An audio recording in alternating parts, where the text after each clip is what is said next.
Hello.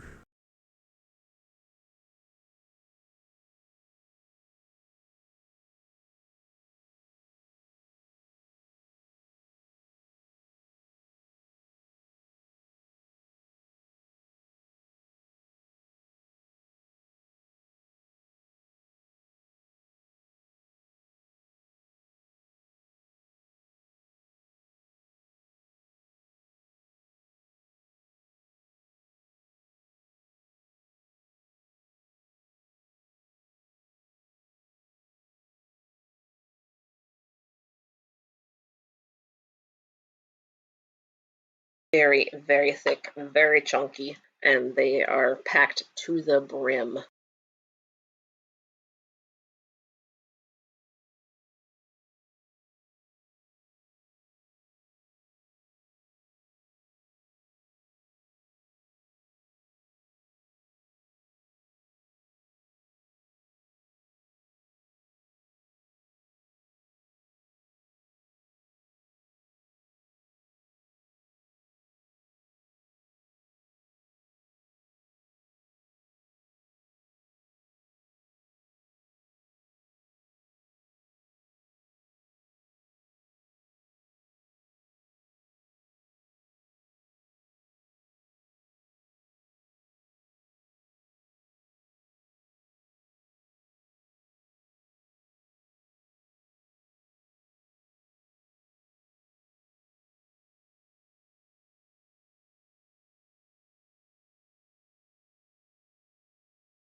What was that?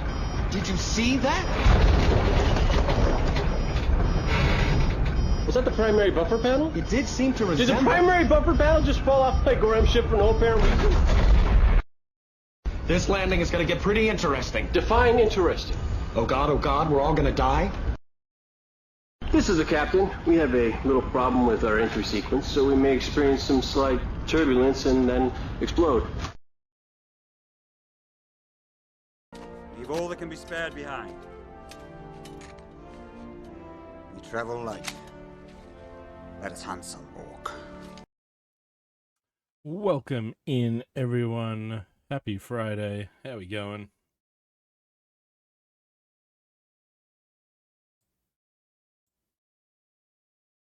So we have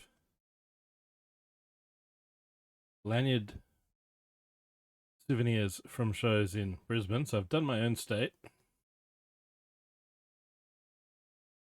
I've done Melbourne a couple times. Brickvention. Last year I did Brickbuilt Sydney, so that makes 3 states that I've now taken my Lego to. And now I can add international to that list. Because we've got Brickworld.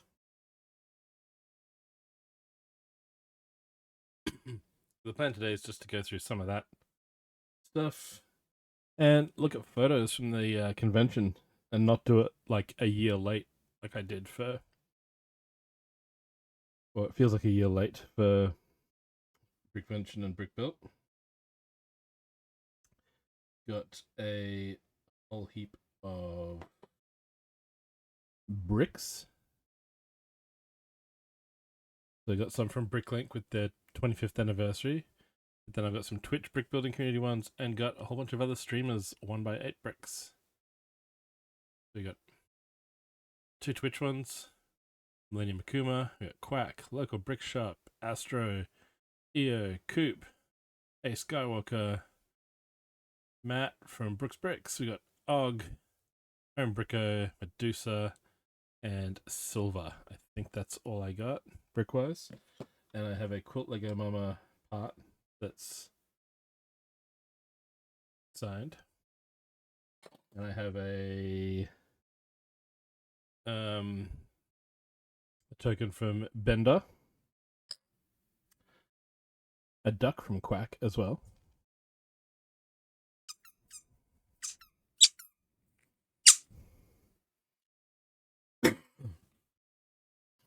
Oh, the AFOL networking event, Kara. Yes, so that's on my thing. Turn my fan on under my desk. So I've added them into my brick wall. And when Falkovich asked if this was my first convention, I was like, let me answer that in the form of a wall of bricks. So I have been displaying Lego since 2014 around the place with different clubs, with different small groups. But yes, Brickvention 2024 was the first time I got one of these recognized AFOL networking event bricks. So there's a few events around the world that are recognized networking events that are like big conventions. They have lots of opportunity for people to meet people from other countries and learn stuff about the whole Lego world. So now I have one as well for Brickworld. I also have this. Oh, I got my Build for Hope brick from Kaz. And I have this special brick, Lagerlug 2025. I took part in a beer draft, and there will be pictures of that coming up. And I have one of those said American beers here with me today. A dark amber beer from Murfreesboro Ill. So that is today's drink. Oh, I got this little dog token thing from Falcarich as well. That was cool. I got some trophies left on my display, but those little token things are in a different bag somewhere, so I don't have those. But I did get photos of them, I'm pretty sure, when I found them left on my table. And then, also going to Brickworld, meeting all these people here. I also got to collect my brick separator that I won over on Brick and Plate's channel. So we're all familiar with one of these.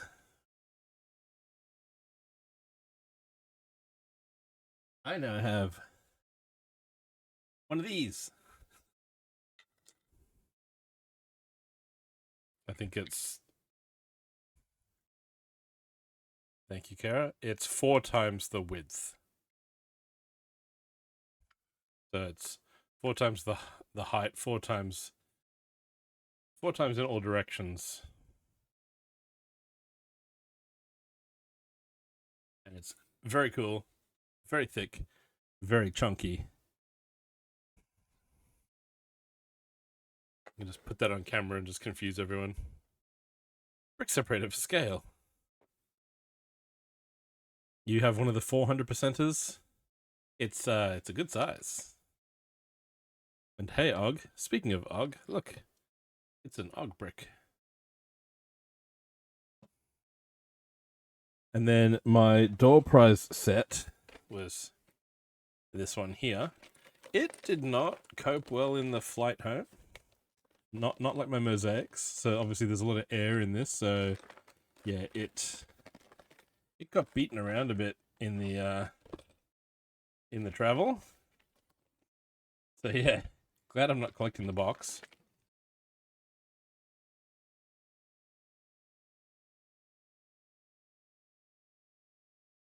But yes, I was able to have this. Hey Alex, welcome in. Have this whole stack of bricks, and then I've got my show bricks, which, you know, they're a wall of their own.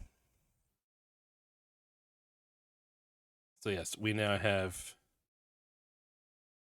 Well, I already had 3 states by 2020, because Seagulls was technically just over the border in New South Wales.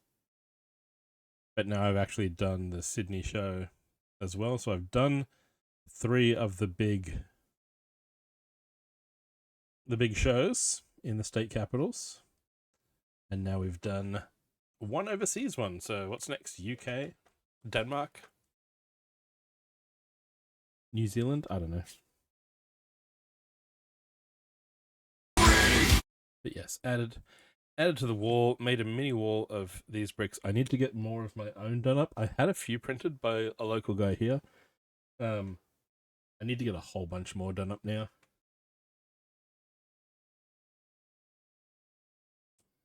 I have a bunch of those. I need to email him back and go, can I get a heap more of them?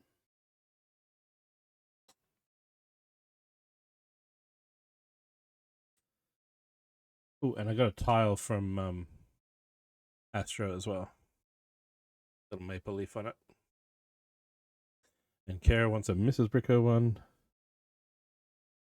And I had these done before I really started streaming, so I had the Facebook and the Instagram logo put on there, but I didn't have the Twitch one yet. So I want to get more of those.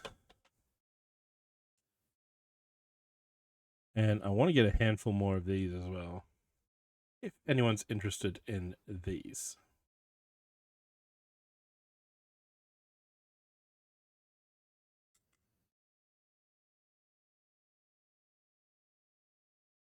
But we love our 1x8 bricks, so I'm sure people will... Ooh, actually, because Silvers is... Is that Korg saying hello? Hi, Korg. Yes, it was. Because silver's is double thickness, I can actually have a stack of other people's bricks on this side, my bricks on this side, and some of these are just like other, like a Bricklink one, a Brickset one. This was left. Ooh, back and leg pain. That's not good. This was left on my table. Actually, no, it wasn't left on my table. She came around and gave. There was a exhibitor in Sydney who gave these to basically everyone that was displaying mosaics. Got one of these, so added that to my collection.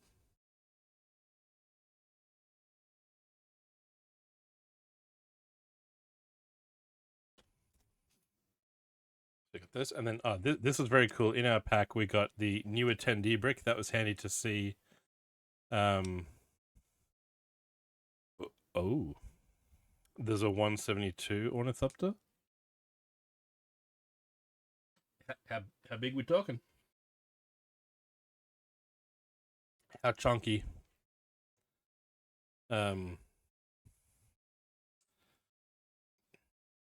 And then I got the engraved brick. So this was part of the attending, and I just put my own club in there when I registered. I didn't think to put the Twitch one, but when I got the brick, I had it engraved with BBC MTY Twitch. But yeah, the new attendee was handy to see. It was people's first convention. Be like, oh, you're new as well.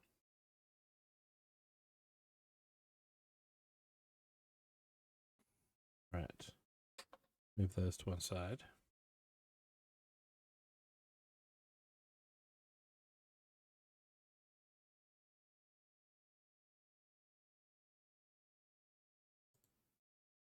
Ooh, oh, that looks cool.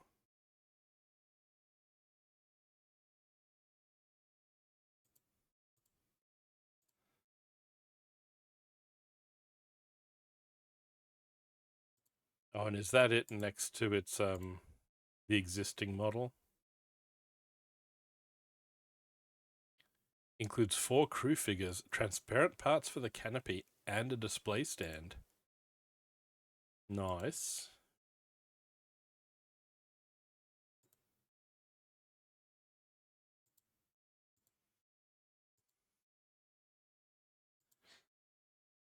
Yeah, I think I want one as well, Cog.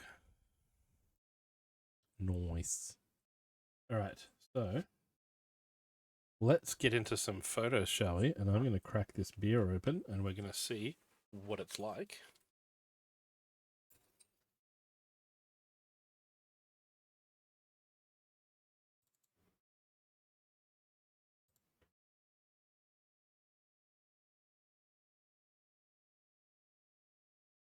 Kara is making her way down the hallway towards me. Oh, she wants to complete the size chart. Because some of us are sizes, true. So to go with brick and plates 1 and a standard 1, Kara has a nano 1, which is half the length and half the width. Apparently, Alex, so this is printed at 400% width. The ones that Brick and Plate made that are 200% do work on Duplo. Because they're twice the width. And now, Master has given Dobby a sock. I now have a micro brick separator. Thank you. Thanks, Kara. Thank you. It's now mine. No. It's mine. There you go. There you go. She has her thing back. The Quattro ones, or whatever the older one was, I'm not sure. Because if it is 4 times the size, then it probably would work.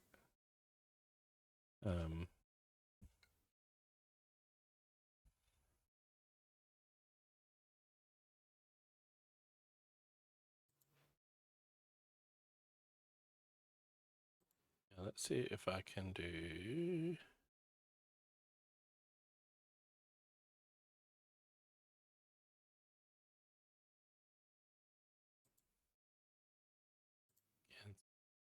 window capture.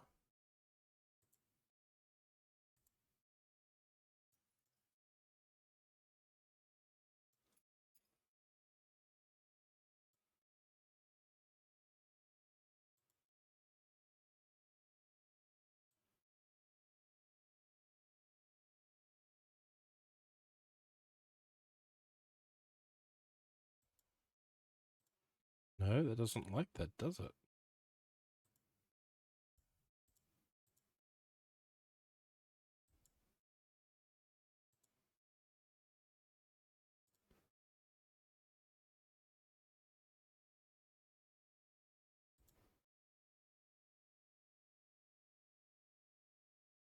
Okay, there we go.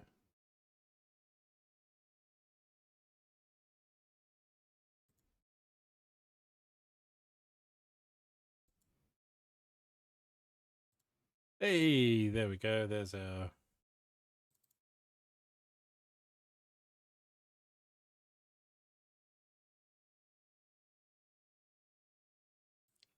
This over to here.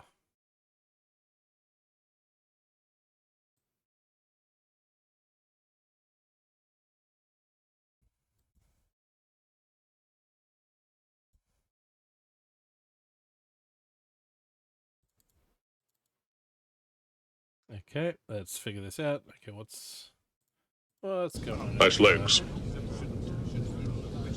For human. I see what it's doing. Right, it resized when that did. Let's bring that to there. Let's get them ready to open the beer.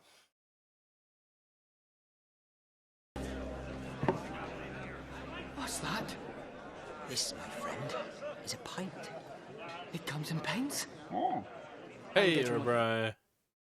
Welcome in.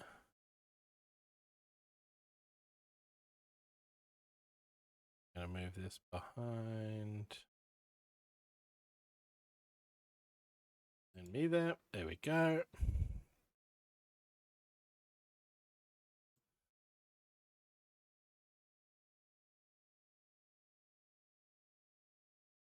I'm doing well. How are you? And the cheers. Here we go. So today we have a Saluki Dunkeldog Dark Amber Beer from Illinois. It survived the trip home in the luggage, better than the Lego did.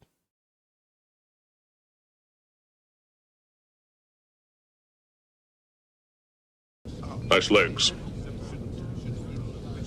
For human. There we go. This was one of my American beers. Saluki Dunkeldog. Yes, Kara, that is the name. So this was our luggage heading off, leaving Australia. Always check your scales at the airport. Make sure you're safely within the weight. This was the suitcase that had the mosaics in it. So under the 23 kilos. And then Kara's was 17. Departures.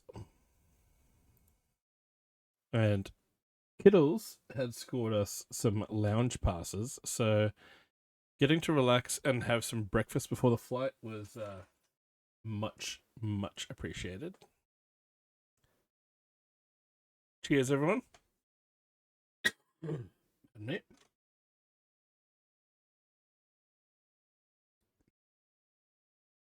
Ooh, that is nice.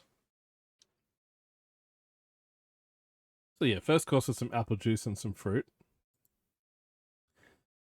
Then I had some toast and bacon and sausage and beans and a cappuccino.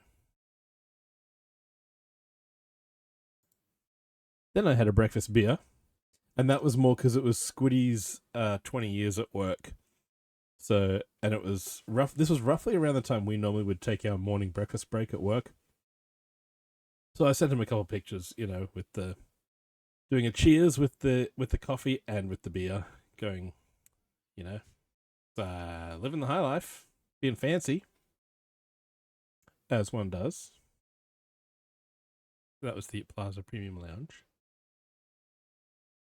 Air Canada was our aeroplane, the 787. Dessert on the flight was a Tim Tam. That was rather amusing. Dinner was a teriyaki chicken noodle type thing. That was okay. And then I had a Hop Valley IPA from Oregon. That was also quite tasty. I watched 5 movies on the flight, and then for the last little leg, switched to the map view so I could see where we were heading. And you got to play around with different camera angles and see the sort of pilot's view. Was coming into Vancouver for our little short layover, where we saw totem pole style Star Wars merch.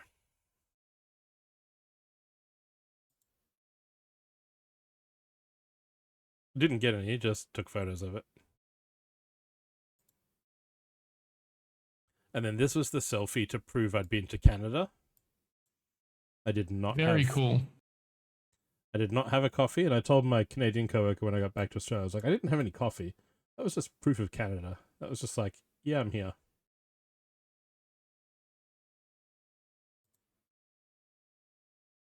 Looking out the window at some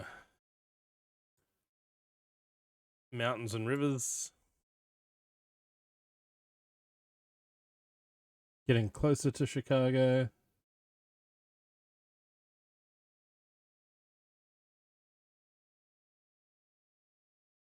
And then coming in over the lake, which is a huge body of water. It's one thing knowing that the Great Lakes are big. It's another looking at your aeroplane's window and seeing waves and ships and going, oh, that is big. And there is a city down through the haze, which we did not get to. And then had to take pictures for lead. We saw cones in the wild. Oh. And in case we didn't know where we were, America. This was at the baggage carousel. That was overhead. And clearing customs in Vancouver meant that as soon as we had our bags in Chicago, it was out the door and to the hotel. Here is a view inside the hotel. This is the breakfast area down here. So this is where we sat and had breakfast every morning. Over here is the actual sort of breakfast buffet area. The kitchen's out the back. 4 elevators of varying levels of dodginess and reliability. This one would suddenly start with a drop and then would be fine all the way down. The one on this side, the door would try to close on you while you were walking into it. They're the main 2 we caught. One of these did something else that, they all had character. They had character.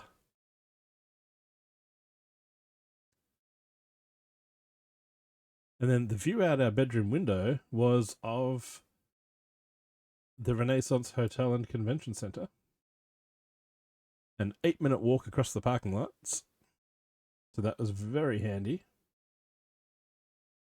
The actual Brickworld part was hidden behind this building. So the hotel sort of sticks out a little bit further on this side with the actual convention center part of it. So there's an event hall on this side on the ground floor. And then there's meeting rooms and ballrooms down on this level here. And then a hangout lobby and a little cafe that sells varying sizes of licensed Starbucks goods. Yeah, the hotel itself was huge. So this was, actually the Okay, so there is some time jumps here because of phone and international dateline and finally getting it to realize what time zone we're in. So we're going to jump this way a bit. Okay, so this is first night. Met up with Coop once he arrived, and we went for a walk to investigate the vicinity. We did not get to do so this is a Wendy's thing, but we did pass a Wendy's. We saw there's a few food places, a couple minutes walk across the main road. Yeah, we went walking. There was a Wendy's, and there was a Culver's, and we had burgers and chips. So many places there, Iribrai, are so far apart from each other because everything has its own parking lot. It's kind of ridiculous. The number of restaurants that are like outside a mall, but that don't really share the parking space. They have their own little mini parking lot instead. So you kind of have to drive places that here in Australia you would just walk because it's right there. In America, they go, no, we need our own 50-car lot. And then the restaurant next to us needs its own 50-car lot. So you could have two shops that are next to each other that you need to drive between because it's silly.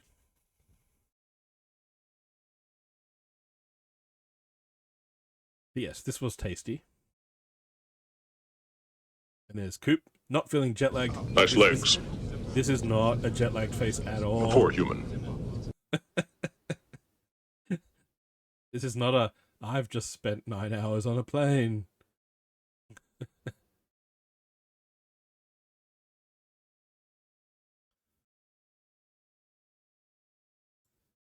Okay, so that's the next set. So now the phone time is actually in the right time zone. And so the next morning, there's breakfast in the hotel. Pretty good for hotel food. So the first day they had rockmelon and pineapple. The next day the pineapple was gone, and they had I think they had watermelon a couple days. And then on the weekends, for some reason, they took away any of the melons, and they just had like apples and oranges. It was very strange. And bacon. They didn't have bacon on the weekend. That was a table flip moment. The French toast tasted weird, so I kind of had a little bit of that, but not much. The omelette was so over here. So the fruit was over on the left here. Cereal was along this wall, and coffee. Over here, back here was the omelette station. So you'd line up, you'd say, "Oh, can I have one with tomato and spinach?" And the guy would cook it up to order.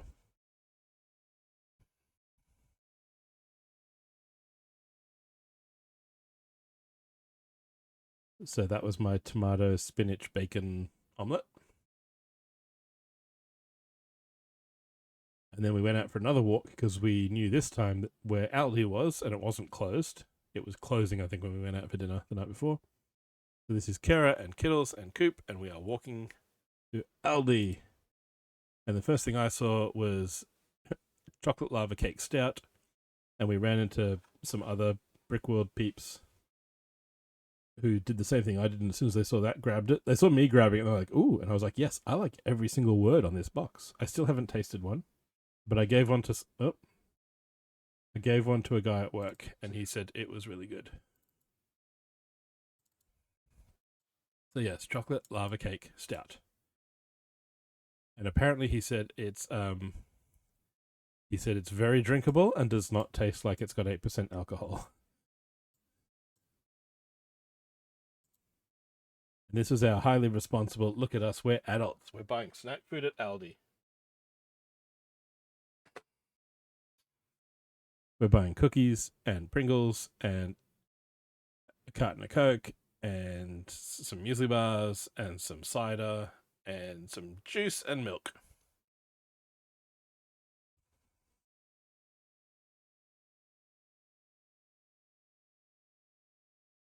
So that was the previous night, going for dinner. Okay. And then Kara's cousin took us out for some deep dish pizza for lunch. That's the top of her head over on the right here.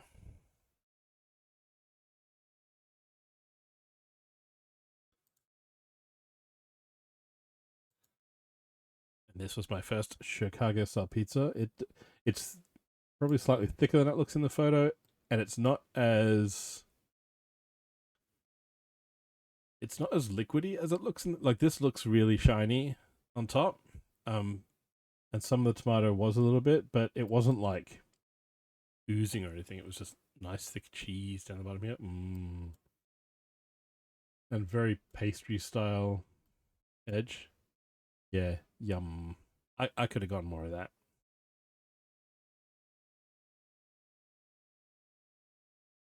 And I had a local beer, because why not?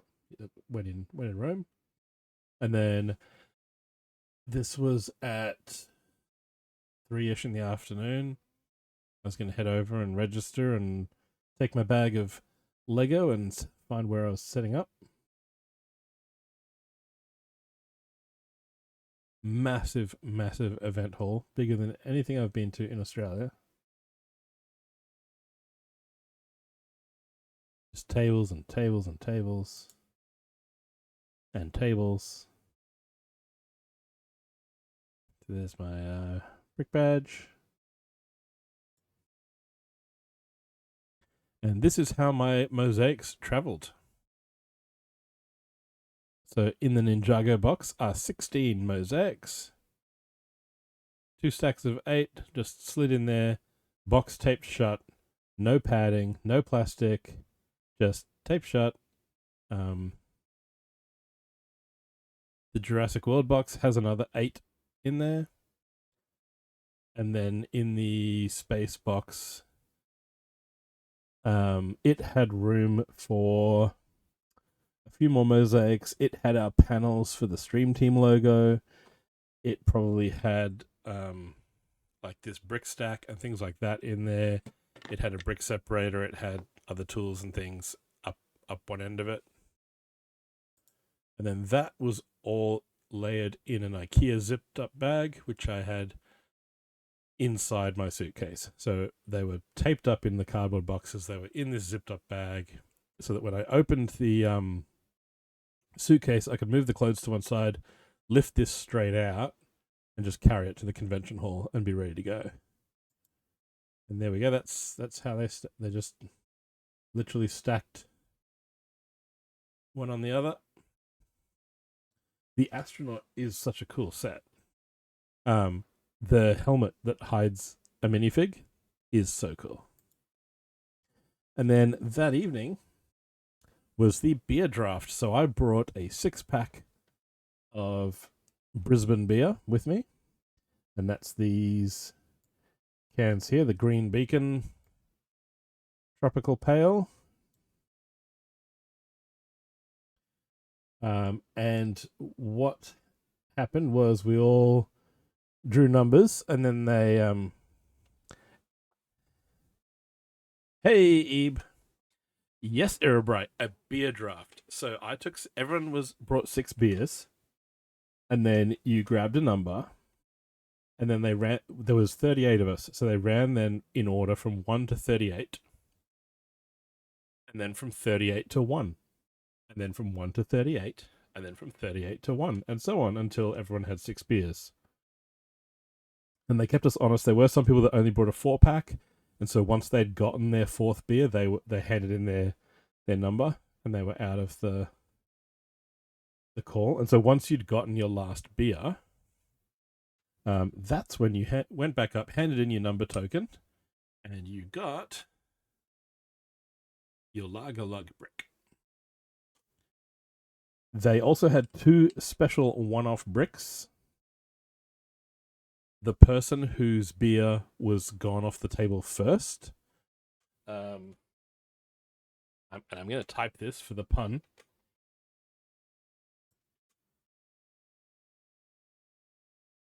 They got most popular. and then the person whose beer was left on the table last got a brick that said skunked or something like that. I mainly aimed for this end of the table down here. So here's the one we're drinking today. The Saluki Dunkel Dog from Murfreesboro, Illinois. But I grabbed one of these red ales. I have one of these in the fridge still to drink. The brown ale.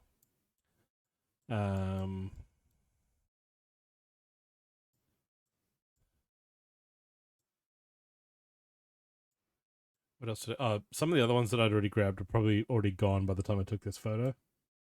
And the guy next to me took one of the ones I'd brought, and I took one of the ones he'd brought. He had the first one to actually go was this one here that came with its own like goblet. That was the first one to go. Oh, I also have one of these. This is a amber ale. That one there. And then this blue can here was a guava sour. Where's the thing? There's the thing on top of the From thing! Wisconsin, I think. And yes, this is my little brickhead that Akuma designed. It's not on the table because he's still packed in the box from... I took them to Brickworld. I took mine, I took Kara's. But yes, beer draft was a lot of fun.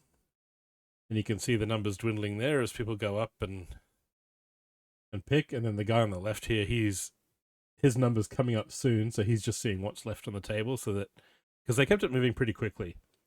They wanted more time to socialize afterwards, so it was like just come up, find a beer you think you might like, and then hang out later to hang around and drink them, or wander the halls later on during the weekend and have a beer with someone. And then we went to the Lego store after that for a little make and take thing. So here's my little planet that I built. And this is where we met Brick and Plate and just got chatting before he realized who we were. Then he heard the accent and then he saw the name tag and was like, hang on a minute. And then this was dinner at, what was this place called? Some barbecue-y place. Oh, hang on. There's a sign up here that says Blackwood, I think. Blackwood Barbecue.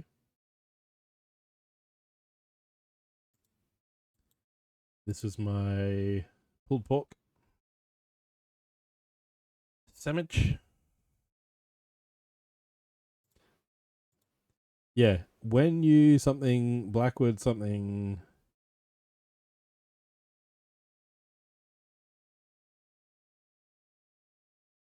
about living in poverty or paying for a school meal. Something about community stuff they do when you buy their food.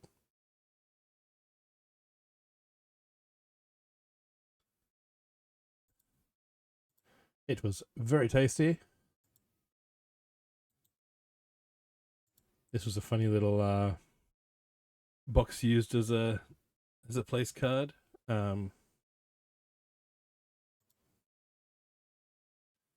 So this is the 6 Wives of Henry VIII. So here we have pictures of actual Lego now. As people are setting up, I was getting actual pictures of people's mocks. Because I figured I wouldn't see everything all weekend. So if I saw something cool, I was going to take a picture of it there and then.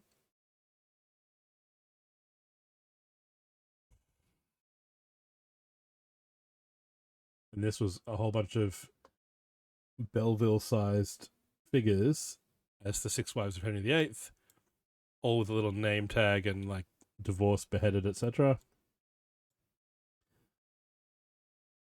Fabuland head sticking up through the bearskin rug.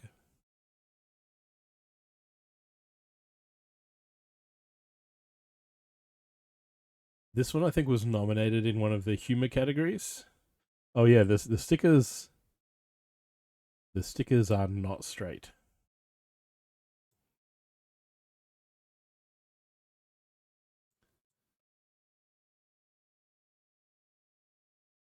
But Catherine Parr survived.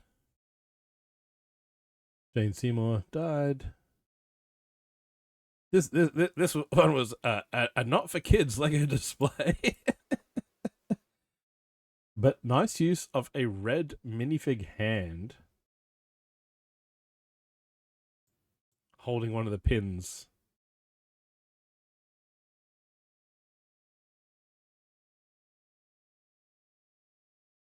And then the head in the bucket. Divorced Catherine of Aragon, and we've got Henry up on the throne eating and drinking.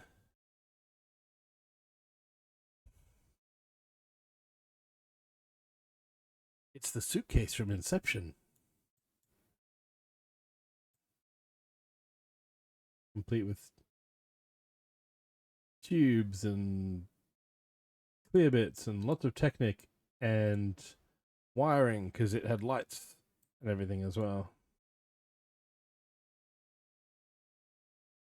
And then the bracelet ends on the wires. Nice touch. And the typewriter keys for the nameplate. The closer look inside. And then they had the what are they called in the movie? The things that people carry with them so that you know when you're in the real world and when you're not. Your little personal totem or whatever it is. But yeah, so we had the chess piece and the die and the poker chip and the top.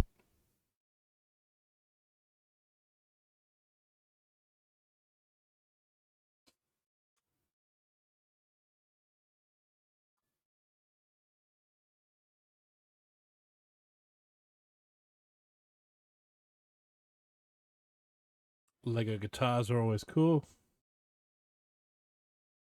Especially when they're fully brick built.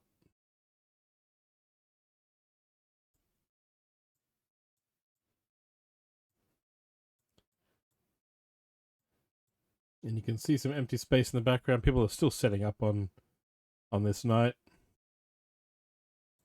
Yeah, this is one of two guitars. Here's the second one. Same builder.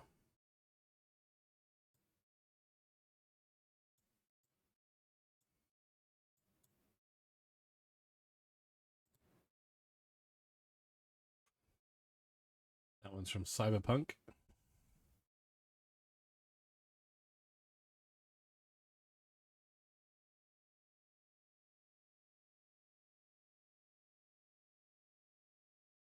And then I got a picture from the side just so you could see, you know, properly thick body.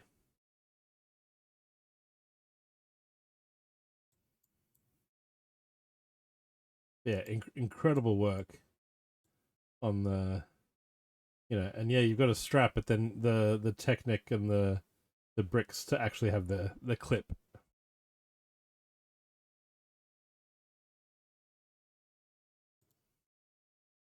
And then, of course, we had I looked up at one point when we were setting up, and I just went, holy shit. And Millennium goes, oh, the Lord of the Rings tower? And I went, how do you know what I'm looking at? It's like, it was rather imposing in the room. And if you were on this side of it, you could see Gandalf leaping off the top to be caught by the eagle and escape. Yeah, all these interiors down the back of it. Oh, I wonder whose display is over there.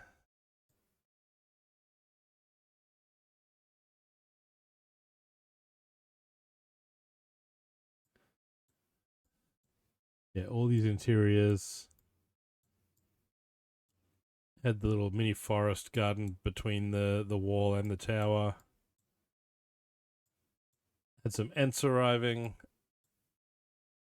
And then, like, the tables were at two heights. So there was a high table, then a low table. And so over here, you had the whole orc mine below. And this was from the other side. And human working on it for scale. Yeah, the thing was huge.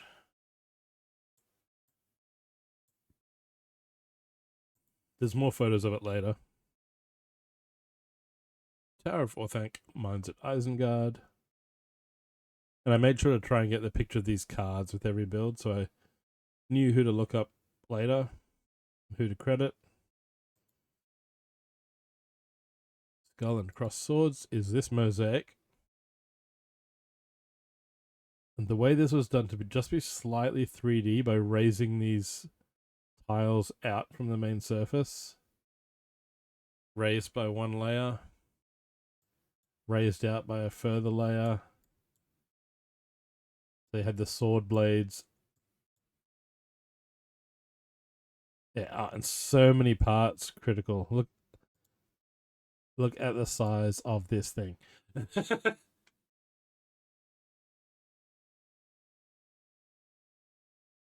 Just stunning. And the entire frame around it is made of Lego.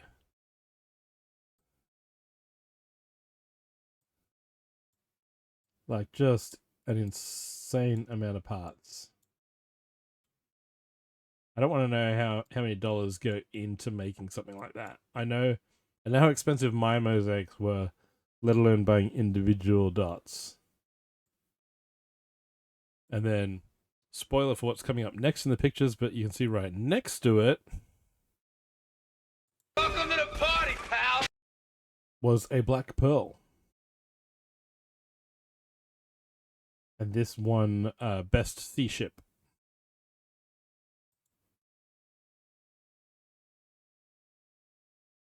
Yeah, just an insane amount of detail. And then next to it, I don't know if I got a better picture of this one, but we have a Mona Lisa style Batman.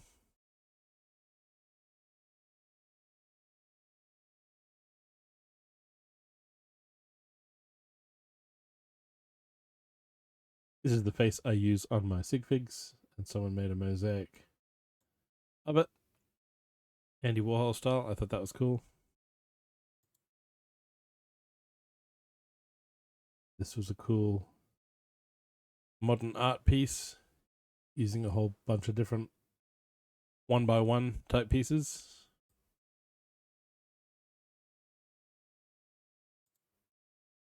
And not everyone had their cards out, so I didn't actually get the details of who made these two.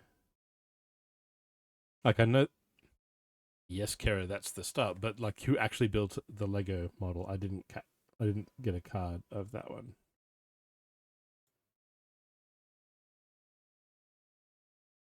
Bricking in a straight line. And then this was a really cool micro display. And so you can see here, this little base piece here is being used as a water leak. And then they've got a wet floor sign next to it. For those who've seen photos of last year's Brickworld, where there was the massive, I think, Day of the Dead style ship that was built by Eurobricks as a collab. So that's a micro build of it. And all of these are various collaborative builds that Eurobricks have brought to Brickworld, represented in micro form. So it was the collab of collabs. So they've now collaborated in making tiny versions of what they've previously collaborated in and brought to Chicago. I thought that was a genius little bit of and this would be a lot easier to transport than any of the models they'd previously brought in other years. We have ads starting soon, so I will hit a BRB screen and we'll continue the photos. We're still only in the late Wednesday night. So there's still a couple more days of convention walking around finding photos. There will be more food pictures. And then we will get to some Lego building at some point.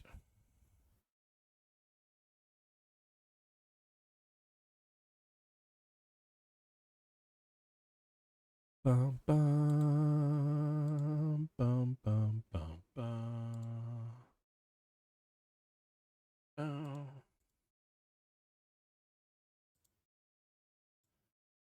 Bow, bow, bow, bow.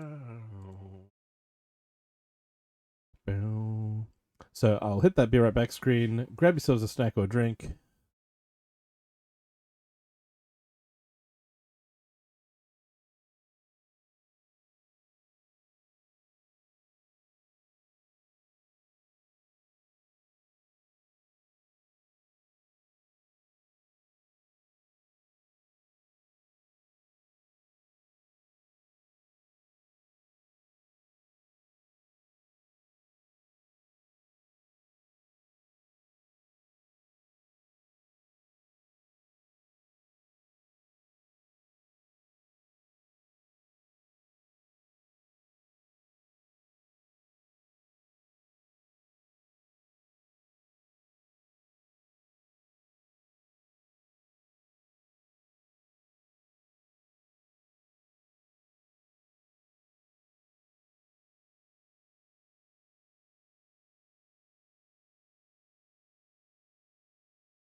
All right, we're back. I've gone and said hi to Hero. Hero is streaming and building Lego right now. Kara, can you do a shout out for Hero?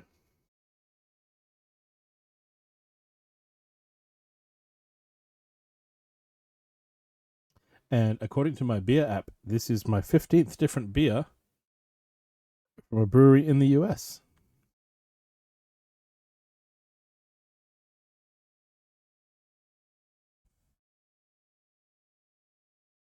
And so this was me starting to set up my table. I didn't have any easels yet. I was just laying them out and seeing what it would look like and go, no, I need to buy some Some cheap easels. And up in the corner, you can see the one that wasn't built on stream. I ordered the parts and put a teaser picture up, but that was a revealed at Brickworld. But a bunch of these, like Unit, like Pop, like Cash, were all these were the redone versions built on stream.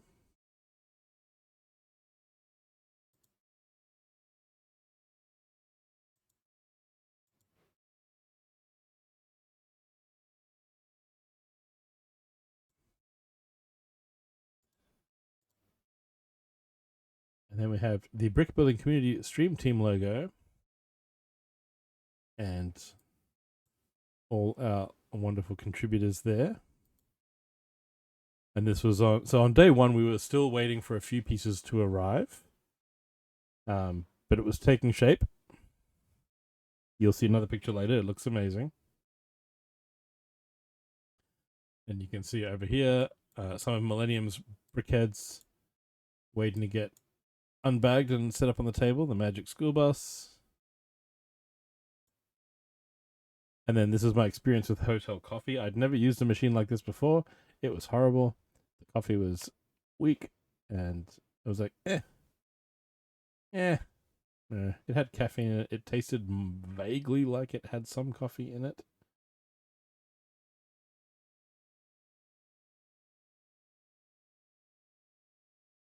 Okay, so here's the selection, because I actually edited these pictures to send to my workmate because he was like, "Oh, what did you score?" So I had this one. This was really nice. An Irish red ale from Kansas. A Scottish ale from Wisconsin.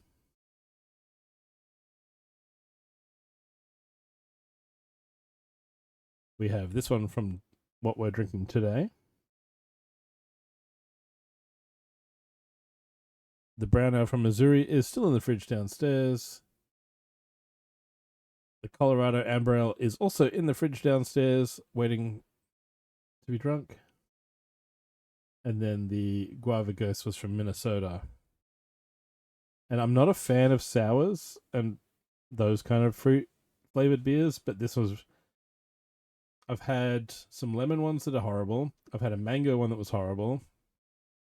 But I've had a passion fruit and now a guava one where the fruits themselves have that natural little bit of bitter sourness to them. And so it works. Whereas it doesn't always work with everything. Here's more hotel breakfast. So you can see watermelon was on the menu on Thursday. And that's heading back up to the room to get something. And we can see Kittles and Kara and Coop and Akuma planning their day. Because I think this might be the day they went to Bricks and Minifigs stores to make the fire truck. And then Stealthy heading across for the day. Look at me with my badges. Look at me wearing my look at me wearing one of my own merch samples.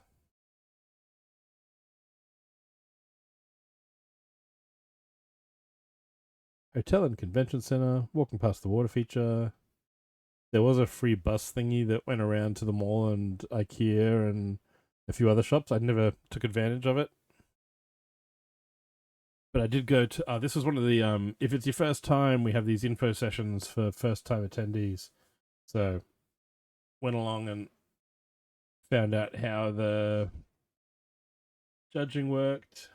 So on the Friday afternoon, judges for the different categories would walk around and look at all the displays and would make a short list of their top 5. On Saturday, all attendees got to vote on their favorite of those top 5. So you sort of voted on the short list. And that was cool because everyone had a little photo of the build and a little mini map showing where in the hall the mock was. so that if you hadn't yet seen it in person, you could go track it down and go, "Ooh, that's really cool." And there was at least a couple where I from looking at the email and going, "Oh yeah, that one looks cool," then actually going and seeing them in person and go, "Actually, you know what? My vote changes to I'm going to vote for this guy instead of this guy. That's a cooler build." And then I went to a session on D&D and Lego.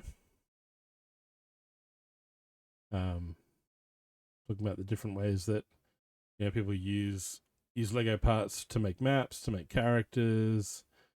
Mix and matching where if you're taking parts to someone else's game, or if you're running a game at your house, and how much Lego you use and what space you need to take up. This map was really cool. So so this guy was in a game. So he wasn't the DM for this one, but it was like a round castle tower, and each story of the tower was like a little map, and like a Lego modular building. You take the roof off the tower, and you could have your minifigs in the room. There were props and weapons and things in the rooms to interact with. And if they were like, "Oh, we're going to go down the staircase to the next level," the guy would then lift that level of the castle off. Did you have an awesome time? Did you drink awesome shooters and listen to awesome music and then just sit around and soak up each other's awesomeness?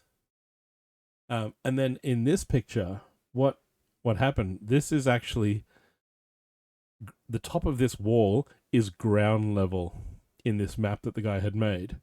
So he had a basement. So from the ground floor of the castle, just when they're like, "Oh, so that's it? Oh, hang on, there's a secret door. There's a basement." So they go down to the basement. And I didn't get a picture of the previous picture where it showed the tower, because when the tower was here, all of this landscape back here was grey.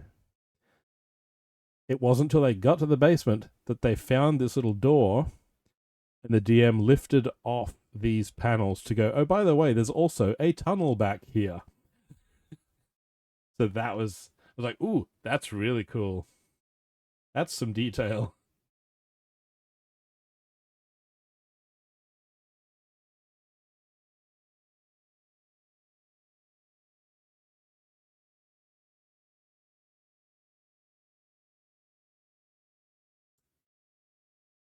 And then here we have a collaborative build across built on 4 different streams in 4 different states. And then brought to Brickworld, joined together and going, "Oh, look, it works." So on the right-hand side there, adjusting things in the display. Does this work? Tell me where in the world is Alexandre017. So that is Alexandre's 017 on the right. And Matt from Brooks Bricks was there watching him do it. And I said, "Oh, well, I guess this answers the question as to where in the world." Alex just looked at me like, "Oh, come on."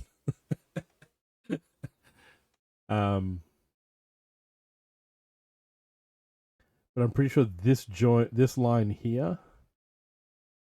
And there we go. There's my cursor. This line here was like a join between 2 of them.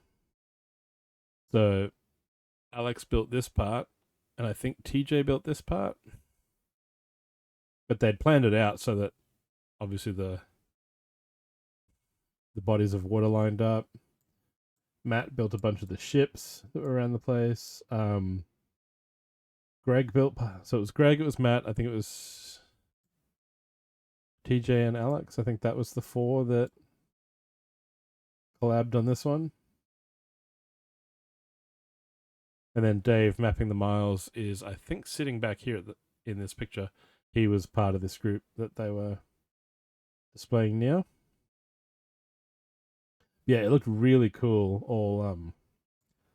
all put together. Like, it doesn't look like it was built in 4 different places.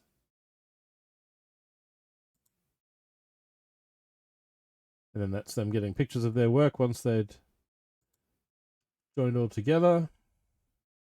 There's Alex and Greg back there on the left.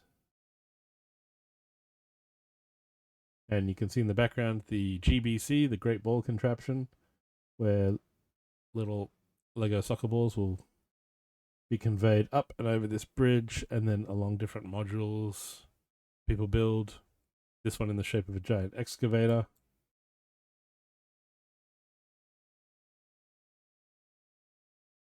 Back over in this corner was Squiddo's table.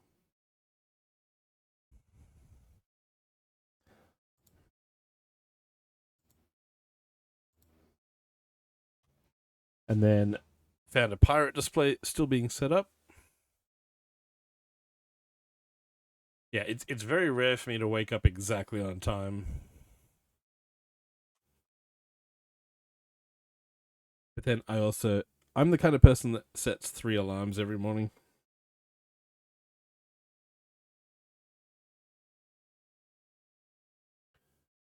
But I had to laughing at a picture of this part because we have this guy about to take a drink. And this entire island is covered in little Lego babies. These are all other adult soldiers that have drunk from the fountain of youth. I was like, that's clever. That's classic.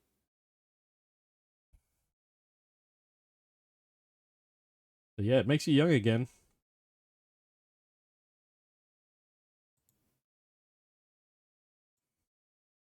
And then there was one little island that was just covered in penguins.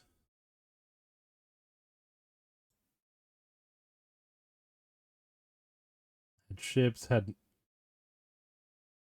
Did I get a picture of that? Yeah, there's an island covered in monkeys, and of course he's got the banana costume minifig, and he's also got the injured minifig that has the banana t-shirt. They're all hanging out with the monkeys. He didn't have his card set up yet, so I got a picture of his little brick stand.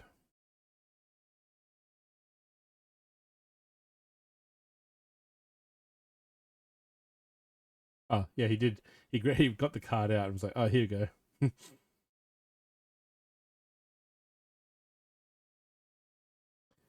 This was a fantastic build. It looked great lit up. The sky is all layers of translucent plates. And some solid colors, but it's only one layer thick, so that Dawn had LEDs behind it that would shine through to do the sunset effect. But it's a fortress with ice cream melting across the top of it.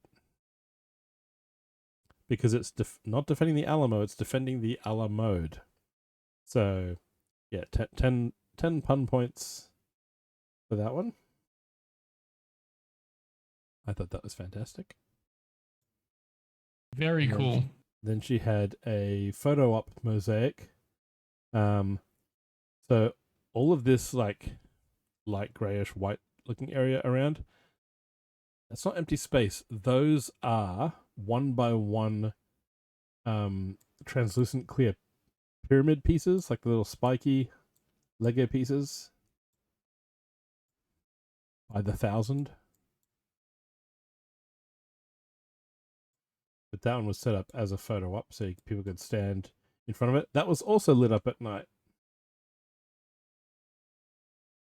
There we go. There's a close-up of like the construction.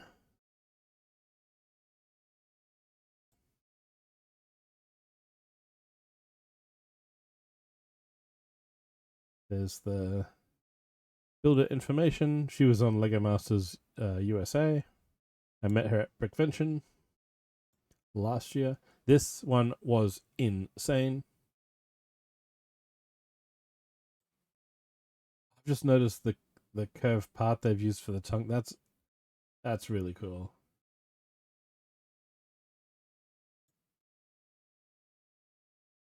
And I like staring Pokemon people and calling this a Pikachu snake. I mean, that's, you know, I know it's a Pokemon.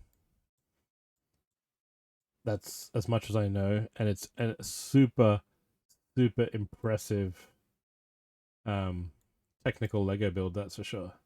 Look at all these angled plates clipped in.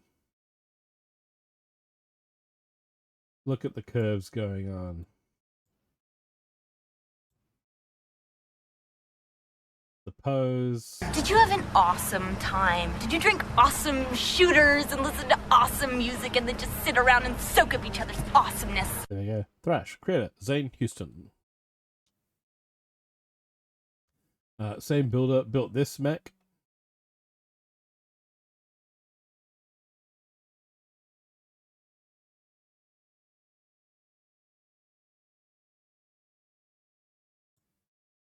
All these little crates loaded with TNT. And a hot dog.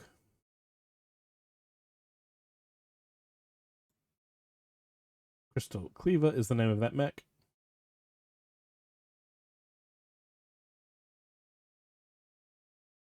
Fun use of different gold colored parts to do a dog show.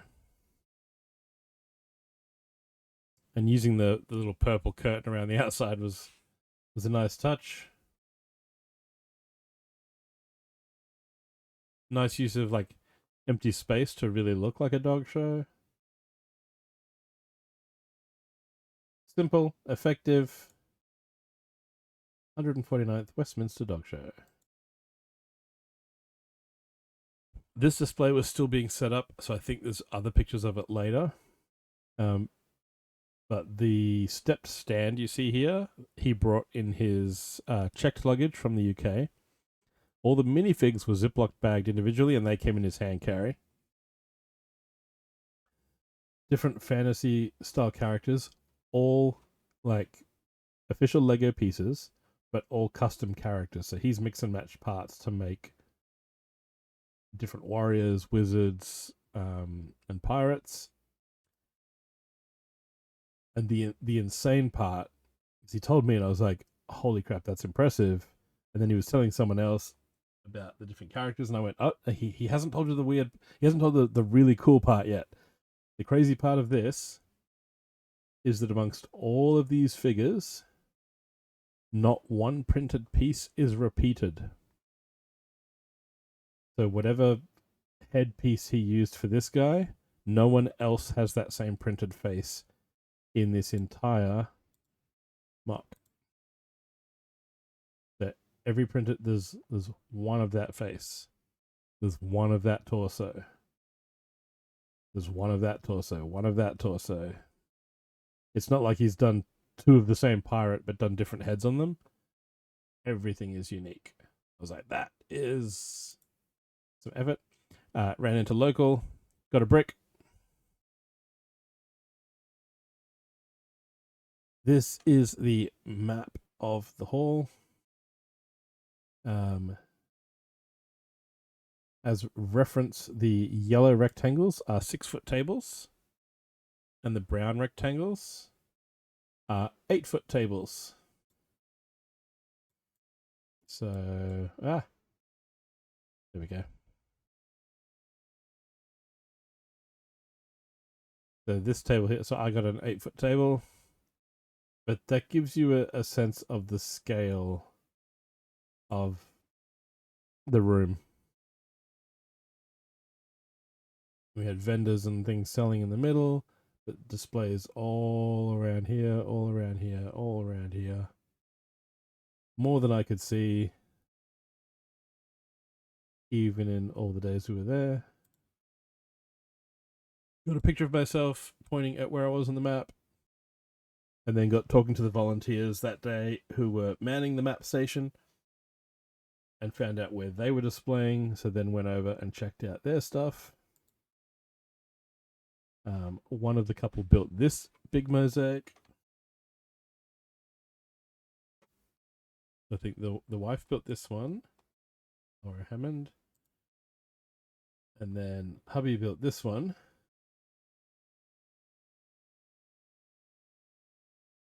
a bunch of little inset scenes from Daredevil.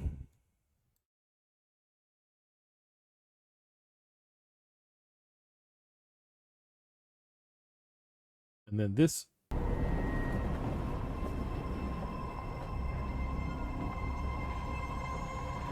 Ladies and gentlemen, Let me remember to turn some of those off.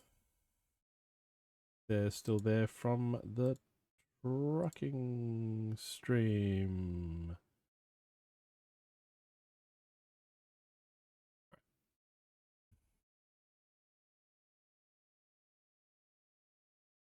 We don't want that one, but we can have that one. There we go. Dun dun dun.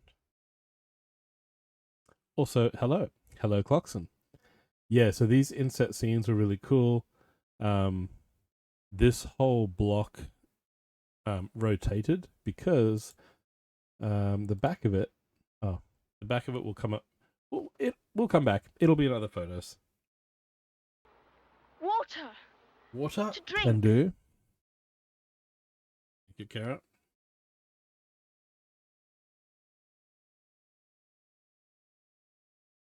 I didn't see insane queues, Alex. What's that? There was a garage sale that people had to register to be sellers for and had to register to go attend. I'm getting one. That was a packed room, and that was apparently crazy with, you know, retired Lego sets and people chasing things.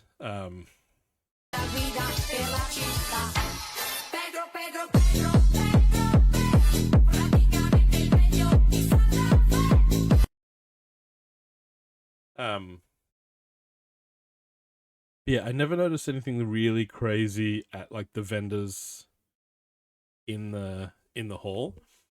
But I think the other thing with I didn't spend a heap of time in the middle of the hall on the public days, but for convention attendees, the hall was open for 24 hours. So some of the vendors were actually there late at night past when the public would have been there. So if an exhibitor wanted to go over and be like, hey, I want to shop for some minifigs over at that, you know, at Brickmania or whatever, and buy some like custom World War II printed soldiers, you kind of could do that early in the morning or late at night.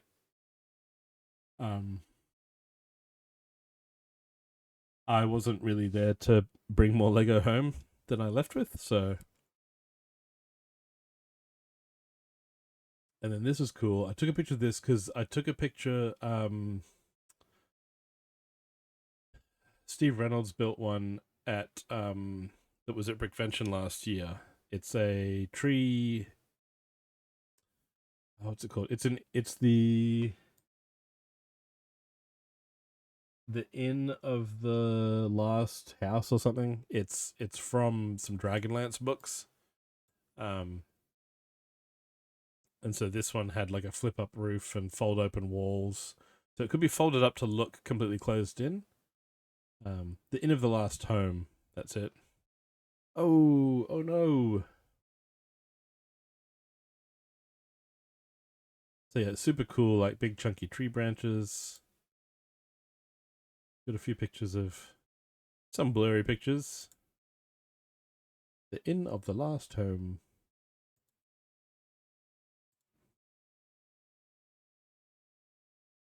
And yeah, that's looking at some of the folded out walls. Then we have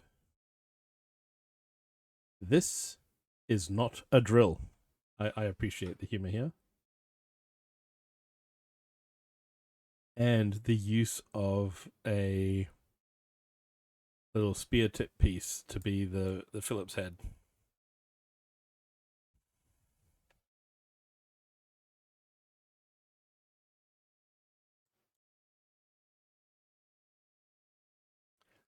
And then being someone that works with tools and assembling furniture and things, I had to get a picture of these. I use a DeWalt at work and it looks pretty much exactly like this. This was a very cool build. You know, the numbers on the measuring tape.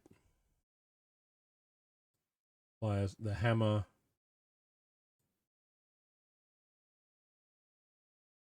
The spirit level.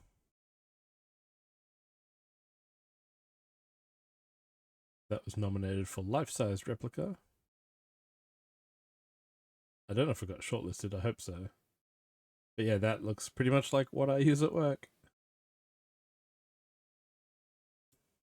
This was the back. This was the back of that Daredevil tower. So basically, the tower with the rooms in it is a counterweight to hold up this this mosaic. Insane. So once Silver arrived, I was like, you've seen the Daredevil thing, right? You're into Marvel stuff. Have you seen that?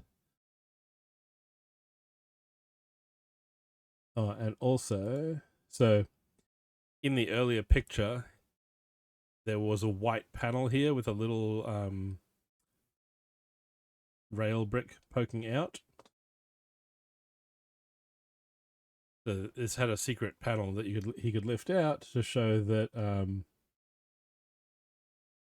yeah, the ooze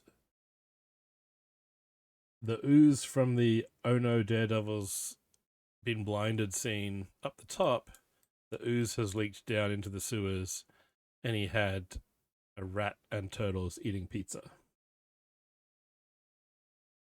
So yes, they were they were a cute little Easter egg that he had tucked away.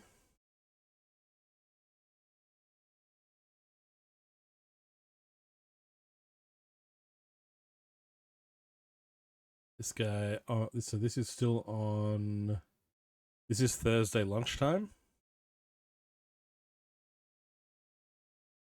The registration started at 11 a.m. Wednesday, so Thursday, this is about 1:30 in the afternoon. This guy is still joining segments of his X-Wing together. You can see the canopy pieces there. And no, the wings do not open.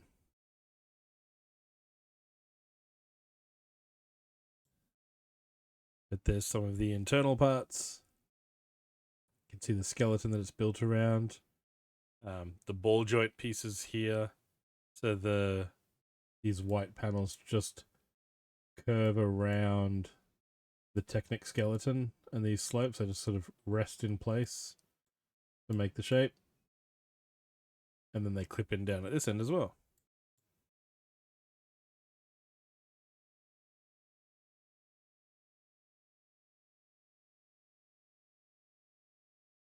Got an Astro sticker. I have to find where I put that.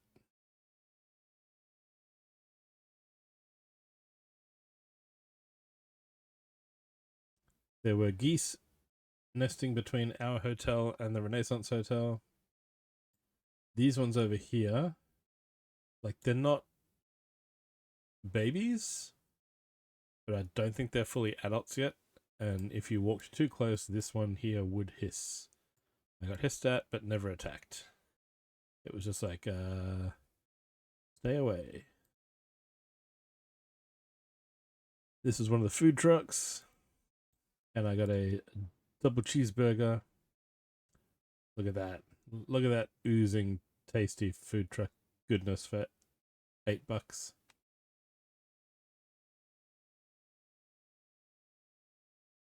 Actually, I think it was it 8? It was $7 or $8 for a double cheeseburger. I was like, yep, sold. I'll have one of those, please. There's the free bus that ran around to the mall a few times a day.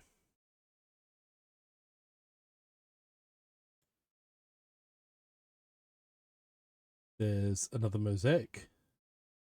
There's some, and it looks like same as the way I do it, where it's not all 1x1s. There's different size plates in here to economize on the parts usage. And it's just called Taylor. Yes, Tay-Tay. We had an Andor mosaic. I still have to make my way through season 2 We will re-binge season 1 first, and then binge season 2. But this guy, well, this builder had a QR code for free instructions where you could get all of these patterns. I think that all pretty much use the similar pieces. I'm not sure.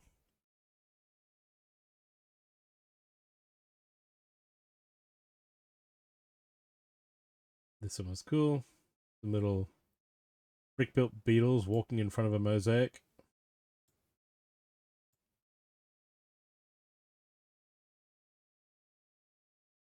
Effective.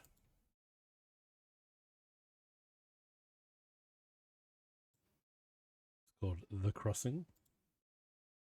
And then I've seen these on Instagram, so this was cool to see up close and personal. The sort of partially mosaics, partially 3D representations.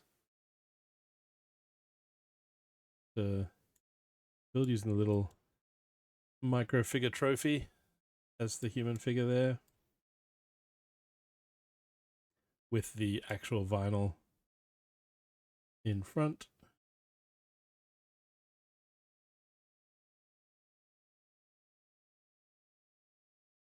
The shapes on these ones were really nicely done.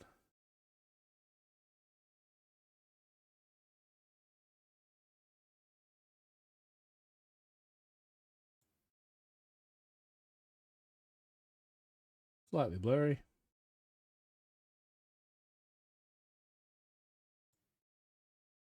Now you got pictures of each one separately.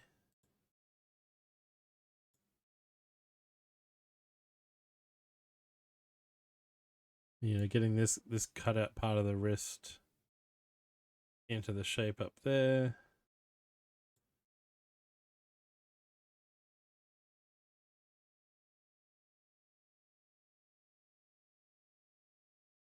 And then this one, the way that he's done the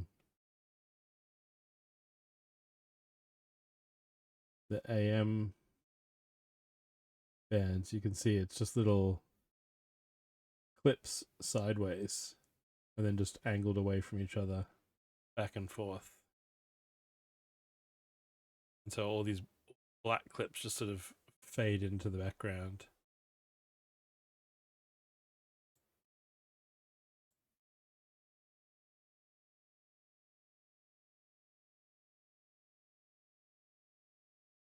All these little clipped on like weapons and tools for the eyes and nose. Really cool. But yeah, this is all multi-layered, whereas mine is all just a flat pixelation. Just look at the parts used to get this lettering up here. Like, that's just sideways building, things clipped on at weird angles.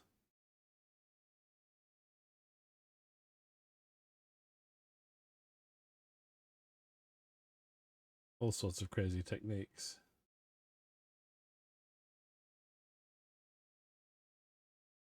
And then this one, guy escaping from a treasure tomb. We have a bard singing up the top, because these were like a book nook designed to be the height of D&D books.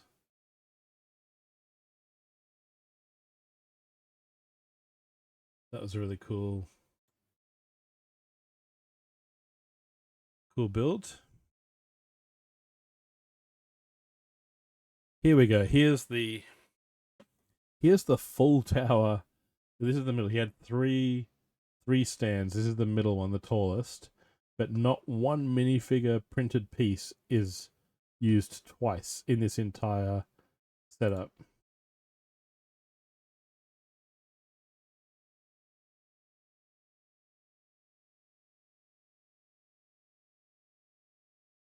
That's the pirate stand, and that's the warrior stand. So we had witches and wizards in the middle, knights on one side, pirates on the other. Here we go. There's the Stream Team logo designed by Millennium Akuma. And you can see some of Quack's Mario mock on the left here. See some of Akuma's mosaics back here. I did not take any pictures of my neighbor's mocks, which is terrible. You can see my albums are still lying flat back there. But yeah, the mosaic turned out so good. 20 sections, 4 countries represented.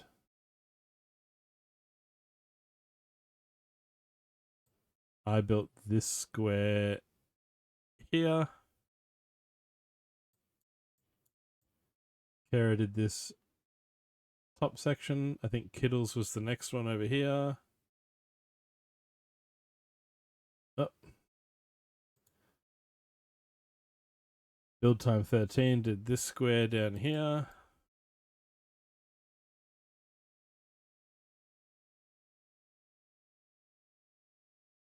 And Hero did this bit down here. Yeah, it turned out really good.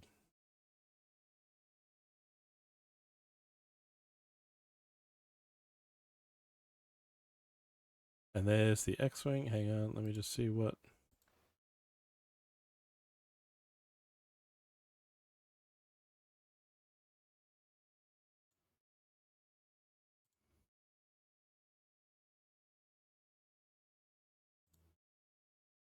And Kara's just sent me a picture. One moment, please, for...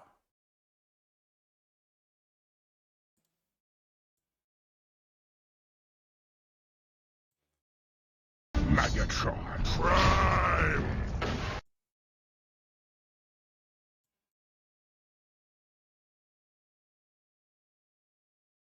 Ta-da!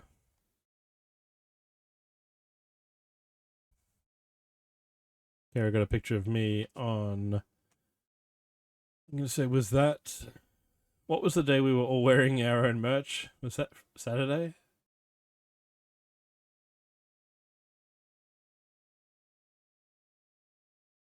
Bonus cameo by Brick and Plate in the multicolor brick shirt that my Brickhead is wearing. Oh, and you can see some of Millennium's mosaics there from Nightmare Before Christmas and Zelda games.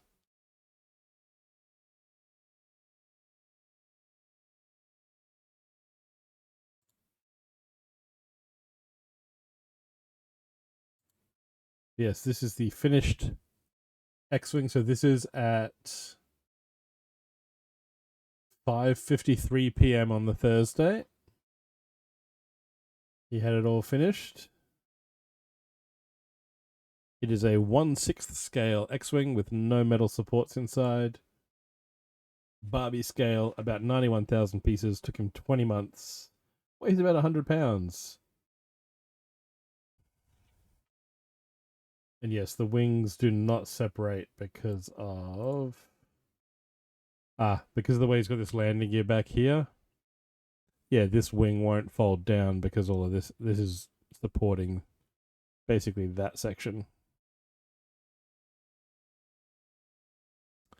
Kara is sending me more pictures.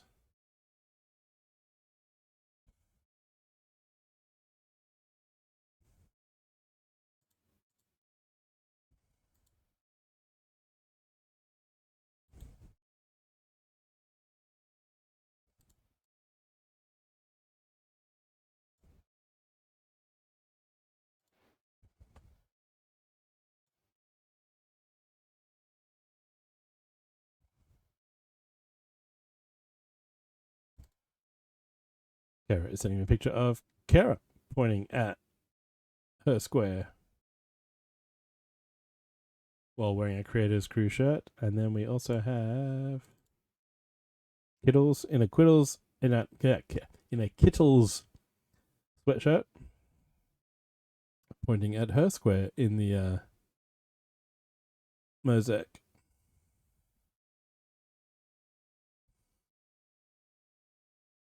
Okay, yep. So now I can see why the wing doesn't unfold, because yeah, that leg is in the way.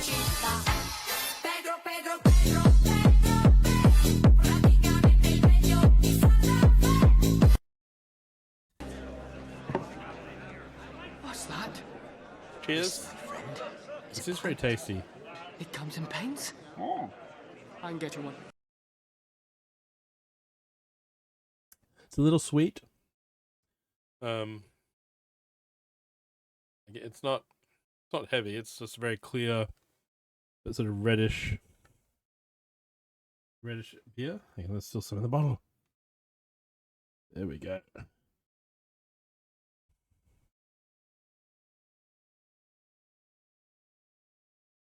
Yes, that made it safely back in the suitcase, wrapped in several layers of socks.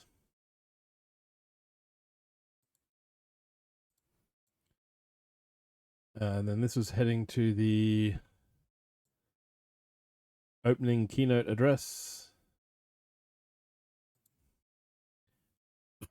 Pardon me.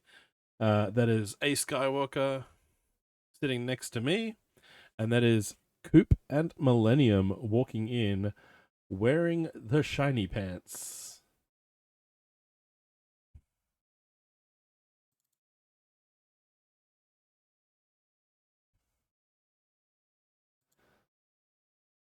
There is Millennium Akuma, absolute legend. Kara, can you do a shouty for Millennium?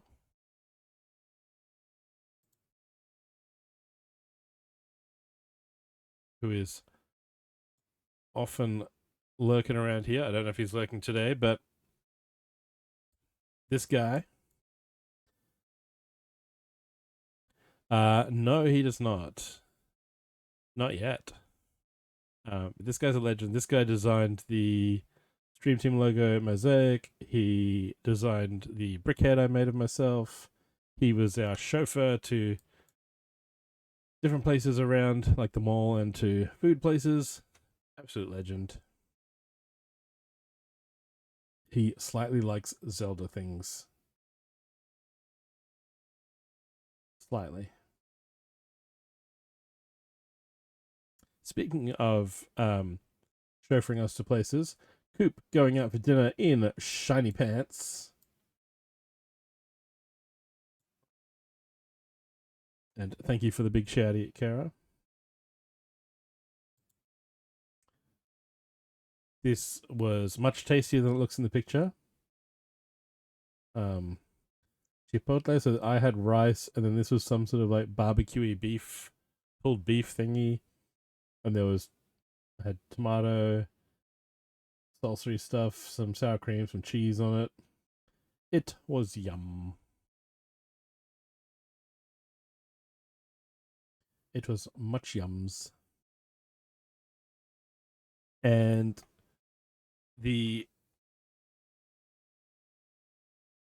by that point, my Amazon order had shown up at the hotel. So back to Wednesday, after we'd gone out for lunch with Kara's cousin, we hit up a Dollar Tree store, we hit up a Starbucks, and in the Dollar Tree we were looking for easels and things. And I had tried placing an order on Amazon, but it wanted to basically, my bank wanted to text me to confirm that I was authorizing this transaction, and I was on Wi-Fi but didn't have any texting capability, so could not receive said message. So I was like, right, I need someone else with Amazon Prime in the US to do an order for me. And Kara's cousin just said, oh, I've got Prime. And I was like, sweet. So we placed an order for 24 easels to my hotel, and I sent her the money via PayPal. And so the next day, all these easels arrived in the box you see behind here. And I experimented with how many to put on easels and ended up with basically these 2 and a bit rows of album covers standing upright at the back, and then had a few lying flat on the front. So there was a few easels that didn't get used, and then they got donated to EO and Dragon afterwards. It was like, here, you guys and your lug can use these. I'm not traveling with a box of easels. And I had to rip my little Brickvention tag here that I'd printed up. Oop, because it said boombox and album covers. So I had to tear it where it said boombox and fold it down, because I did not bring the boombox to Chicago. Maybe another time. And yes, Chipotle is very much like Subway, where you, instead of picking a bread, you pick whether you want it on a burrito or on rice or something else, and then you pick your meat, and then you pick which toppings you want on it, and then you pay. It's like, yep, that's kind of like a Subway, but for Mexican. Yes, there's my Men at Work album cover. Put it right at the front. A lot of people recognize that one pretty instantly.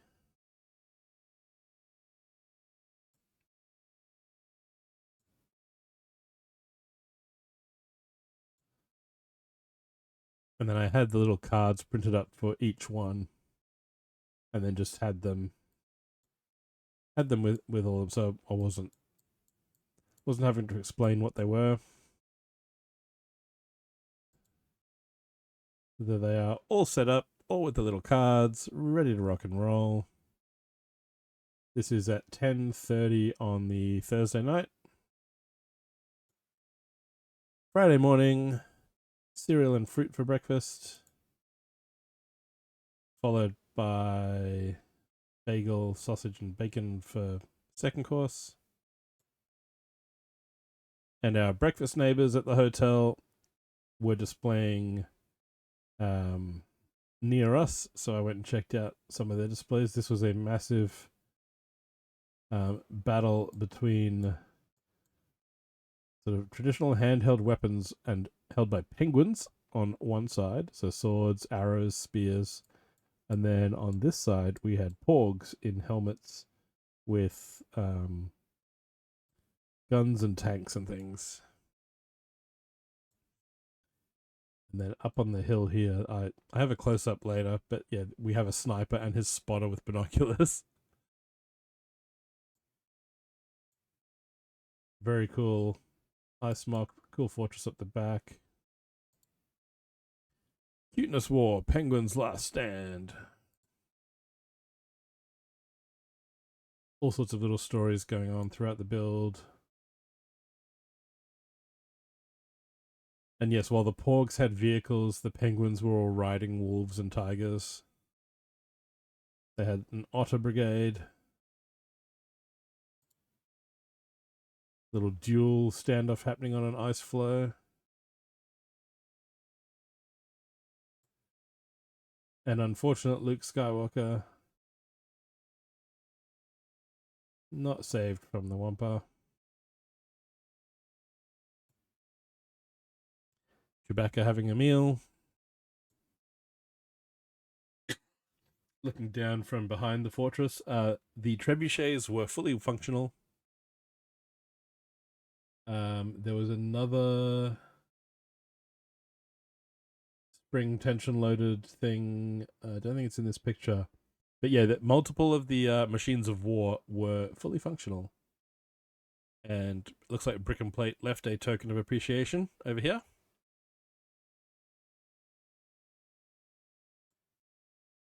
There's the sniper and spotter.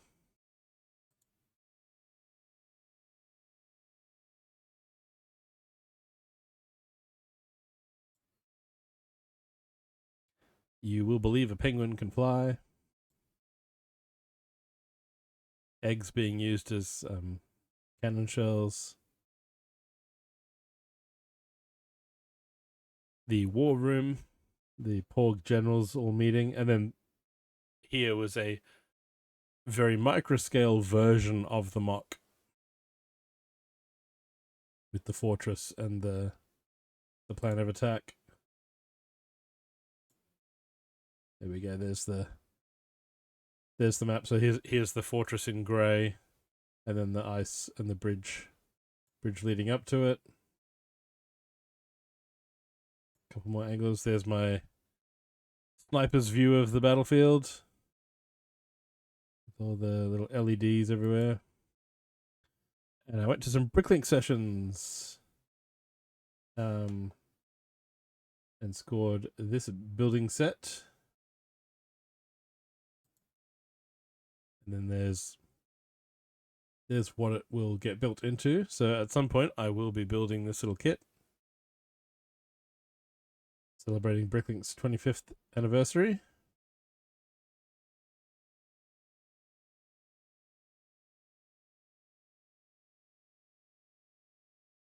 And I may have scored a couple extra of these. One I asked really nicely, saying, I know someone that this will be very appropriate for, and can I have 2? And they were like, yep. And then I got another one for going to a different session and ended up giving that to Millennium. Surprising him with that on our last day, going, here you go. You can have one of these. You missed out on some swag. You can have this one. And that's the start of the brick pile.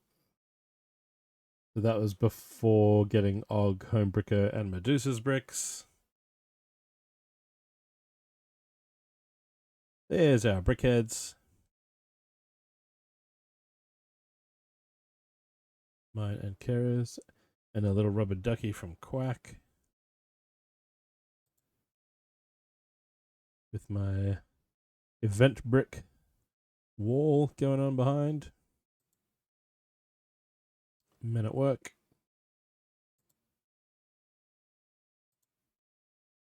More pictures of my display. We've already seen these. We've seen this. This guy had a bunch of so I've built the dried flower centerpiece. So here were some mocks of same idea, same concept, but a winter one and a summer version. So these were really cool to just see a different and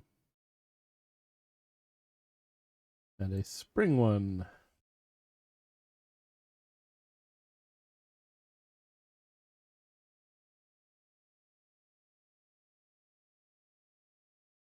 Bricks in bloom, so going from a little seedling on the left up to a fully open flower on the right.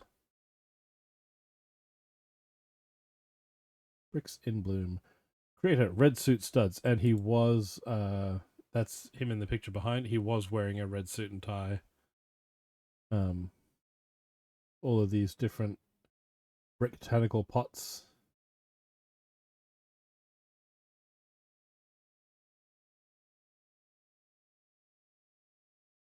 Did you have an awesome time? Did you drink awesome shooters and listen to awesome music and then just sit around and soak up each other's awesomeness? The Andor mosaic. This mosaic was across from our table. This one was amazing. And it also uses that, like, just raising things up by a plate or two. So there is some texture to it, as well as being an impressive image.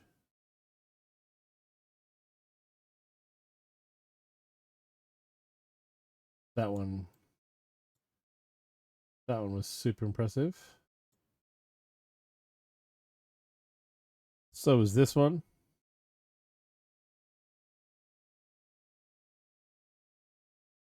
You could see this, like, across the room, this looked fantastic.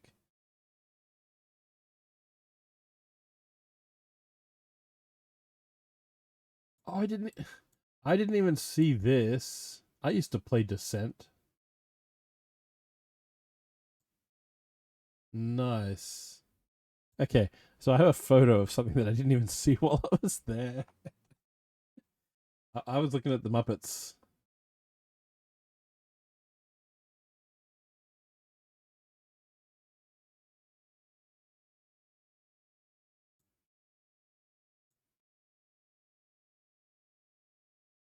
We got ads starting soon, so stretch your legs, grab a snack. I'm going to go find a snack and be back very shortly. And see you in a couple of minutes. I've got heaps more photos to go. We're still on. We're now on Friday afternoon.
Okay, OBS is not connecting to chat, so I don't know that we're back, but Firebot says that we're back. Firebot is showing the chat.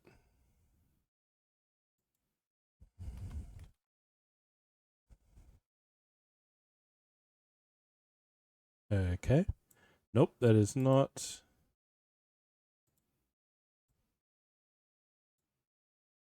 That is not coming through OBS at all. Awesome.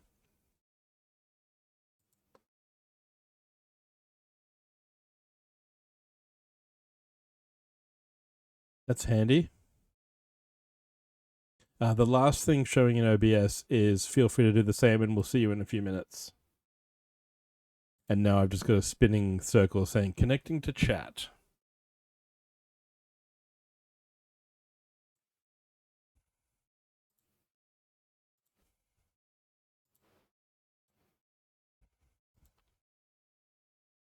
So I have to jump across to Firebot if I want to see if anyone's actually saying anything in chat now.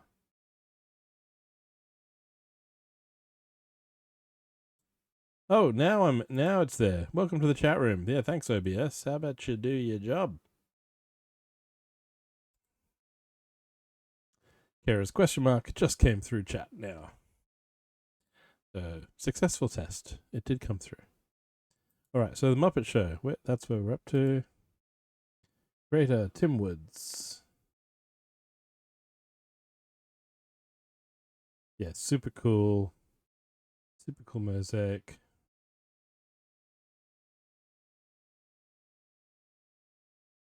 This one was a really cool.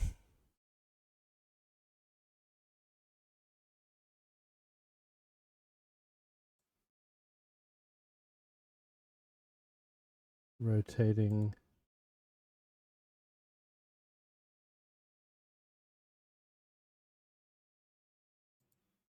Okay, it's just weird background noise from the convention. So enjoy this quiet rotating Avengers scene while I grab a snack that I went downstairs for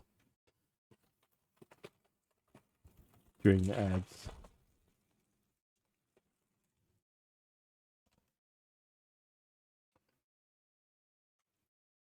So yeah, that was a cool.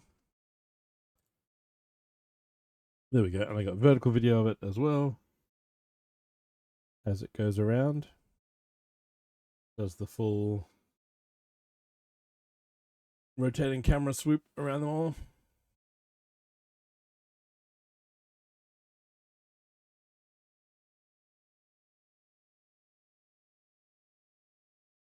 And it's just all on slightly well, not.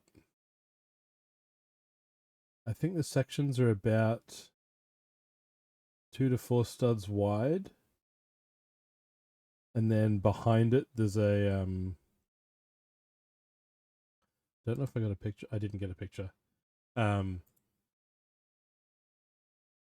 they're all attached to snot bricks, and it's about 3 bricks deep behind. There's like 2 rings of Lego. So one going around the outside and then one going just inside it. That's all anchored together outward from the center. And then the outer layer has all these plates attached to it. And the double cheeseburger was not on the menu on Friday afternoon. So I had 2 singles instead. And then our hotel had a drinks voucher and a happy hour 5:30 to 7 p.m. every night. You could get 2 free drinks with your voucher. I went on Friday. Friday was the only day that I managed to be back at my hotel in time for this. As it was, there was only really 1 beer on tap, and it was Bud Light, so I didn't really miss out. But now I can say I've had Bud Light. I do not recommend. And then we went out here. This place, I do recommend this.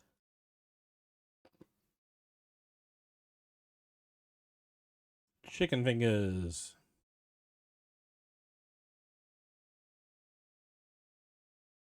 And most of the menu is, do you want 3 or 5 or 7 pieces of chicken?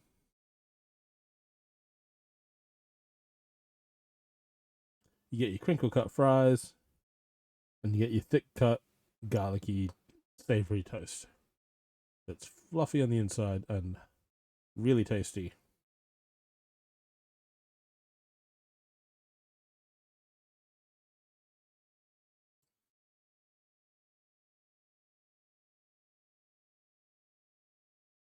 Texas toast. Yes, that was tasty. There we go. There's Kara and Kittles.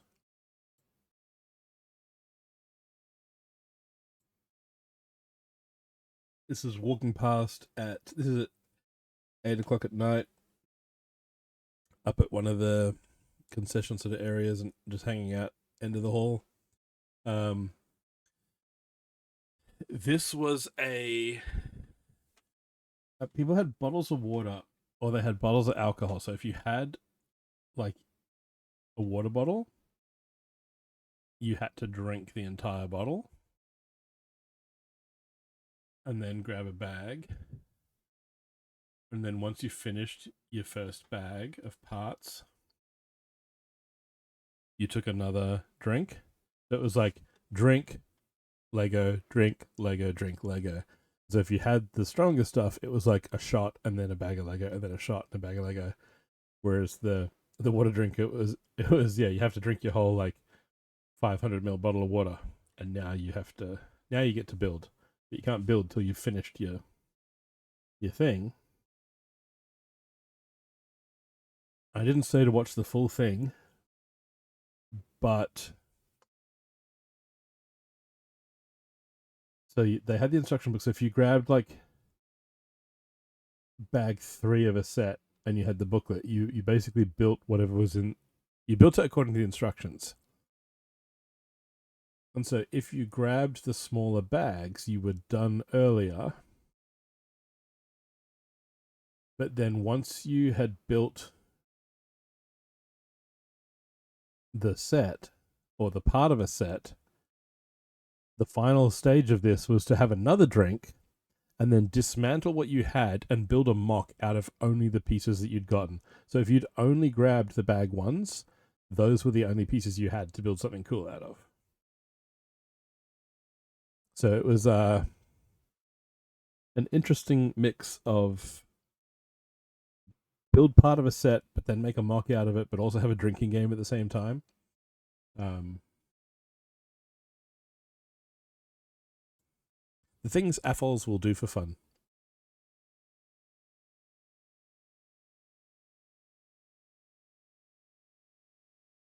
So this is Friday night at 8:20, and there's still people wandering around. There's not many people still setting up by Friday night because Friday afternoon is when the judges were coming around. So a lot of people tried to have their stuff done at the newbie session. They said if you've got working lights and motors and stuff, try to have your stuff running by noon on Friday because Friday afternoon is when judges will walk around. If your thing is nominated for something and it needs the lights and the wow factor of the movement, then yeah, make sure it's as you want it to be judged by then. More blurry photos just to get a size of the room, I guess. This was just me grabbing an idea of how to sell minifigs, just having little cards with the printed out picture and the price, and then once they're sold out, obviously there's none left on the hook. Easier than just having containers out for people to rifle through and have stuff go missing. At least here, if you steal a card, you've just stolen a card. You haven't walked off with someone's expensive Disney minifig. I was like, oh, that's a cool idea. This was some sketchy guy. This was Brick and Play It. I was like, because he was walking around the bag and he was like, hey, want a brick separator?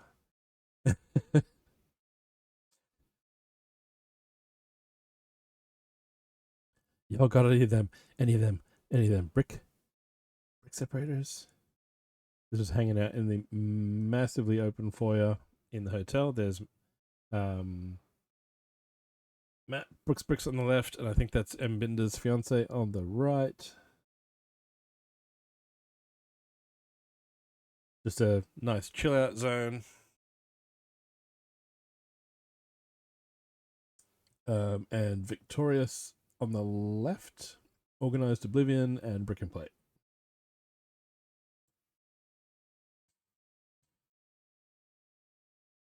This is some of Squiddo's steampunk layout. The motorized train running around. Still in the forest. Hang on, I need to bring Firebot back up. It's disconnected me from chat. It's lost chat again. OBS is not playing ball.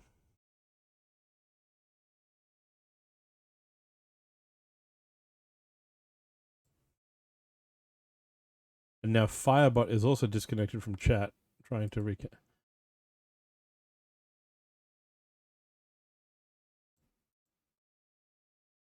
Okay, so now OBS says welcome to the chat room, but there's no message from Kara, whereas Firebot says AFOLs are a weird bunch, but also it's disconnected from chat.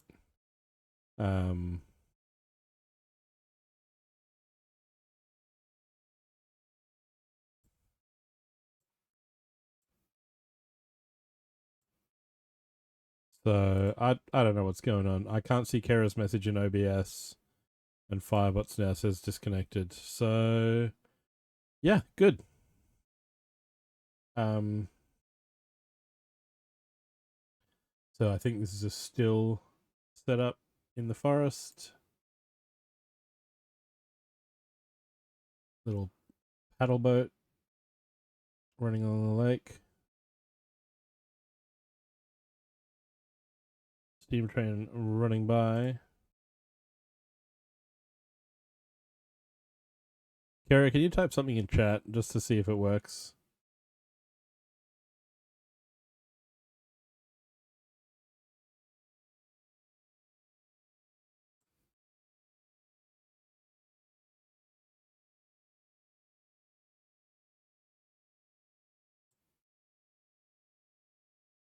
And there was like a steampunk airship type thing.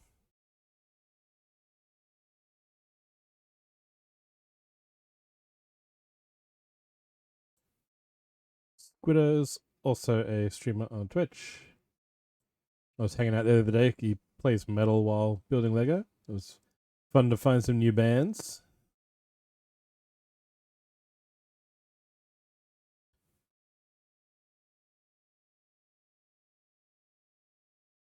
Okay, Kara's not replying. Can anyone... Don't worry if you're lurking. Can anyone type something in chat, please, so I can see if OBS is actually working?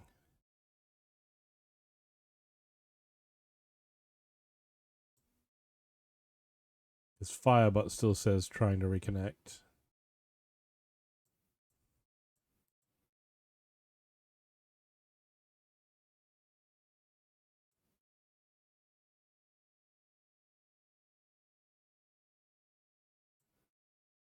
Okay.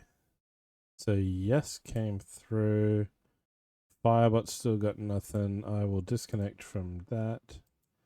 I'll reconnect Firebot. It's spinny circling.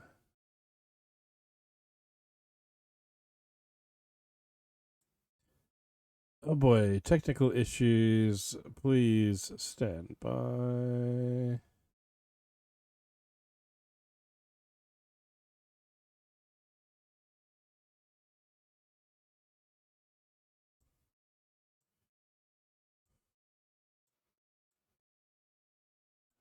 Yeah, Firebot's now not connecting at all.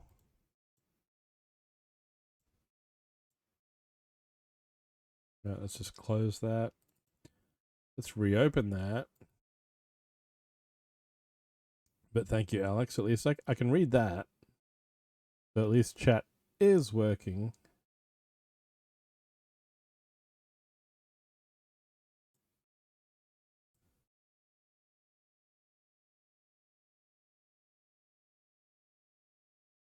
But Firebot is now not connecting to Twitch at all. It's just spinny circle, spinny circle, spinny circle. Okay.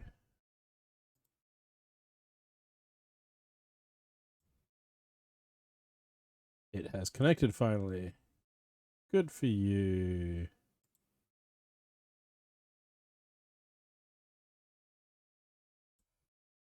Dealing with tech support. Well, yes, I would like some tech support, Kara. That would be helpful.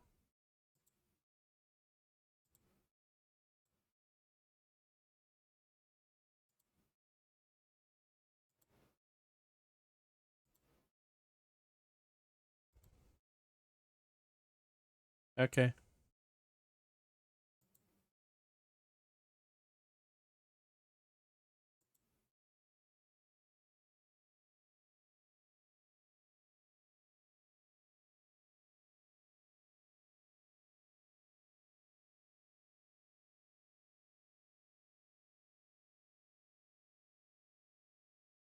Very, very thick, very chunky, and they are packed to the brim.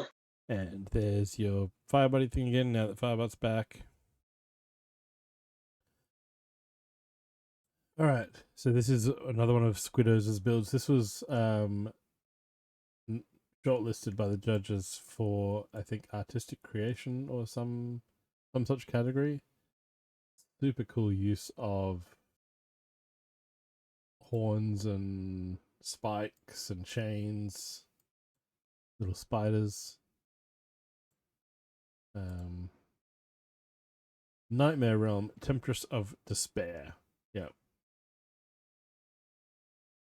And you got one of these little candle tokens. I got one of these on my table left, but I saw someone's table where they had a bag out on, I think, Friday afternoon or Thursday night, and I saw they had all these parts in the bag. So they was obviously still building all their tokens to then go around and give to the people they appreciated, and I got one of them, but I forget who it was. Yeah, Squiddo's had a bunch of these, like taking an idea from a dream set and just going full nightmare on them, and they were super cool, super lots of counterbalancing and like, don't touch the table, this will fall over. Highly intricate, highly colorful builds. And over at this table, this was a Paris Olympics. So I got the Australian flag there. I grew up in Ghana, so I got a close up of the Ghana flag. We had green sausage being used as the snake on the Mexican flag. Very cool parts use, and I complimented him as well on the aspect ratio. So not all flags are 3:4 ratio. So some of them are long and skinny, and so he made the effort to have these flags be different lengths and widths. And then the use of the bracket piece over here,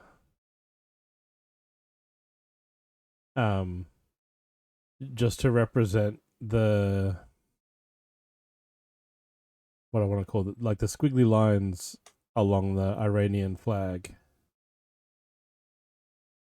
Just the little use of studs and the negative space between them to give that kind of border effect. So then what I made him do, of course, very cool. Because I'm a kid who grew up looking at atlases and looking at flags and stuff. And when I said about the aspect ratios, he was like, "Oh, you mean like these?" And he had like a laminated printouts of the flags that were clearly from a book that did the whole, all flags are a 3:4 rectangle. And I was like, "Yep, oh, hide them." And so he flipped them over, and then I went row by row, column by column, and I think I got most of the flags. So there was somewhere I was like, one of these two are very similar. One of them is this country, the other is this country. Which one's which? But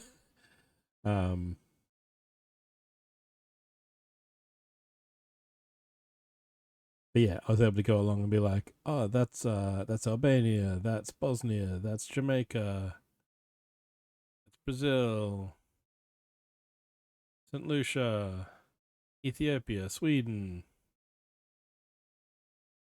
Zimbabwe, I think Zimbabwe. Oh yeah, he used a gold owl for the bird on the Zimbabwe flag. That was in a little recessed brick built section.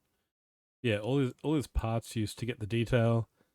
The star on the Moroccan flag was string that was fed through holes in the back to tie it off at the back.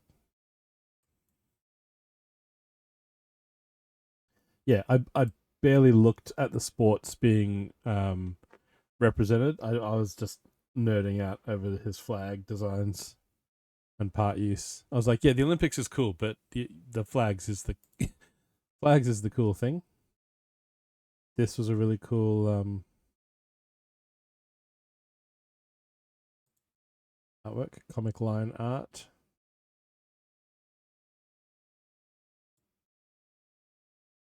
And then we had The Doctor. This had some interesting like use of angles and wedged in slopes to get different angles into the mosaic.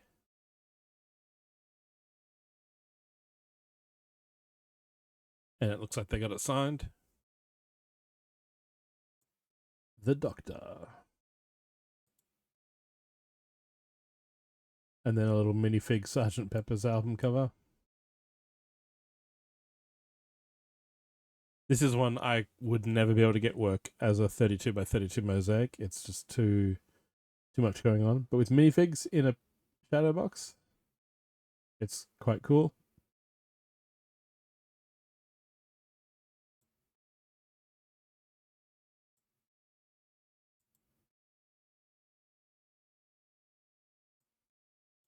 Tars from Interstellar.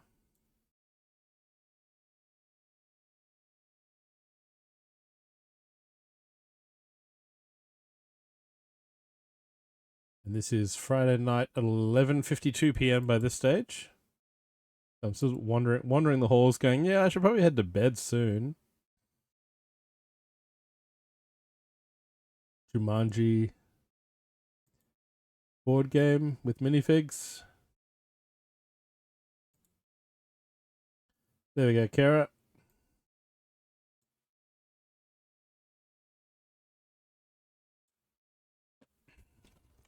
There's your veggies.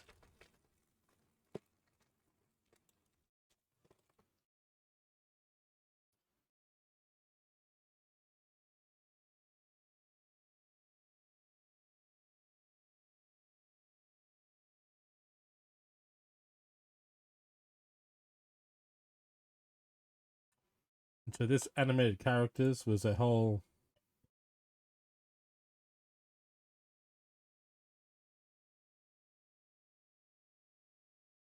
bunch of different animated references. Smile and wave, boys. Smile and wave.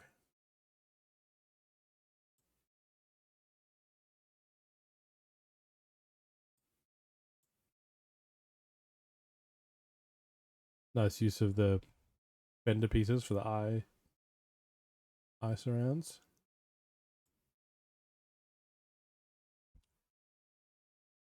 The sloth.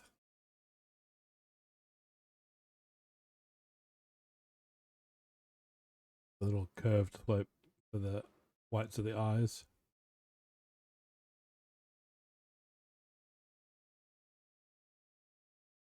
Pit stop.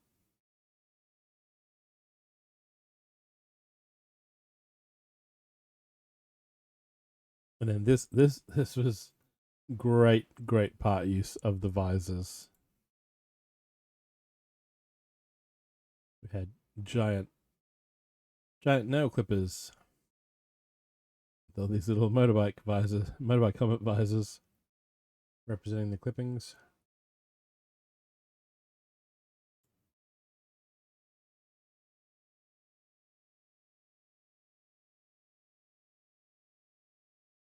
Best use I saw of a old Ghost minifigure piece. And then this was a whole bunch of lightsaber blades in white and translucent blue.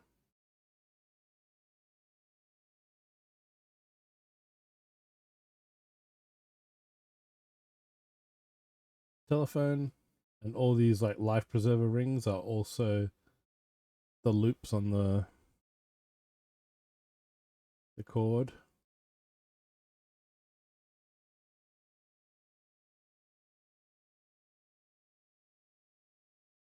Great scale work.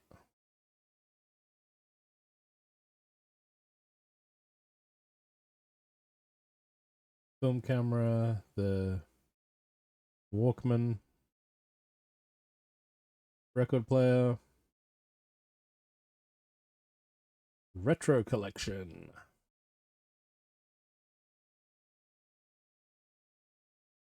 Giant mosquito.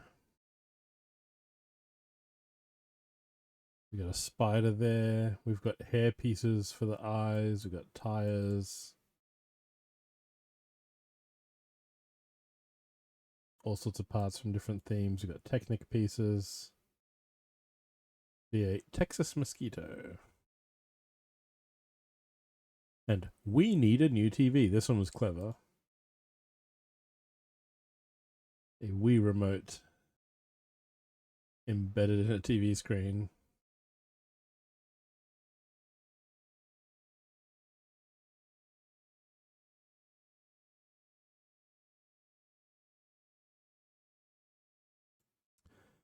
G'day, D. How are things? What's that? Cheers. We are drinking a It comes in pints? I can get you one. the Lukey Dunkle Dog Dark Amber from Illinois. Brought back in the suitcase from Brickworld. And I've just noticed I didn't pay much attention to the replica laptop that this guy built. But I'm just noticing now he built the spinny circle. He built the spinny circles. It's buffer, like it's got a progress bar at the bottom. It's like a YouTube video that's buffering. That is clever. It's the little details.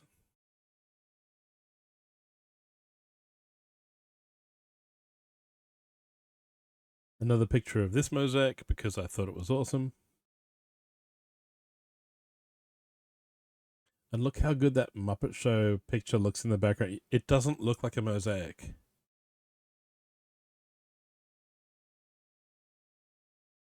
That just looks like a poster.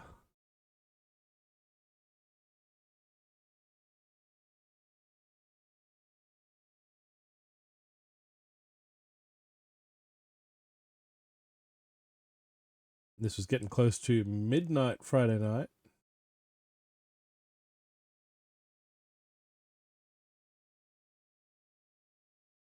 After dinner, we dropped the others back at the hotel, and I went round to I think I was fixing up something at my display, and then I just wandered the hall, just taking photos.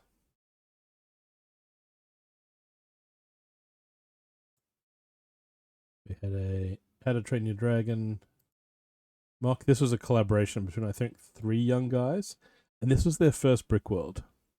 This was like their first, I think it was like their first big show type thing, and, you know, they built this really cool little Viking village, the little sheep. There was a sheep over here hanging off the side of the cliff. They had a pit here.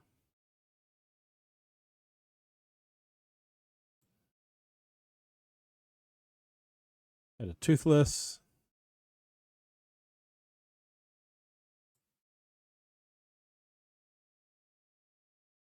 And then, so this is Burke. So Justin, Ethan, and Titus were the three young guys that built this. There's the little dragon down in the pen.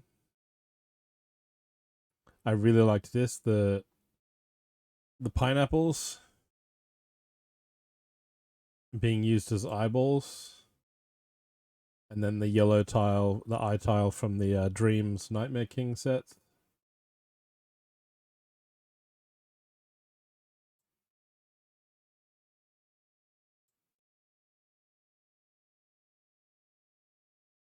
And the sculpture, the statues either side of the door.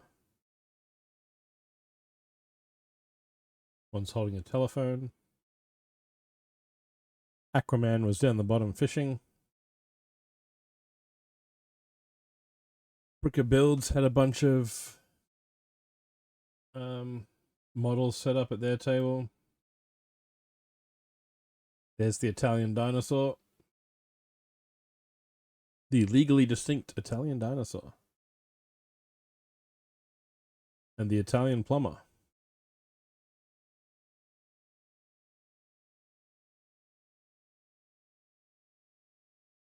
I forget what they call this one. Electrical monster or so, electrical mouse, maybe? Something like that.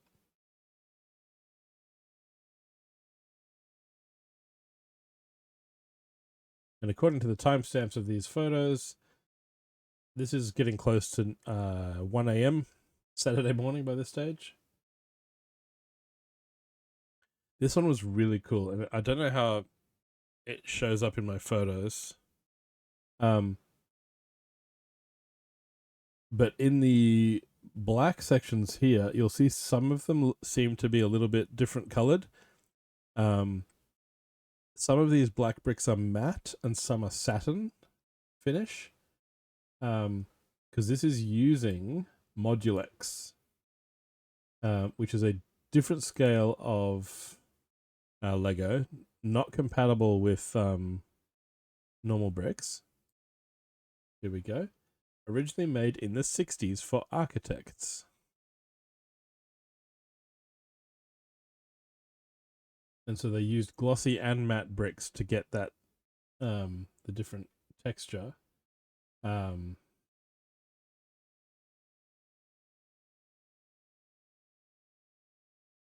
yeah, using the sort of discolored clear bricks for the image, and then the different tones of black for the background. Super effective.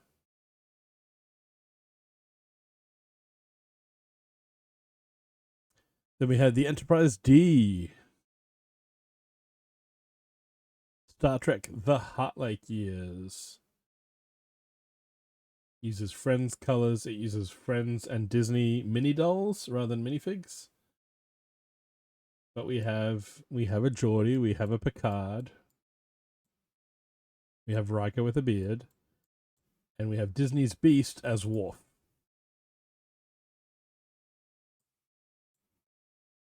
So yeah, I liked this. I liked the adaptation.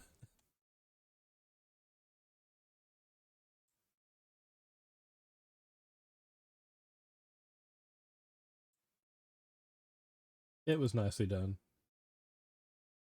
And this is at 0:52 Saturday morning.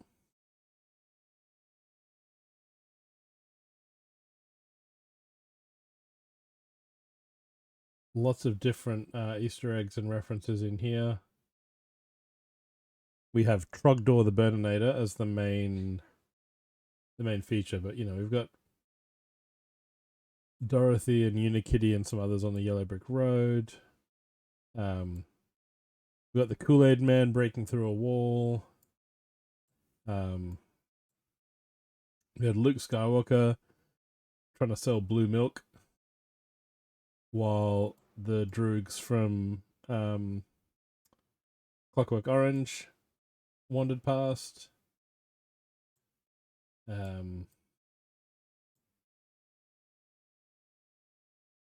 We had this motion blur effect with transparent blue and red pieces behind the Sonic minifig.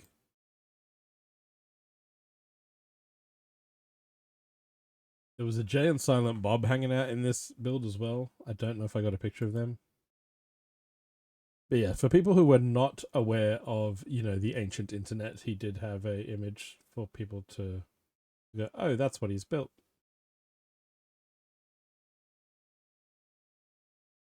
The display was just called The Burninator.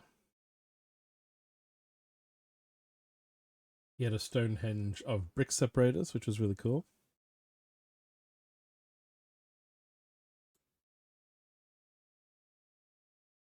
Oh, and RD, I might like this. I finally was able to pick up the 400% model that I won on Brick and Plate.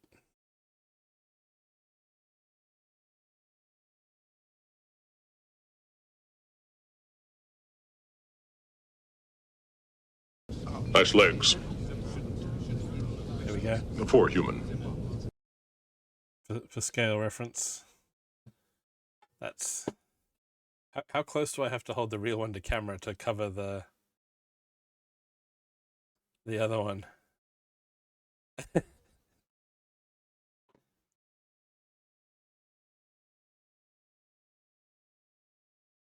So yeah, the Stonehenge built out of separators. I liked that.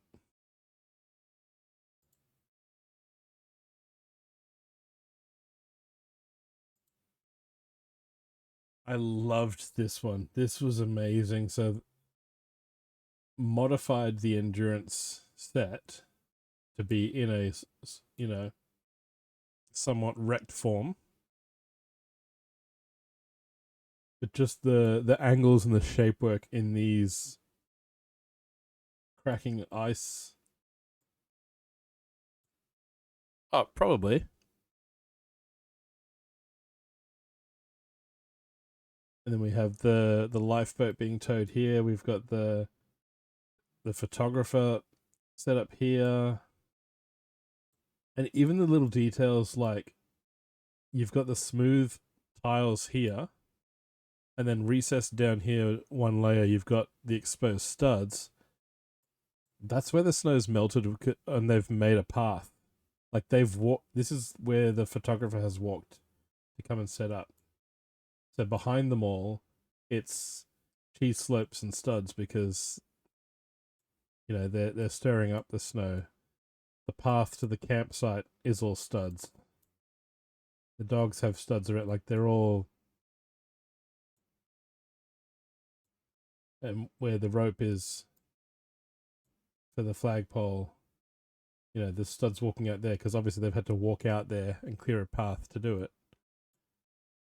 It's just awesome little details. And yeah, all these plates that aren't quite the same angles as each other, so that when they rest in there, they look like a jigsaw, but they just all sit at funny angles. It just looks so cool. I was like, this just looks, yeah.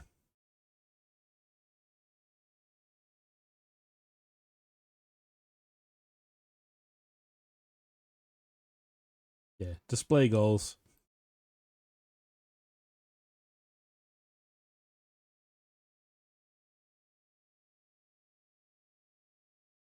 Few photos of that one.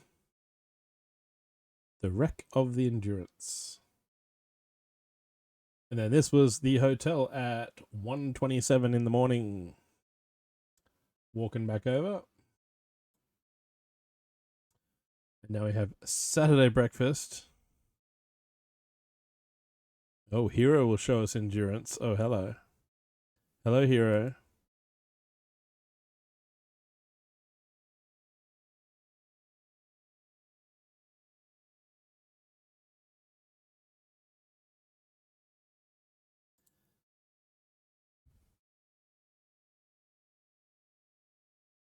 How's it going, Hero?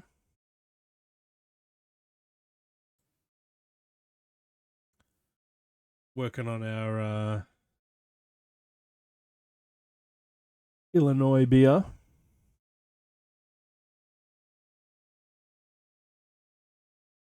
Saluki Dunkle Dog. Brought back in the suitcase. So this was Saturday's breakfast. Some yogurt, banana, bit of sausage and egg. And some waffles. So Saturday was the first of the public days. The show was from 10 till 4. This is at 9:19. The line was out the door already of the convention center. And there were different events going on. There was activities in the hallway. So before it even opened, there was Star Wars cosplayers. There was this charity thing here. You for a donation to charity, you could then do a barefoot walk along Lego.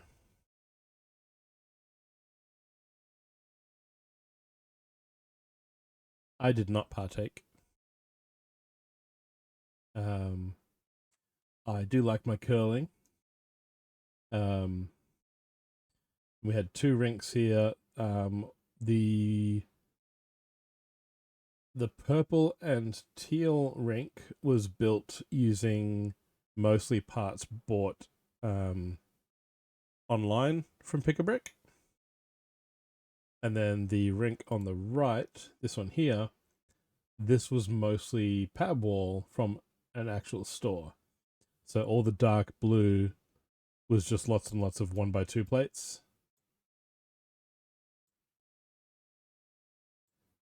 Because that was the available parts.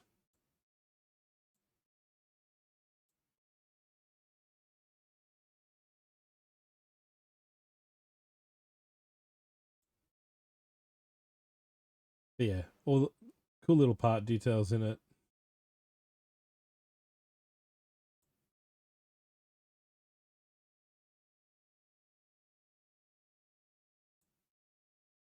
Curling for all.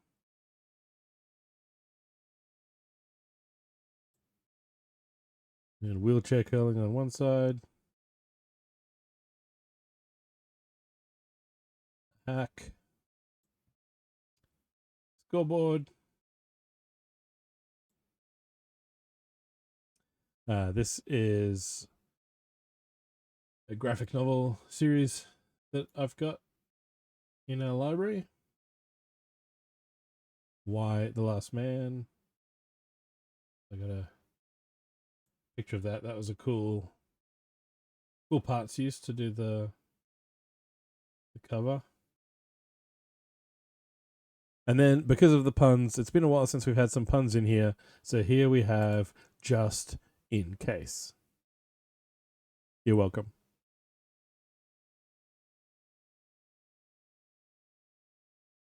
And yeah, Kara, there's nothing quite like walking into a convention and going, Yep. I'm here. I have a lanyard. I'm good to go. I'm allowed to be here.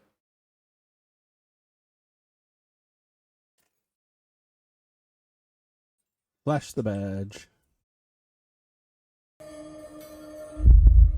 Give me the water. Okay, hero. I will have some water. Thank you, sir.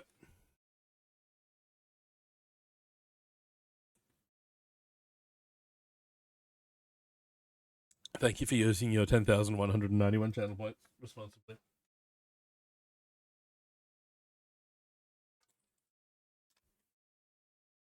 Yeah, did you feel like Wayne and Garth, Kara?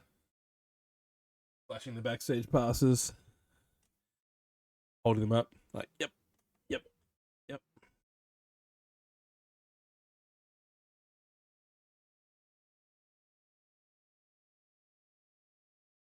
This one was a cool little jousting scene from A Knight's Tale.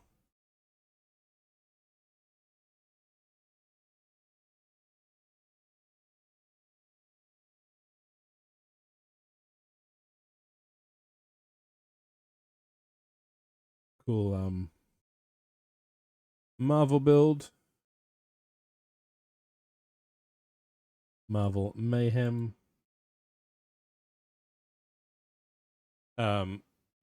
It doesn't quite show up in this picture, but these LEDs, the light did actually spin for the portals.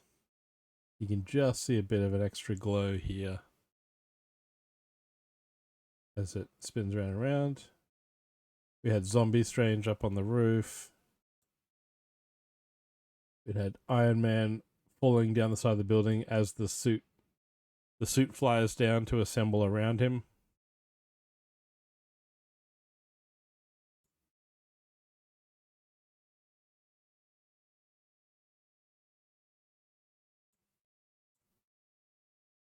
funky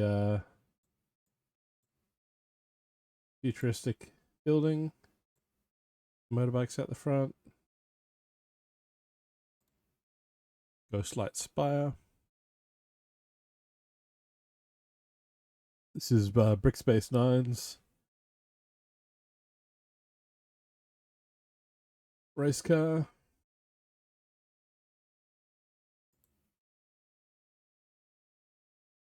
Red Devil Racer. So yeah, that's from Brickspace 9. So you see a few Aussie shows on the list here. Now lives in Finland.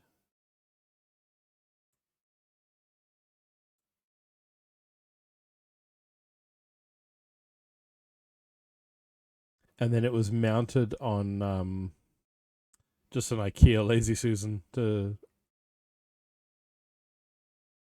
turn if needed. This one was cool. Guess the film with little film strip with props and like little helmets and accessories just to represent movies. Guess the film.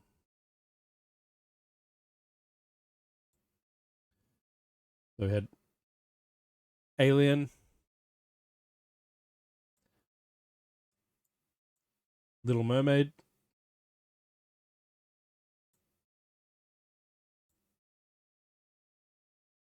Monty Python and the Holy Grail. The Grail in the cloud was a nice touch, but so is the Killer Rabbit. This one, Ring in the Middle, and You Have My Sword, and My Bow, and My Axe.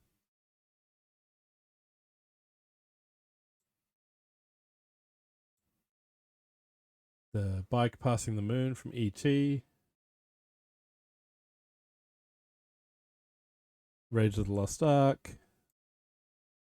Oh, where's the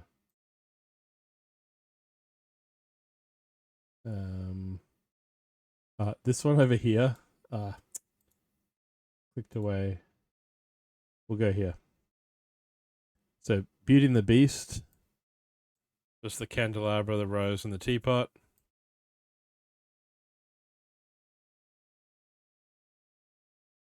No, the door is not Monsters, Inc. We have a blue gem. We have a captain's hat. We have some water and an ice flow. It's Titanic. I was like, oh, that's gold. Yeah, that was Titanic. I was like, classic. But yeah, it was just we had Scream. The chunky phone handset, the knife and the mask.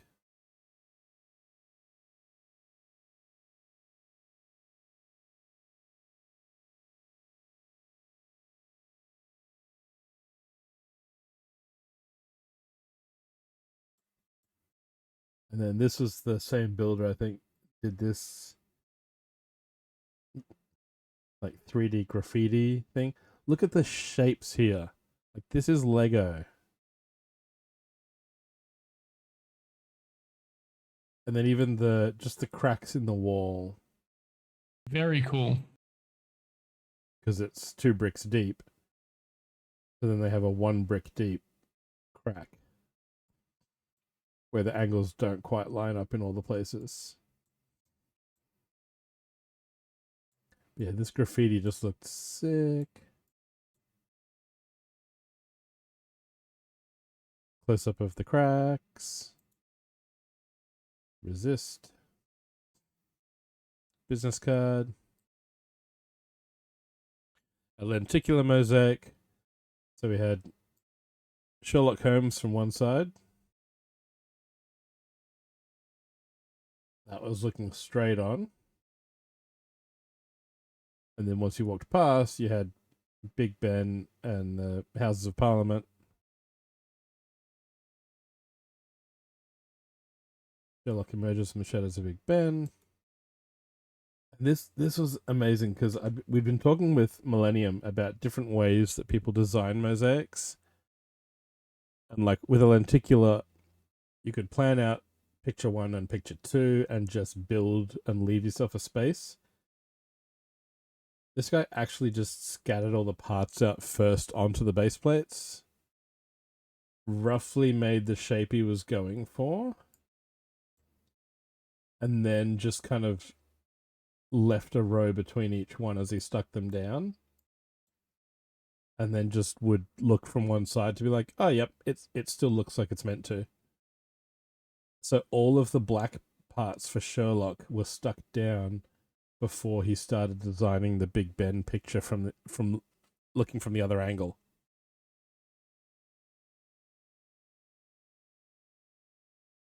So it's like, oh, that's a different way to do it, like just doing it straight down onto the board. Welcome to the party, pal! And here is a mosaic. Brick and Plate brought me over here. He was like, your sense of humor, you will like this. So this mosaic is an ode to John Cena.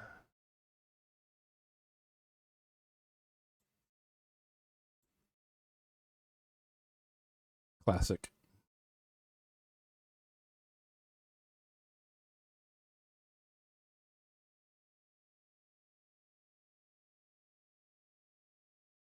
And Richie, the guy that built these, he was on both the public days. He was there in a blue jumpsuit and red beanie from The Life Aquatic. And then this is another one of those mosaics where these tiles are at one level, and then this guy's raised by one plate, and then this character is raised by 2 plates, and then over this side it's raised by a whole brick. So that you get 4 layers of mosaic. So you get a slight 3D image out of it. Same there, the Royal Tenenbaums picture.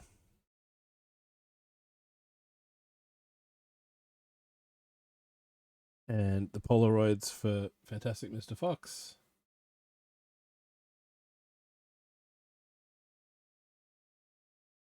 It was all the same builder.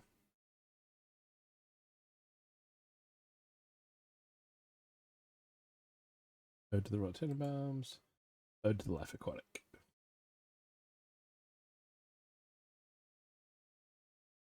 And then this Ninjago build, it will probably surprise no one who built this.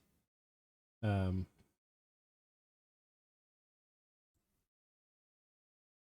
there's the name badge.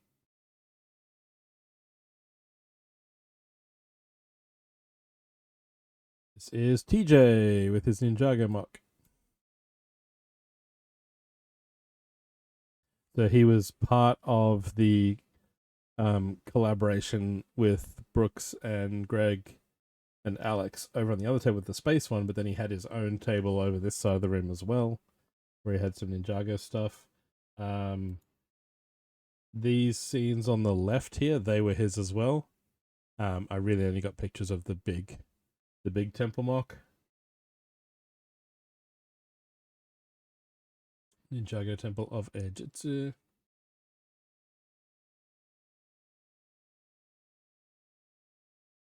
Okie doke.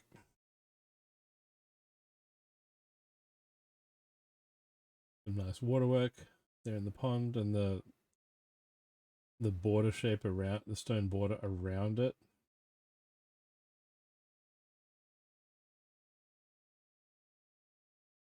And then on the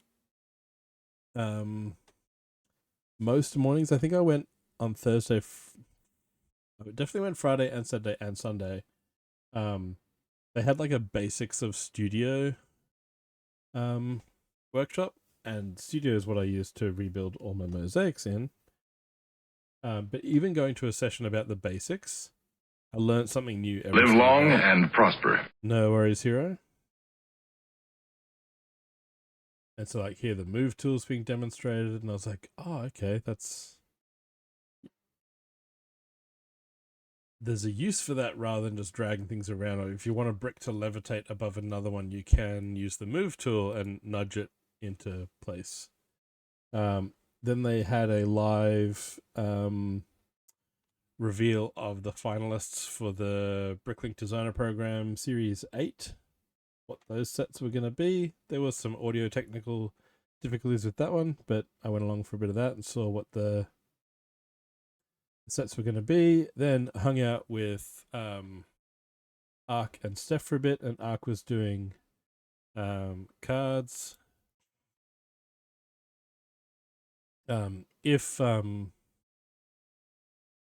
If Led or Build are lurking, I'm sure they will enjoy Physical Taco's contribution to the cards.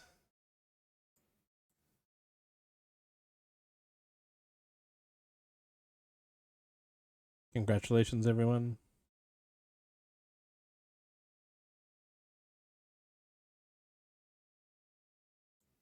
Here's Ninja. I'll get his logo. Mbinda. And in case you missed, in case you missed this one, you also, thanks, Joke.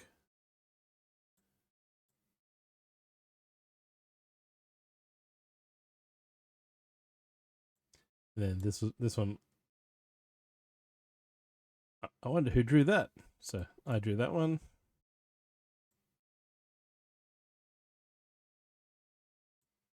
Wrote the name in orange, then drew my little brick dude.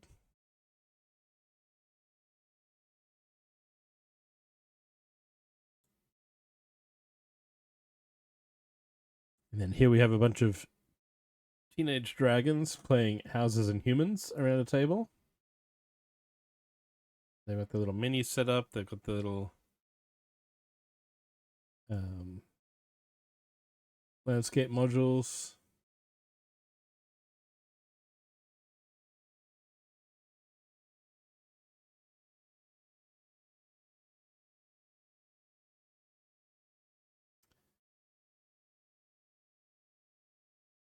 Then we have Coop's logo.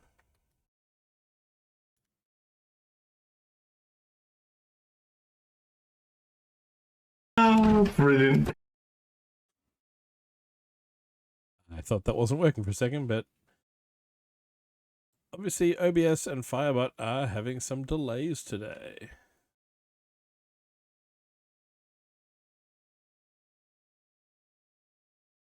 And we got ads starting up here soon again. We've been going for 3 hours. So everyone stretch your legs. I'm going to grab a snack and we'll see you back here in a couple minutes. See you soon.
And I'm back.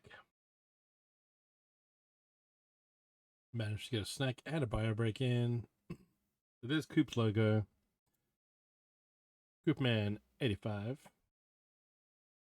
Who also brought a whole bunch of emergency vehicle marks across from the UK. Which are really cool. And he bought lights while he was there. Your culture will adapt on a to few service us. Resistance is futile. And speaking of Coop, look at all these trucks. Look at all these wee-woos. Wee-woo, wee-woo. Those lights were so bright on the Saturday night when they turned the lights out.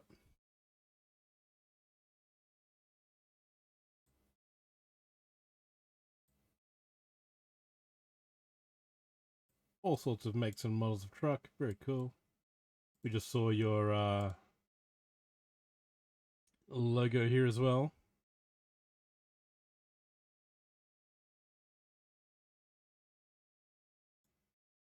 That looks like, is that a carrot in the background? I think that's a carrot in the background. Creator Coopman85. Only another 28 to light up. Oh, pardon me.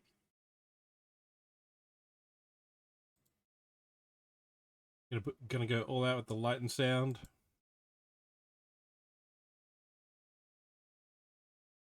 Some product placement.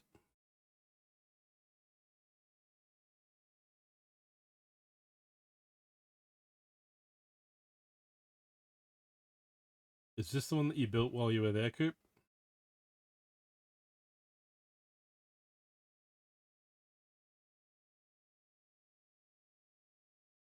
Was this the American one?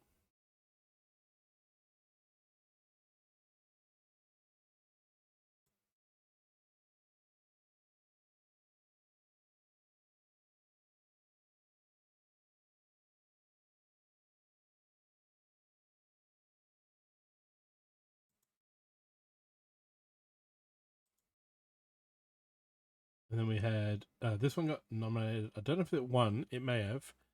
For movement. We'll see if this... There we go.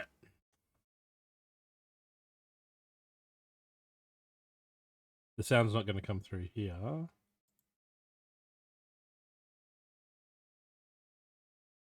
It wasn't playing music. That's just crowd noise.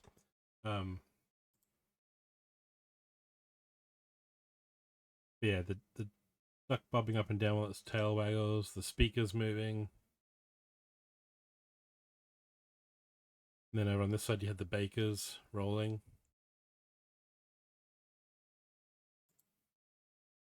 Webbed wiggle. This was one of the shortlisted for, I think, buildable figures or something along those lines. Like built characters using mostly the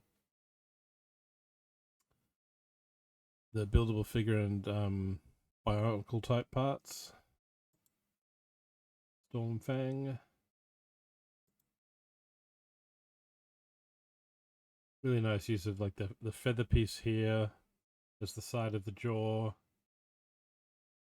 Little rubber bands in there. These bits being used for the ears. Just all kinds of funky part use. And we've lost chat again.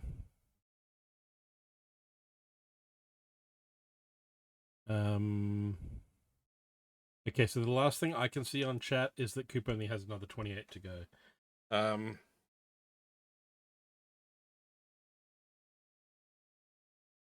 have to go to a different tab and open up Firebot to read. Coop is working on that truck right meow. So yeah, OBS is being a real pain today. I don't know what it's doing. No frame drops. The frame rate has been steady and fine the whole time. We're in the green the whole time. But just chat is not, like, it's not connecting to Twitch. There's no chat. So who knows what's going on. But it's also doing that in tabs where in the browser where I'm lurking. every once in a while it won't let me chat. The chat button goes grey. Having it grayed out on my own OBS isn't cool. So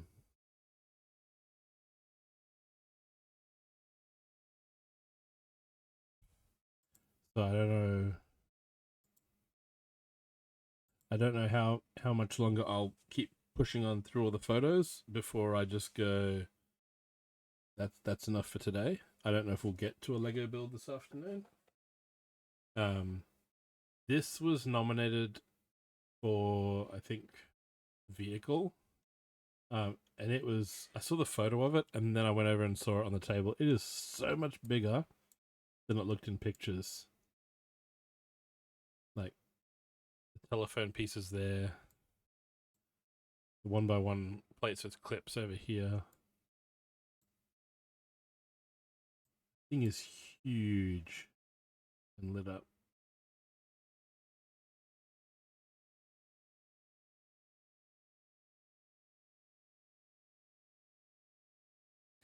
Oh, and also thank you for the resub, Coop. Always muchly appreciated. Forgot to say thank you for that. And OBS now says, welcome to the chat room. Thanks, OBS, for welcoming to my own chat room. Is it going to bring across any other messages yet? No. No, it won't. Why would it do that?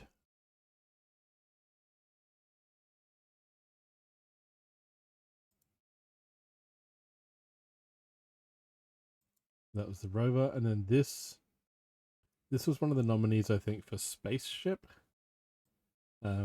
This crescent moon shaped thing. That looked really cool lit up at night as well. Waning Crescent. Scott Wilhelm. Is it so? Yeah, that's the same creator as the rover, so some awesome spaceship and vehicle builds by this guy.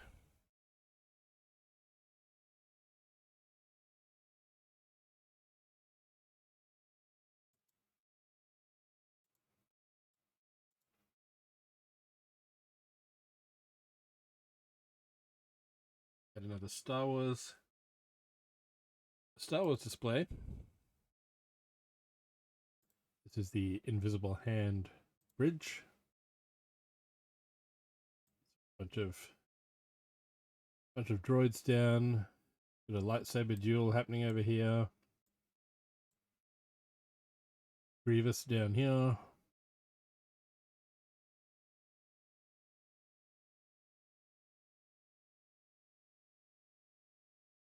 Just cool use of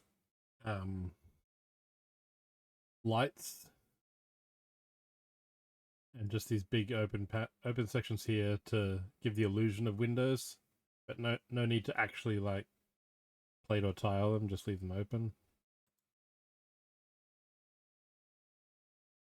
This little alien scene was cool.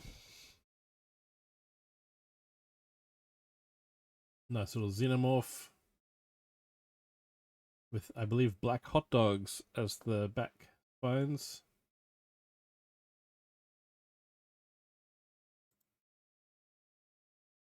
There's Dawn's wings with the lights in them this time. And you can see the lights coming through the sunset there, even before the lights went out in the room. Then we went to Macca's. So we didn't really have lunch that day. This was at like 5 p.m. Headed across to Macca's. This was my double quarter pounder that looked like it was assembled by a high school student. It probably was. It was just thrown together. And then someone went for a 40 nug challenge. And when I say someone, two someones, Coop and Og, decided that they would try and eat 40 chicken nuggets and fries and a drink in 20 minutes. And with, I think, 2.5 minutes to go, Coop was finished and asking other people if they still wanted all of their fries, and just sort of just walking out the end of the clock. And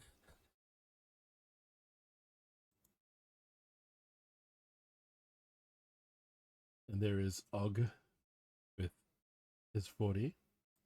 And meanwhile, everyone's got their phones going, oh, hang on, Korg's live.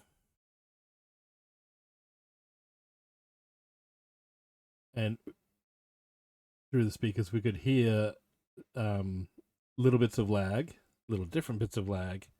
And so Millennium then decided to put all the phones on the table and try to line them up in order of delay, from least delay on the right to most on the left, so that when they triggered R2 to roll through the screen on Tangier, it would roll across the phones.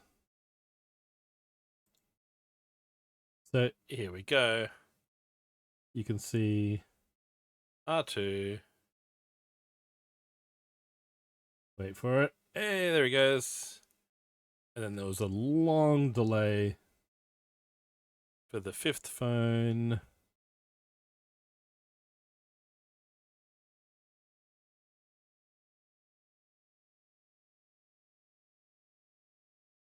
And there goes R2.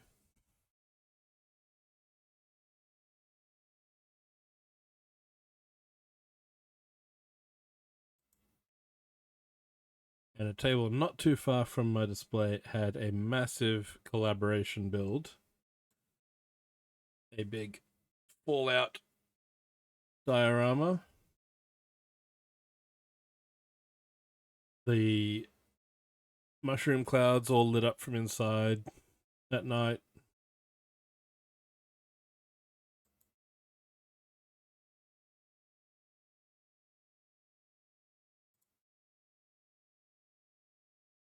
This thing was huge.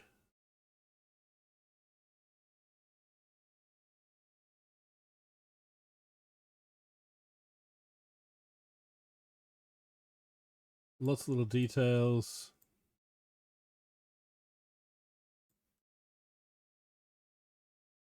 Ruined buildings, remains of roads.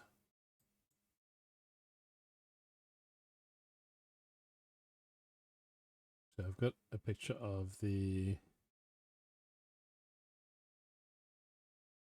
a little donut shop in ruins.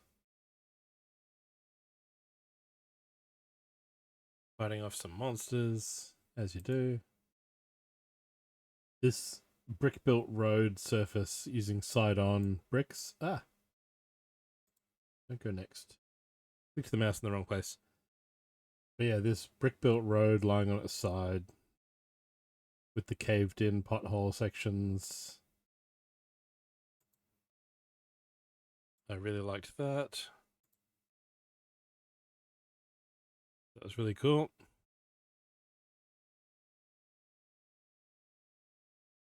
And now we can go to the next slide. Got some caution, radioactive.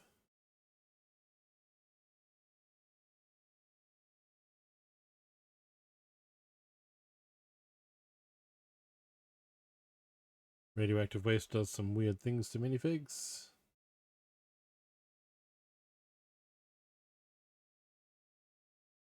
Looks like Indy did not survive the nuclear blast by hiding in a fridge.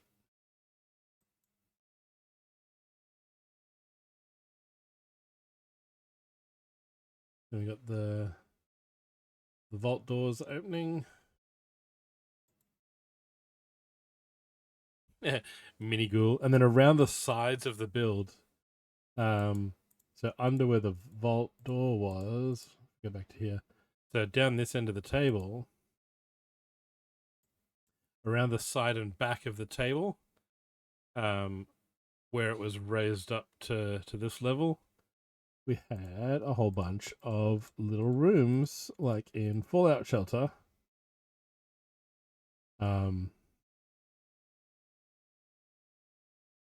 We had a party going on there.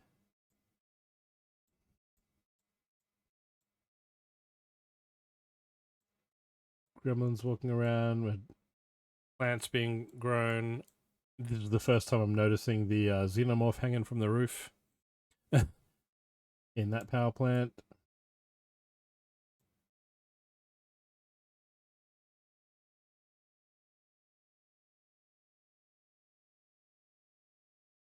A little diner scene.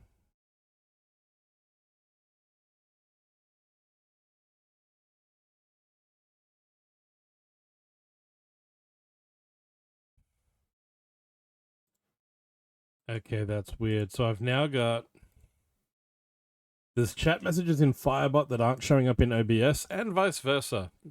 So apologies if I do not reply to anything. I'm probably not reading it because it's possibly not coming through. We've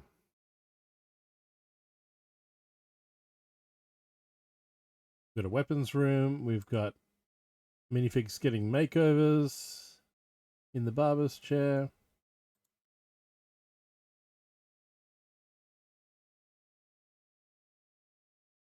Yeah, it was a very cool collaboration. And then they had the Brickbuilt logo as well.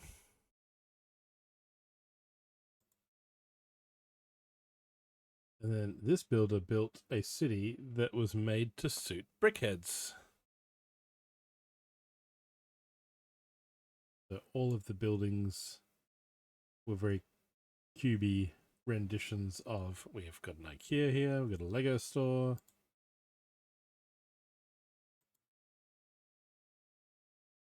Bank. Red brick building.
Right, we're still having technical issues over here, but oh well. Got a record store, we got a pizza shop, we got looks like a bat cave and a police station maybe.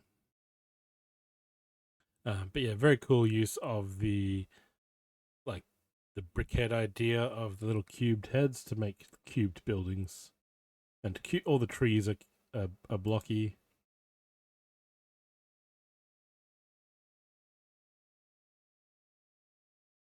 And we had a Darth Vader and Obi-Wan's robe seen in one of the cubes.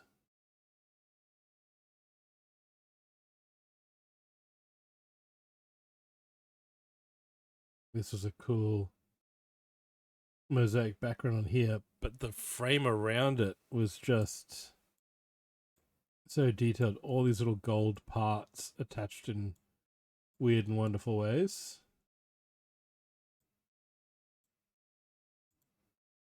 Painted daisies.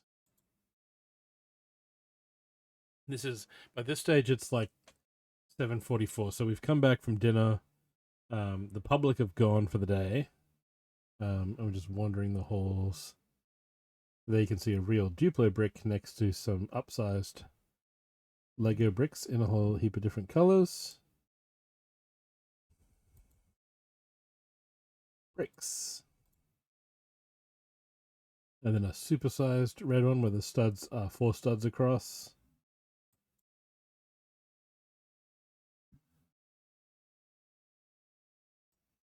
Cthulhu finds a friend.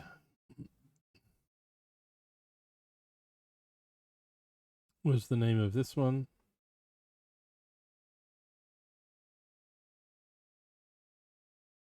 Nice little facial expression.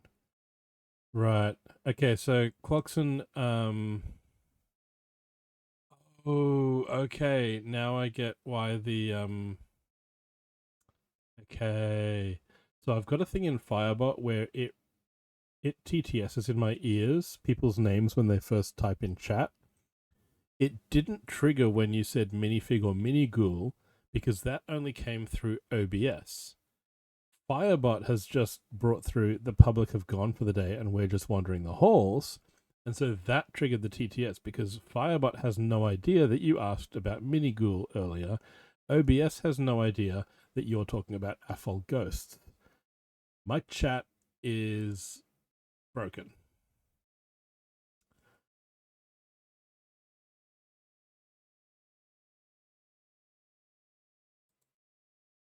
Very broken. All right.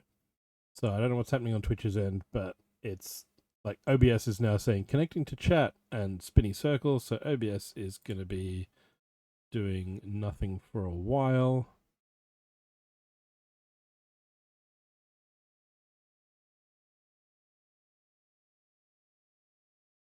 And there's Toothless. Okay, so now I have to bring Firebot to the foreground and hide OBS because OBS is useless at the moment.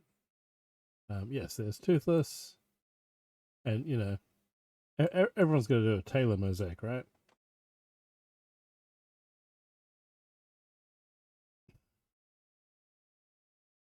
And so this was a guy and his daughter. So the daughter built the Toothless and the Taylor Swift mosaics.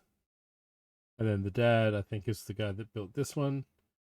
It's a Blockbuster video store being attacked by zombies.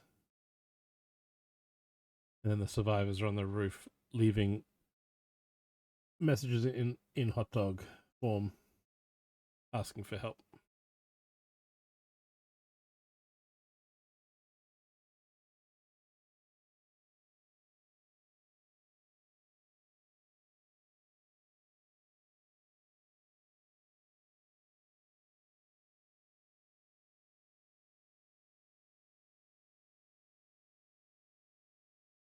There's a thing! There's a thing on top of the thing! You don't have a Taylor mosaic? Do I need to make one? Oh yeah, Night of the Living Late Fee was the title of this one. Boarded up windows and doors.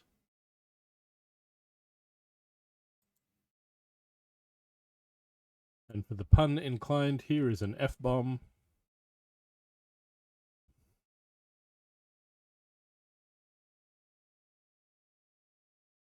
And then the gunboat. I had to congratulate him on this one. I was like, that is so well done. He said his wife hates it. I was like, my wife will hate it too. I need to bring her back and show her this. And then I forgot, and I never did.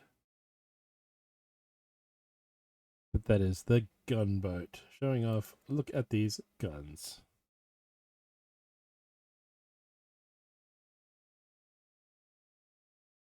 Giant Bowser's Castle. Full of lights and movement.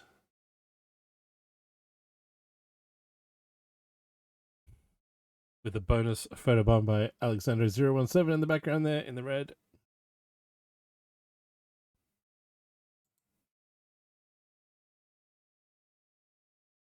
This thing was huge.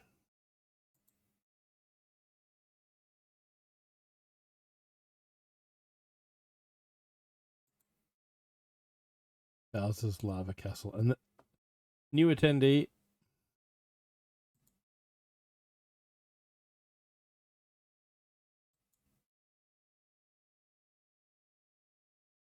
Oh, this was the couple we met at breakfast at our hotel. So the husband built the Penguins versus Porgs battle, and the wife built this airship, like steampunk bar. I think it was called The Last Stop. So it was like an airship station that had bars and some cool airships. Nice customized minifig configurations of parts. Also lit up. And the sign at the top. Very cool. Spun around and around. Well, for some of these people, Cloxon, they don't have the room in their own house. I know for me, when I built my South Pole mock, I never had it built in my house full size. I built one table at a time. I built the front table and I built the back table and I boxed it all up and I took it to a show and I put it all together and I went, oh wow, that looks really cool all done together. I've only ever seen it at shows. I've never been able to build the whole thing at once at home. I can work on half at a time.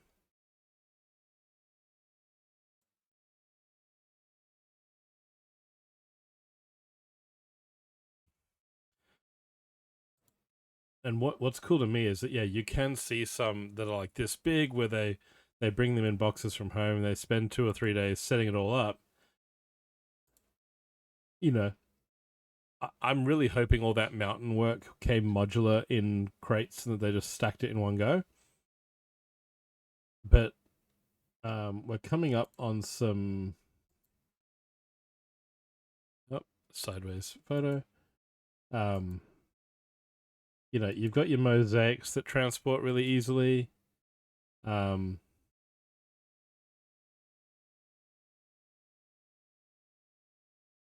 for every model that every scene that you see that's this huge, packed with detail, that, you know, is amazing. You've got a little, and here's another Shire scene. I'm trying to, there's the Black Gate charge, for Frodo. This one was cool, simple, effective, a little mosaic of the title crawl for Star Wars. So that obviously packs really flat.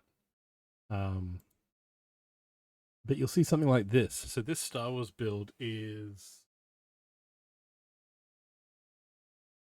That's 10 studs to there. 20, 30, 40... That's maybe 40 something studs this way. But it looks only about 30 this way. With Rey camping out in a crashed X-Wing and some troopers on patrol. Yeah. You also find these really detailed small builds that are equally impressive. A 0.5 by 1.8 meter mosaic for Bricktastic. Wow. Are you going to be using base plates or the Technic art plate? Oh, be prepared for lots of zoo photos now. I want to build a zoo at some point. I don't know how or where I'm going to fit it.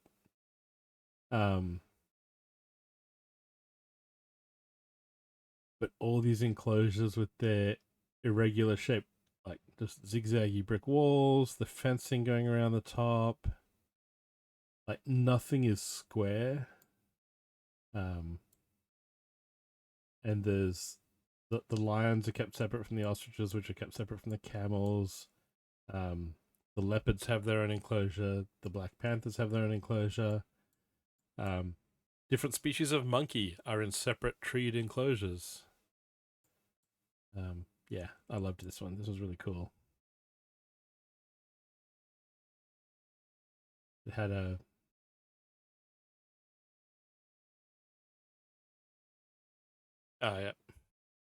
yeah, definitely. You want to be able to break it down and move it. That was the thing with the Stream Team logo. Millennium designed that on those plates so that, you know, one person could build a plate and post it off, and then just it got combined on the day. And even his, hey Scotty, welcome in. We're going through some convention photos and drinking an American beer that I brought back from the convention. Trying to think, what's the term for this? Things at aquariums, is touch pool the right word? Where they let kids an interventor? No, people might be like, that's a lot of Lego for 5 days. You sure you're okay? A big fan convention. Yeah, here's the pool where the kids can reach in and, you know, touch starfish and Ooh, you took a mosaic. Oh, have you been? What's the show in Portugal? I went to a talk at Brickvention like 5 years ago, and someone talked about they've got a big show and they took stuff to Portugal. Megatron Prime.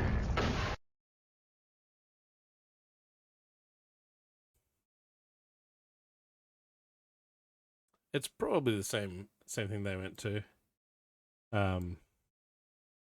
The really cool thing, and I complimented them on this. I had to highlight it, was the way they did the yeah, there's the penguins.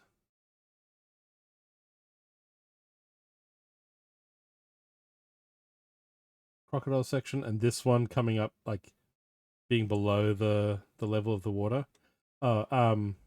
Local. This is if you look at the back there, this is in a convention center in Chicago. It's like 100,000 square feet of Lego and convention rooms.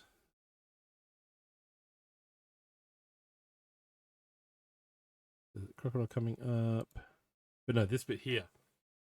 So the aquarium side of things, rather than like filling it with plates across the top, they've just used all these transparent blue plates around the edge that all stick out a little bit to just give the illusion that, okay, here is our water level. So for the seals, they've just tiled the whole thing over, and they've left a gap for the seal to go down below that level. For here, the area is too huge, so they've tiled the border to be like, okay, your brain can now work out, okay, this is all meant to be underwater, and we'll just run with it. So it's like, that's so cool. So we can see the fish, we can see all the turtles, you can do all your little coral and seaweed and stuff. And they've just put enough transparent blue around the whole edge to just be like, yeah, we know, we want you to be able to see this, but pretend this is water.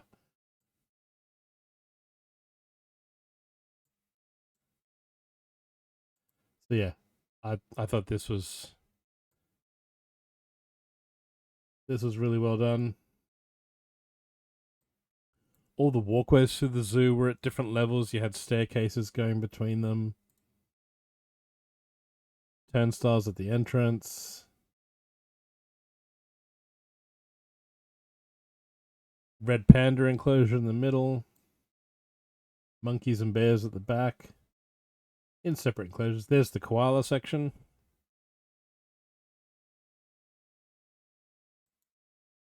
Camels. I took a lot of zoo photos. Panthers, tigers, and then up the back behind the tigers. Did I get a bit? Yep. So there's the old school pirate monkeys in this enclosure. And it's got like a little rope bridge. Then we've got a different type of tree in the next enclosure, and we've got the more recent two-tone monkeys from the city sets.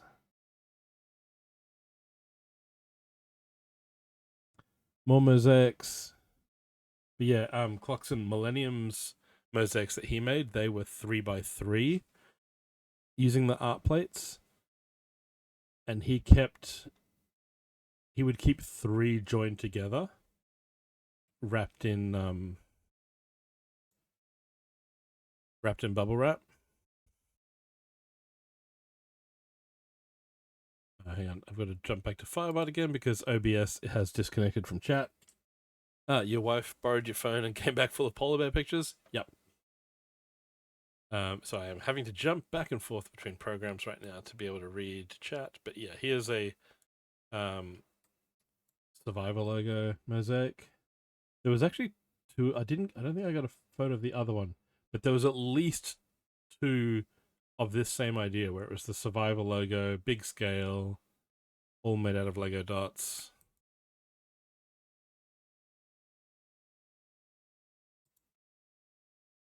This builder also had a tribal council.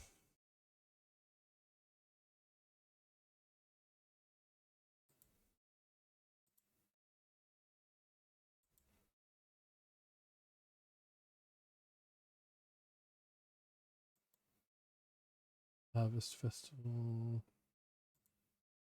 Yeah, this was a really nice, like, small, compact, but so bright, full of color, full of detail.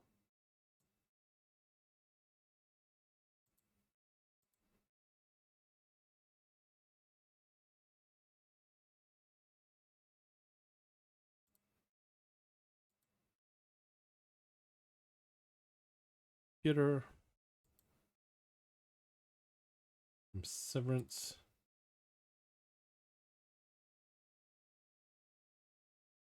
Ooh, putting plates across the joins. Yeah. Yeah, so Millennium did his, I think, vertically. So each vertical third of the build, he kept together, but then just would put 3 together, wrap that in plastic, put it in his luggage. Then just had to unwrap it, unstack, and then clip them all together. Cattle yards.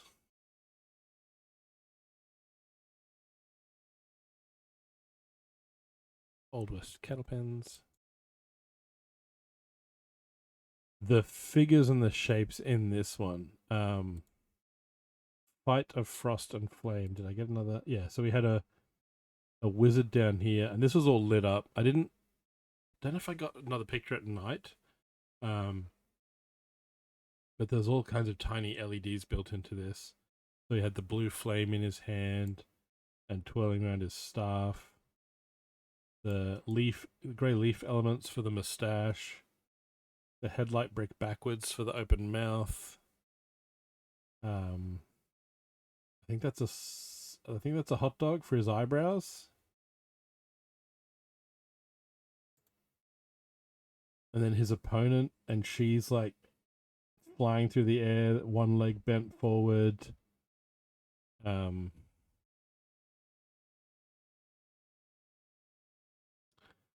Yes. Designing in studio to keep things individual. Yeah.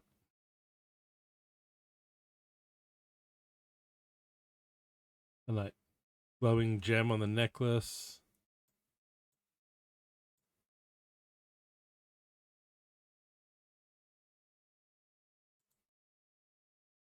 Backlit stained glass window.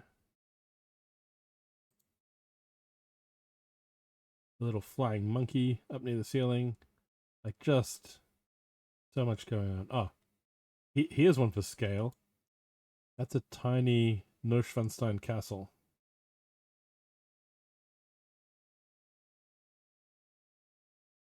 using hats and hoods for trees as well.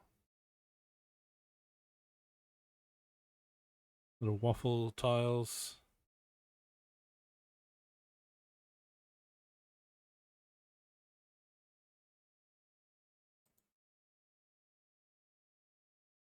Yeah, that was what's that? 2, 4, 6, like 12 by 12 studs at the base.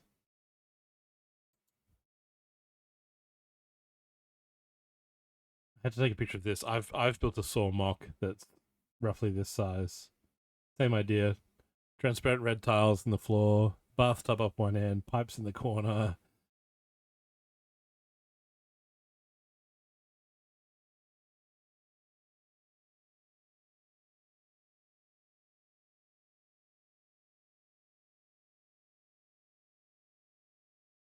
This one was a huge collaboration, but they had title cards around it for the different sections. So the whole thing had a title and was nominated for one of the collaboration categories. But then it also meant that, so like this whole farmland up the back with the lavender farm, that was one person's creation. One guy did the castle, and so the castle was nominated for best large building, and then one of the other guys in the group built the town over here. So yeah, this was nominated in several different parts of it were nominated for different categories. But all tied together really well.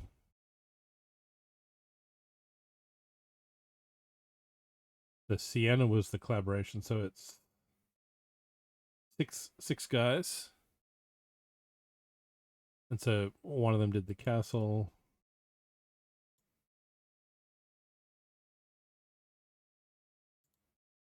Where did my...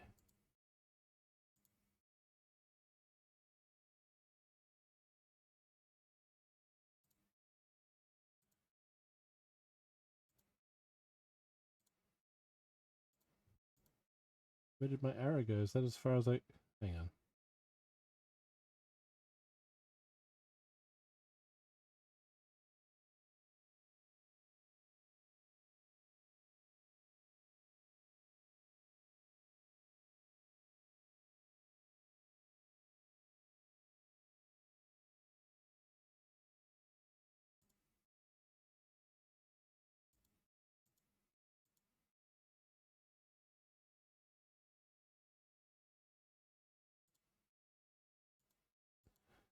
The slideshow, the program wants to end there. Okay, let's go back over here.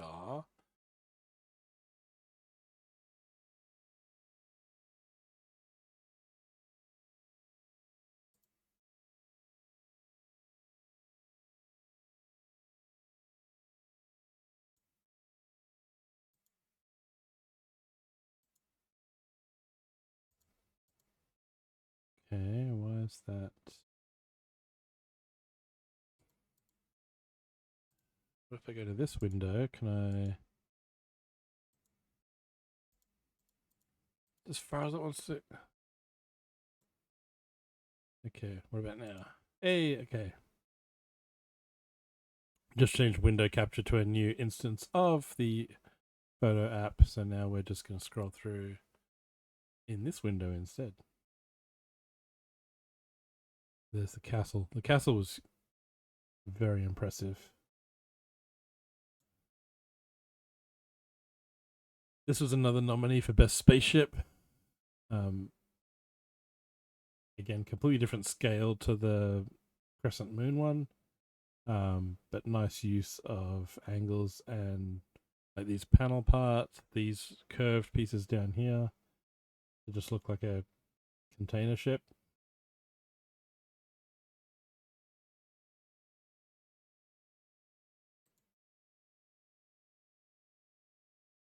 Bright and colorful underwater scene. Full of coral and plants. And fish. Divers. And we're still only on Saturday. We're nearly 4 hours into stream and we're on Saturday night. Portal of Atlantis.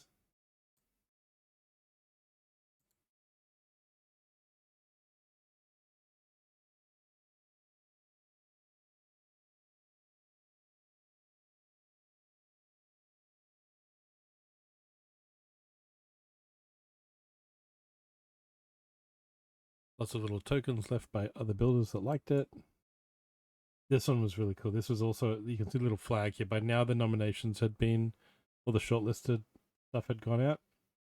So Saturday we were walking around and voting for stuff. The little flags told you, hey, this is one of the shortlisted ones.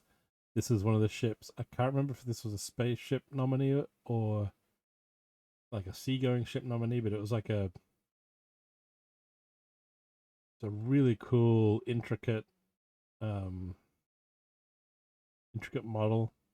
All these plates here that are like half joined together. The ice skates down the side. The wand still on the sprue for the window warning.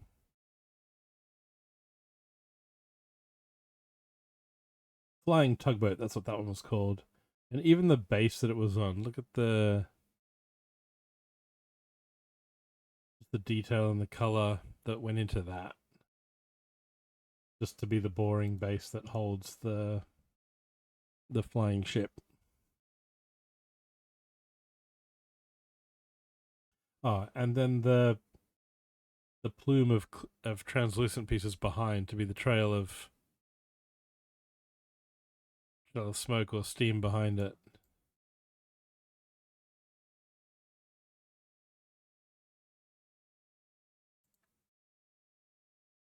Welcome to the party, pal!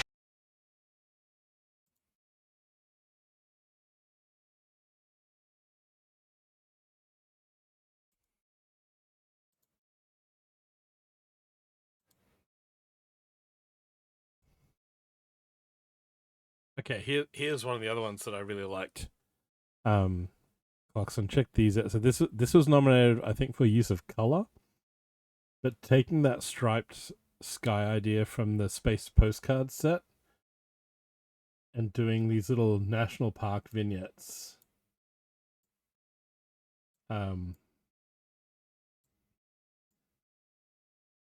These would be so easy to transport. And they're just so not like,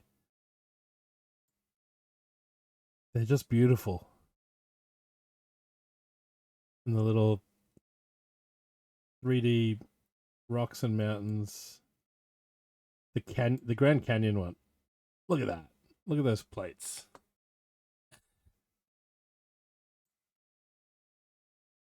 I think I then got closer pictures of it. So there's North Cascades. Banff was the snowy one. I'm not sure what this one was. Oh, Yosemite. That one.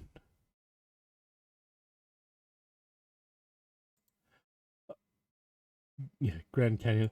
But yeah, and I had this conversation with Millennium where he'd walk around and be like, oh man, I can't do that. I can't do that. And I'm like, people are going to walk past our table, see your stuff and go, oh man, I could never do something like that. You know, it's like there will always be someone else that has imposter syndrome about your stuff. It's like, oh. There's a thing! There's a thing on top of the thing!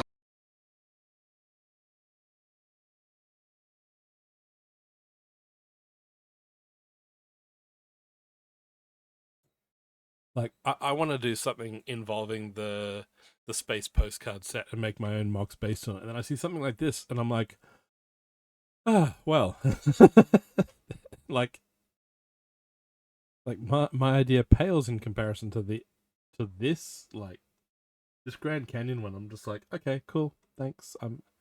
I'll be over here with my mosaics.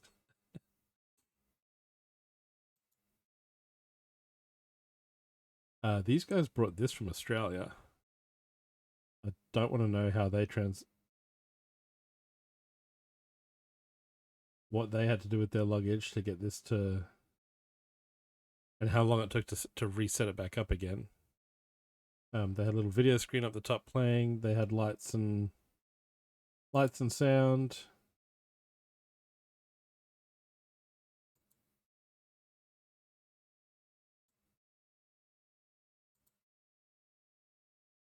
Set up like a record store down the bottom.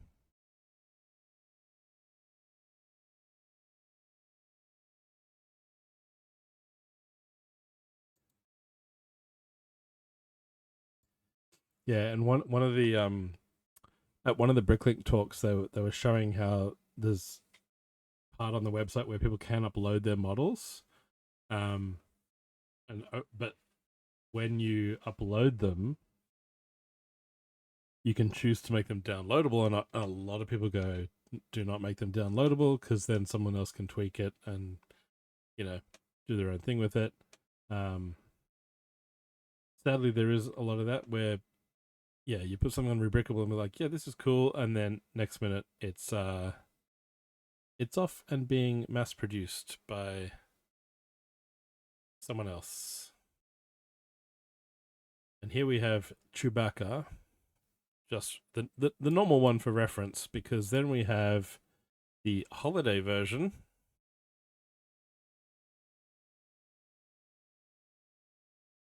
We have R2 the Grouch.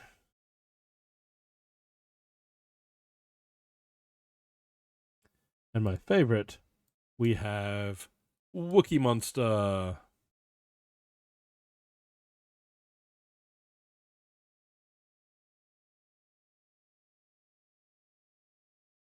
I liked this one.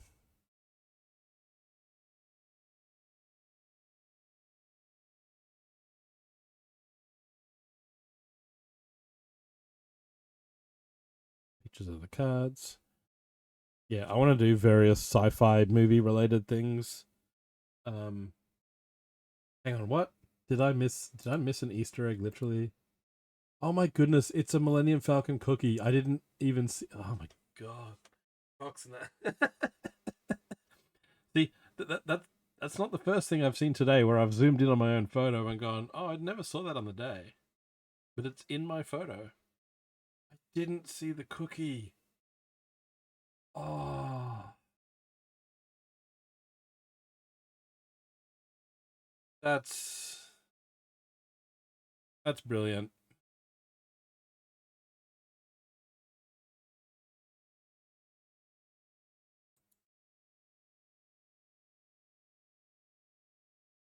Took a picture of this just to troll Mike Moans, because he's not a Diglett fan.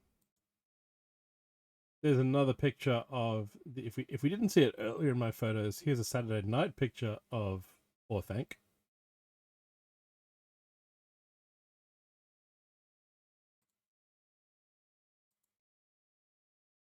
More Orthanc pictures. I wanted to get a picture looking up through the gate. No worries, Cloxon. Cheers for the lurk. And I wanted to get some sort of picture of all the pathways and gardens at the front of the tower. And then a bit more detail of the mines. The water running down the channels there. Little conveyor belts. I don't remember if this was actually motorized to be running or if they were just set up as gears. I don't remember it moving. But just massive scale.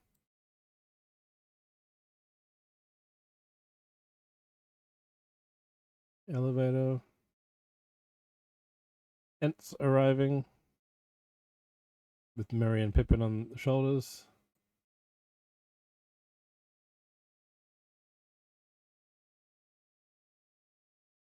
Here was a cool little model. Autumn Cottage.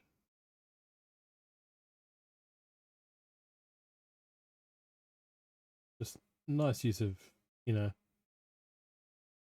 limited color palette, but a nice little color palette. And we are after the 4-hour mark. The ads will be arriving shortly. I think this is the same creator. Mark M. Same creator. Just tiny, but super detailed, super nice part use. And this is where we'll pause it and we'll come back to we'll be getting close to the lights off session soon. And some more photos. So stretch your legs, grab a drink, and we'll see you soon.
Okay, we've probably got another hour's worth of photos to go, but I'll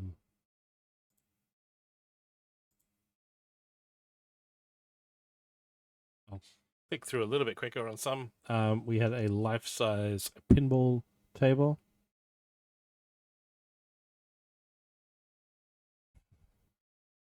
And the surface was at a slight angle, seemed like it would be playable.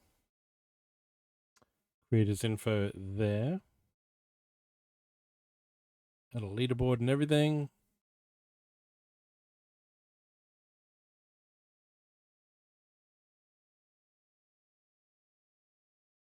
Some giant dice. Not 100% Lego in some of those panels there, from the look of it. Might be a bit of paper going on there as well. This, however, is all Lego. This is a wearable mask. There were several of these. This was a US Lego Masters contestant, but just the angles and the interlocking of these panels to make the shape of the head. Super, super cool. Great details with the whiskers. Parts used for the eyes and the mesh backing so that he could see out as well. Water! Really cool. To drink! Water. I can do, Coop. How are you going? We've made it to Saturday night. We're at nearly 9 p.m. here in the photos. There's the front of the Meows a Lot. This one was really cool. I took a bunch of photos of this one. This was the Overlook Hotel from The Shining. Fully finished on the inside, as we will see soon, with the photos from the other side.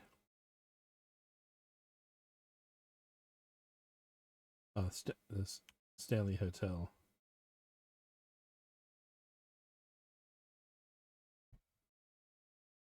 All the little rooms. Come and play.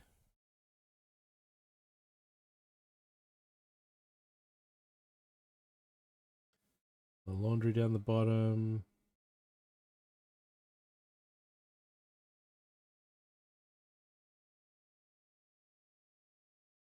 The kid on the tricycle. Working on the typewriter. The hedge maze outside. There's the excavator part of the Great Ball contraption. So the balls would be conveyor belted up the middle, drop down the center of it, and then come up another conveyor belt to turn the next bit of the table. And then drop down at the end here to go into the next module.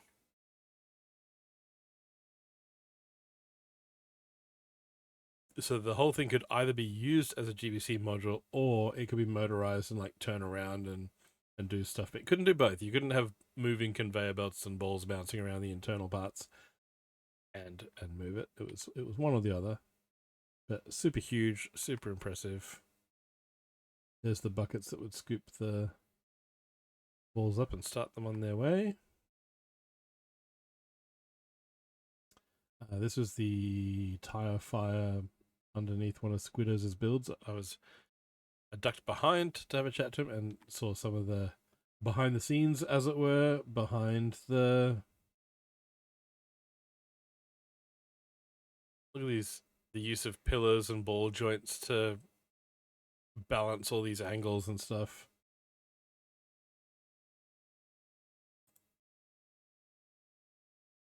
And getting an angle of this one from the back where everything's perfectly counterweighted against each other.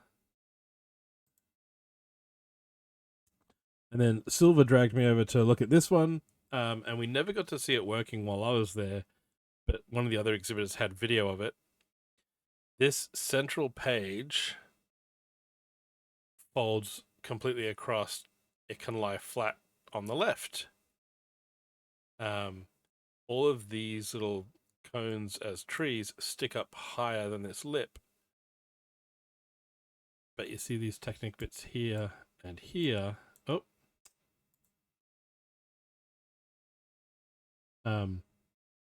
That's all angled and goes through the other side. So under this page is a similar map that's lying down low under this book surface level, because this beam is angled like that. When the page flips over, this angles. So at the moment it's like this. When you turn the page, it goes like that. This left-hand page with the palace and the pine trees drops down below the level of the edge of the book. And the cantilever then brings this little microscale map on the right hand side up to book level. So there's two maps, and one's high or low depending on which way you flip the center page. That cantilevers one of them up and the other one down out of the way. And then, to cap things all off, the whole thing folds shut like a book as well. And so obviously in the center position, both models stay in their sunken mode. But yeah, when you flip the book back and forth, it pops up. And we've hit lights. So 10 p.m. on the Saturday, they turned all the lights off in the hall. This guy that had done the 3D album mosaics, he'd written lyrics on his Lego MOCs in pens that would only show up under black light. So that was all. So once the lights out session came, he had a little black light at the front of his table pointing at them, and you could suddenly see, oh, there's the song lyrics written on here. So that was a really nice touch.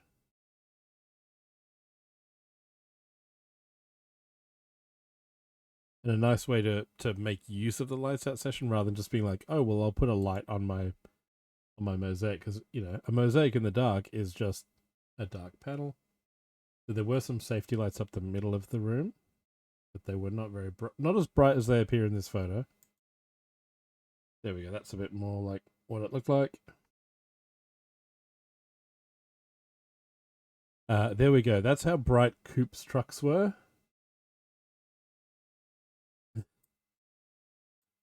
Just a little bit of light, and those things were just going off.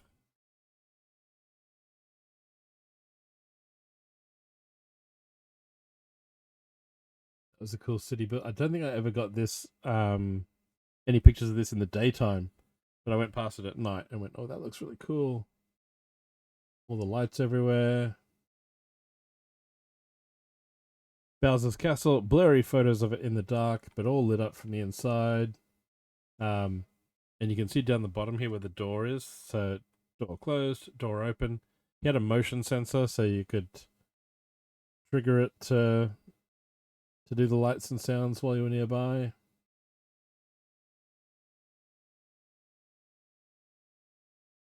Pinky in the Brain with black lights.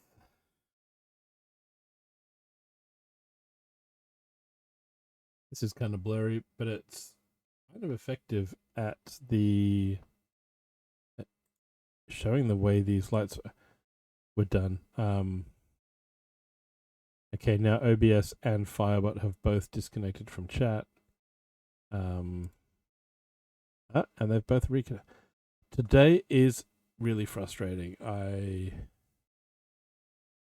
don't know what is doing it.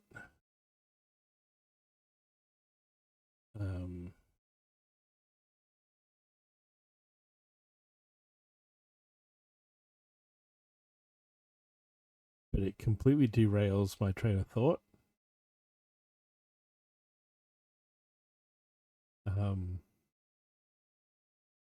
Yeah, so the photos are a bit dim, but the way these LEDs were all set up, they were all like, they weren't super bright. They were warm light. They were little glows through the thing. It looked like firelight around the battlefield. And then on the Porg's end of things, being all Star Wars, and these are the guys using machine guns and vehicles rather than animals, they had cool, like, it looked like they were using electricity, whereas the Penguin side of the battlefield was all firelight. So we had firelight versus electrical light going on, as well as the, you know, conventional weapons versus projectile weapon, machine guns and things. There's the wings, and those changed color.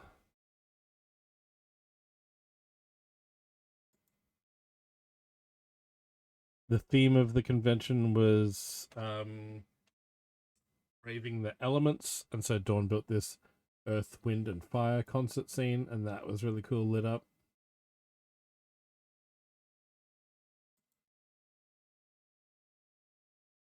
garden scene with lights.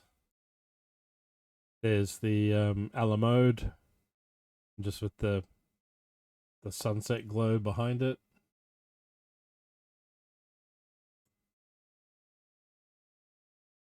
Here's back to the Shining at night. So that one looked really, really cool.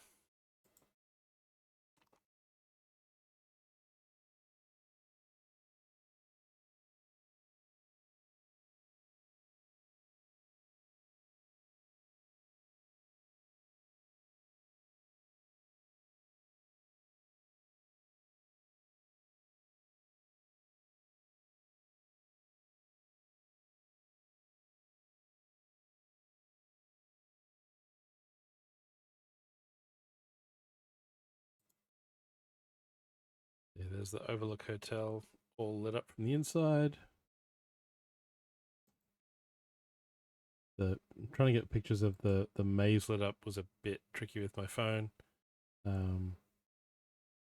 Rooms inside were all lit. There's the twins in the corridor. Squiddo's steampunk build had some lights on the airships and the buildings.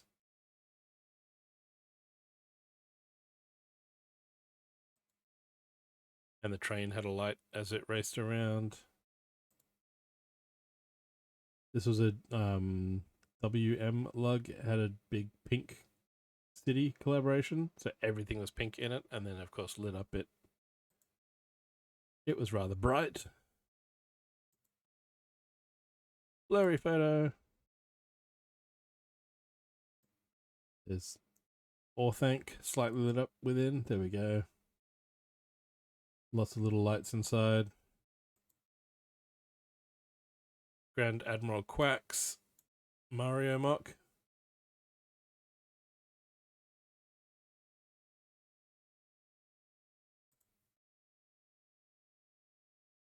That was cool. I saw him build this on stream, and then seeing it in person, it's like, oh, it's bigger than I thought. And everyone said that. Yeah, it's cool to see things built on stream. Oh, look, I do have pictures of Millennium stuff, just in the dark. There's his Hylian crest. It's actually showing up in the picture, the green and the gold, but in person at night, that looked like one shade of like black across the whole thing. But if you didn't know what was there, you were like, what is that? Why is there a black rectangle?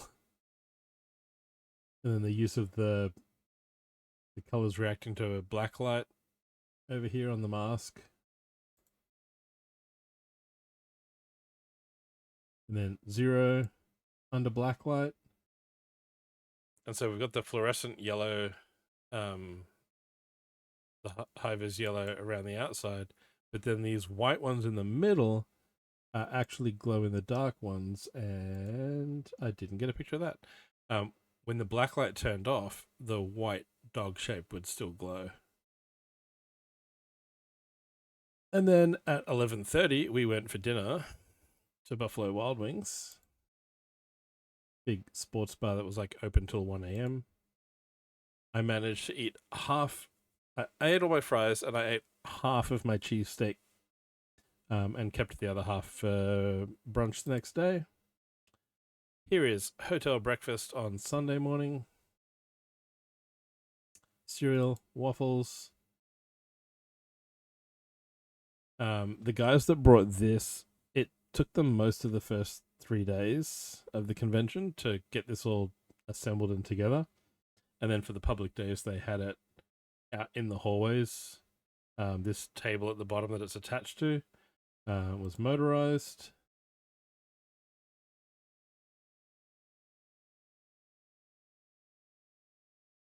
There we go. So they could drive it around, and they were playing Star Wars beeping sound effects from the speaker at the bottom. That was really cool once it was assembled and moving around. Another one of Millennium's mosaics. So I did get pictures of Millennium stuff.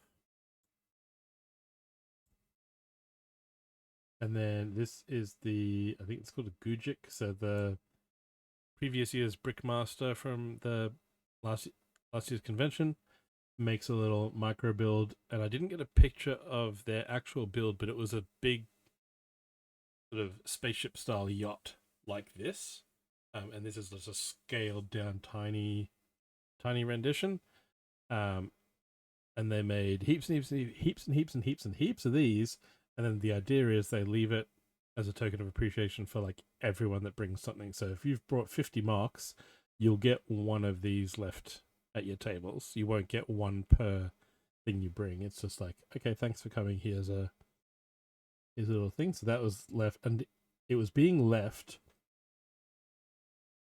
in mocks that had water features. It was being left in the water as if it was a boat. So it was being like left in various places. So on mine, I rocked up on Sunday morning, and it was on the Coldplay on the blue surface.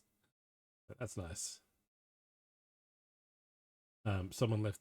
This is the one I was talking about earlier. So I got this little token left next to my album cover mosaics card. So the collaboration with that castle, it won Best Medium Group Display. The 6 people is a medium-sized collaboration. Obviously, the whole club is a large. And the castle was a nominee. The castle didn't win Best Large Building, but the collaboration won Best Collab. So, Sunday morning, again, another Basics of Studio session where I learnt more stuff. Edward Scissorhands.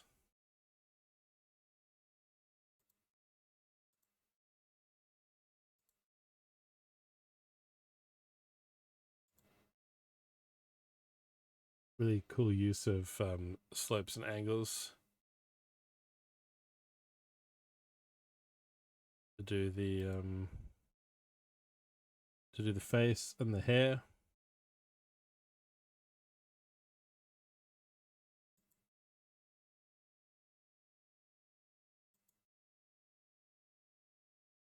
That was a Best Pop Culture nominee. This garage was huge. This giraffe was huge. The size of someone's garage. You can see the size of Lego studs up the neck on some of those wedge plates.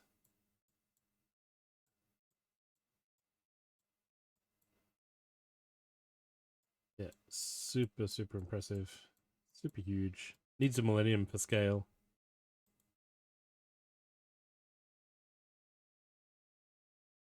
And then this is Washington Island. That then had I think this was nominated for a microscale category. And there you can see the Gujik trophy left in the water. There. The microscale boats, gardens. But it's a Best Microscale nominee. So it's basically a tiny Lego version of a tourist map of the island. So it marks out a whole bunch of sites and landmarks on the real island.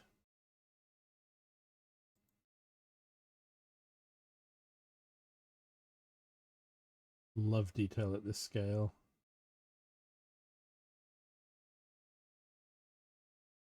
We had another town. This was, where was this? Was Micropolis Landmarks of Wisconsin. This was nominated for Best Large Group.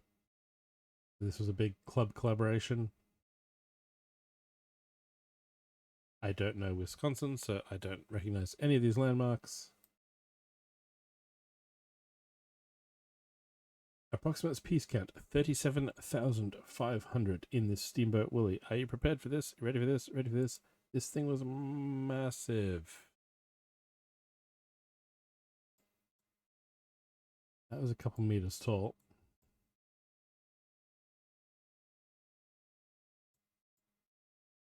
Huge.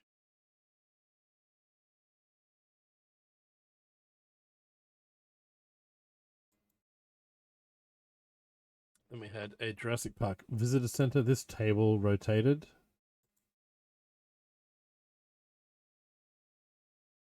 And it was all fully decked out inside, lit up. Bunch of minifig stories happening around the place. And the guy that built it spared no expense. He dressed for the part.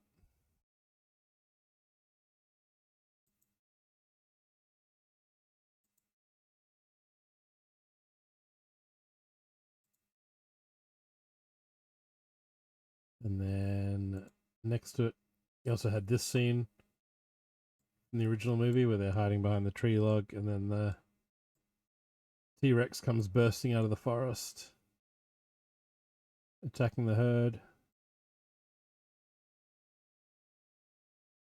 Blurry photo. Got some Bluey.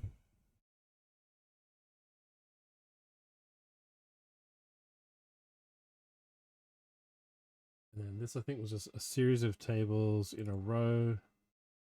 This was a big, well, big in area. I think it was about 4 guys did this collab. It was like a nature park aquarium combo. Some brick-built rhinos down here. Gorilla Island. There's the token again being left in the water feature. Brick Adventure and Wildlife Park. There we go. Bricklin, Stephen Herbal, Brick Dad, and LJ Britz.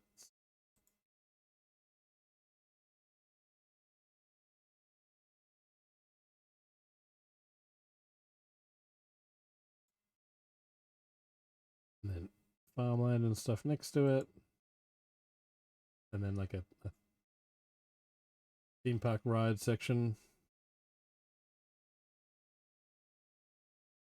But they just can't kill the beast. Last thing I remember. And this is me trying to get it all in one picture.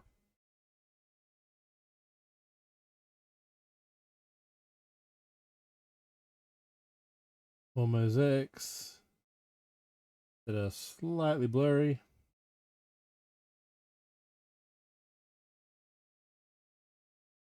And Ariel, Frozen Sisters, and Moana.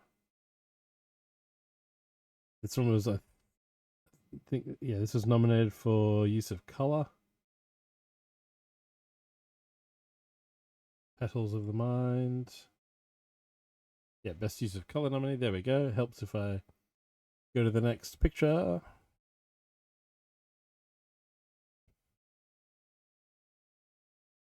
This is a fun use of microscale. This was a model of a university. Just simply called .edu. The 60,000 pieces, a model of University of Minnesota East Bank campus. And they can take buildings off the map to just go, hey, let's look at this building. Fun educational and functional build. And then this one was a interactive one. So I went over and I did this. So you choose a base plate, pick some pieces in the same color as that base plate, and then pick up to 20 max clear and white pieces.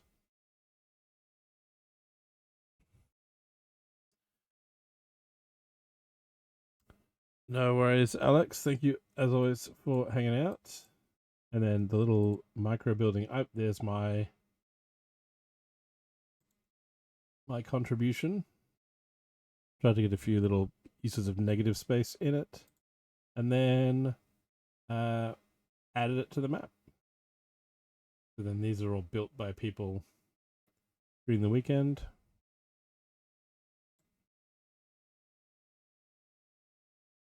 Oh look, it's my Tay-Tay mosaic, and then someone left this little candle token of appreciation. Slide it, so that's cool. And hope you are feeling better soon, Alex.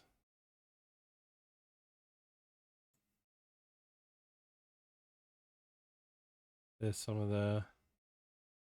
the brick collection.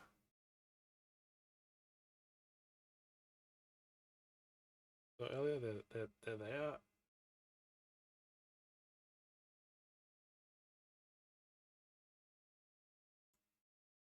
There's a selfie with the brickhead that Millennium designed that I built.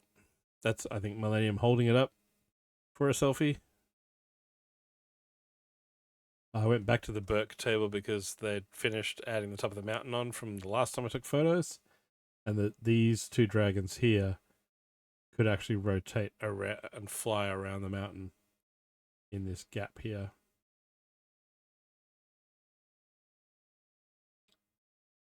Nice little detailed parts use.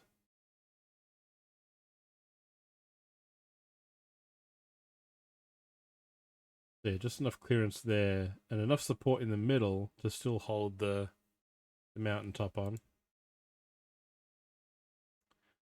Planet Hulk Gym had some beefed up, huge, like giant fig bodies, but then normal minifig sized heads added on. So we had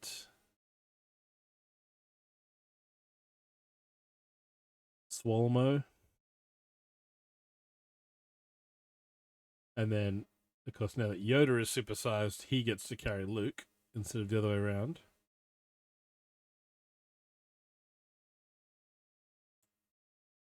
Michelangelo. Dumbbellmo, right. Not Swalmo. Broda.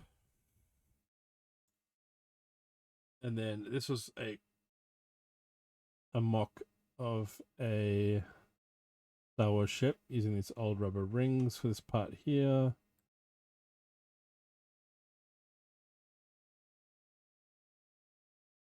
Roller skates, curved tubes, some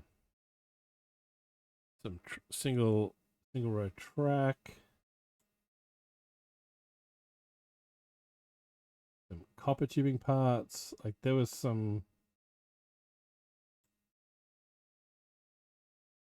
I liked this. I wanted to get a picture of this detail. The minifig hands being used in the greebling there, and they're also in the cockpit. If I go to the next, there we go. Minifig hands being used as the little canopy piece there. And all these things clipped in at delicate angles. The tiny details. There's another rollerblade. Droid torso. And then this was clever. There wasn't enough room to put a droid in there, but he's got the top dome, and then he's got a rounded tile stuck down there to look like the top of the legs. That's a custom-made Y-Wing mock. Nominated for Best Star Wars Build. Took a bunch of photos of this guy's display. This guy drove up from Florida with this. He told me he spent the first 3 days basically. I think he finished this, I think, on Saturday morning before the public arrived.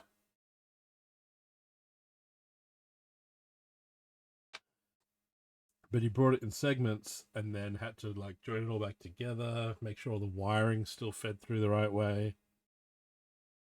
This hockey arena with his little phone up the top playing a real game. The thing I really liked was that instead of using white as the ice and having a blue line on the top,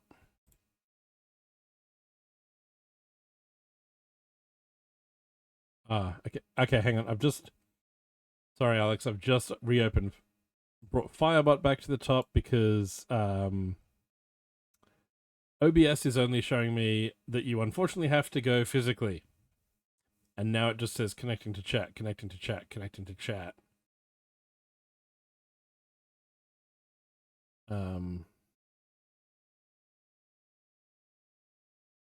Kara, what is the fourth wall selfie in reference to? Because I've now just... When was that message sent? Was that anything back here? I don't think so. There's that.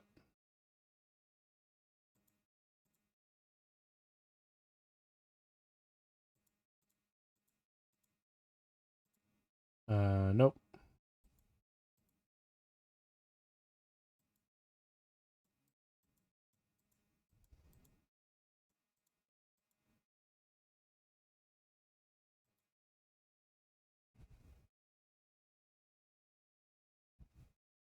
And now Firebot's disconnected from chat as well. So if anyone is chatting, I can't read it at all. So,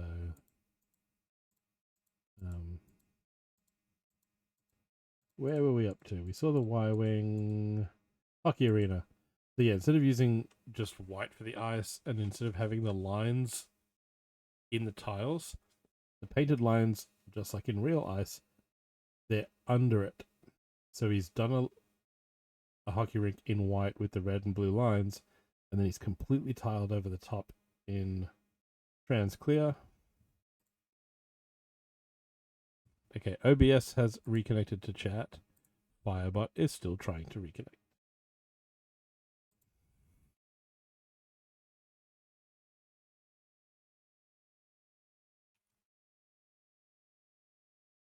OBS thinks I can chat now. Woo, that shows up.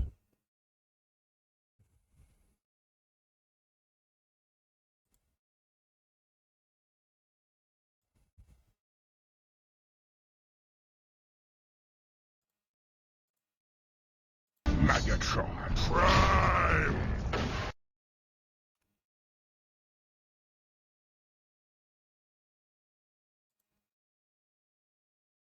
Yeah, there's multiple streams where I can't. There's multiple streams I'm working on where I am unable to chat.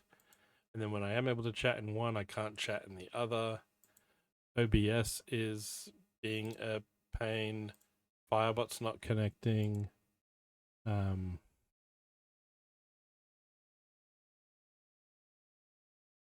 So yes, any interaction with the streamer today is gonna be massively balked.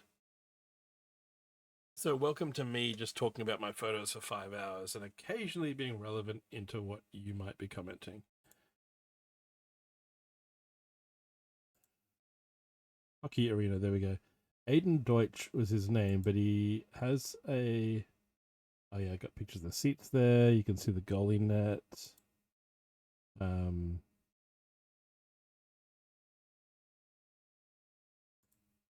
Oh, I think I'm seeing 99% of it because it's either in Firebot or in OBS. Sometimes it's in both, but often it's only in one or the other. Which is really annoying, and it's distracting and frustrating because then I'm not thinking about the Lego photos. Funky use of the separated legs there, attached to a bracket to look like he's doing the splits. Doing the goalie thing. But yeah, just that ice with the color underneath is really cool. And then that's the minifig we got in at registration, which I still haven't opened out of the bag.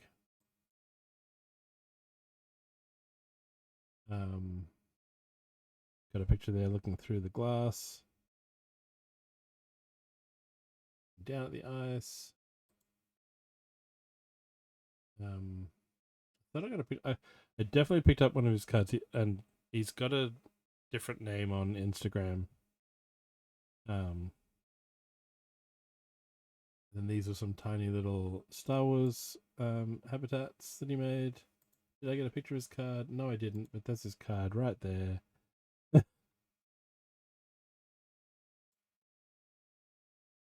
And then this is at 3:58 on Sunday, so people are starting to pack up. Boxes are out, stuff's getting packed, chairs are getting stacked up. The weekend's almost over, for real.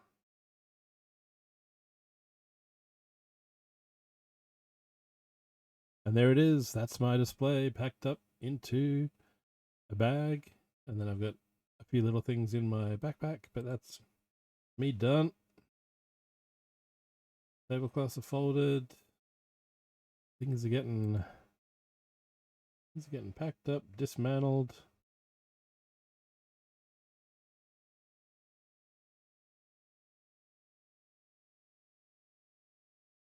And check out the excitement and enthusiasm of the everyone remaining. So we got Joke on the right, we got Kumar, Mrs. Kumar, A Skywalker, Quilt Lego Mama at the back, Katie, Mrs. Falkerich down here behind my PNG tuber. One last photo of someone's build. I was like, ooh, that looks cool. I haven't photographed that yet before he packs it up. That was a cool creature build. And then Olive Garden, where a reservation was made and there was a wait time. And then a few of our group had plans somewhere else that fell through. So when they joined us, the restaurant were like, yeah, that's fine, but it's now going to be an hour to wait for your table. And then the hour went to oh, we don't know when we'll have a table free. But eventually we did get seated, and we had OG favorites. So everyone basically DM'd Ogthanon going, oh, look, it's your favorites. Yes, OG favorites on the menu. Uh-oh. It's Kara eating a breadstick from the long way. And OBS is disconnected from chat again, and so has Firebot. Awesome. That is Kara eating a breadstick the long way. Okay, OBS says welcome back to the chat room. Thanks, OBS. How about you not? But if it's happening on other, if I can't chat on other channels, I'm presuming this is a Twitch thing and not an OBS thing.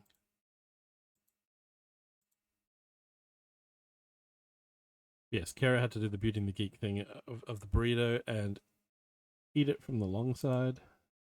This was our salad. And the refillable breadsticks, those were tasty. And this was my pasta and steak. I'm not a blue cheese fan, but this was really good. This was really, really good. Steak Gorgonzola Alfredo. And then what happens if you leave if you're in a group of 15 streamers and crew and you leave the table for any reason, you're going to get dobbed into the restaurant staff as, hey, you know the guy that's not here right now? It's actually his birthday. So the staff brought a plate that said happy birthday in like some sort of sauce. And then they brought out a little lit thing, and they brought out some like donutty type things. So yeah, it became Put Joke Here's birthday for the night. We all sang happy birthday. So thanks, Joke. And then here we have Monday morning. I actually took photos of the breakfast area. So you had cereal and juice type drinks and a coffee machine. Fruit and yogurt and post-mix soft drink if you wanted Coke at breakfast.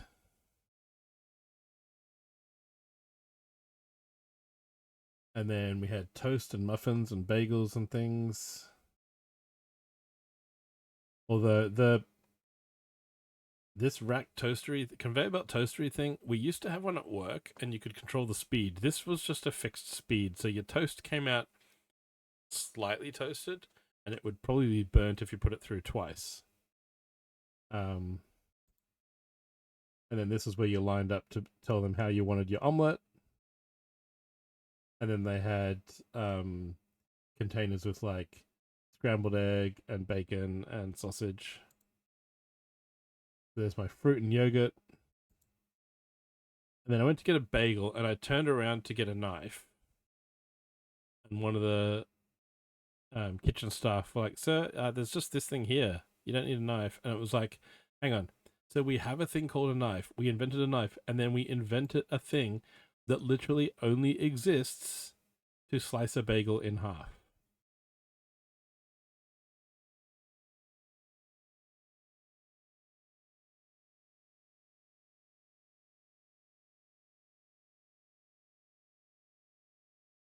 It's a vertical bagel holder that has a bladed thing that slots down through the middle of it.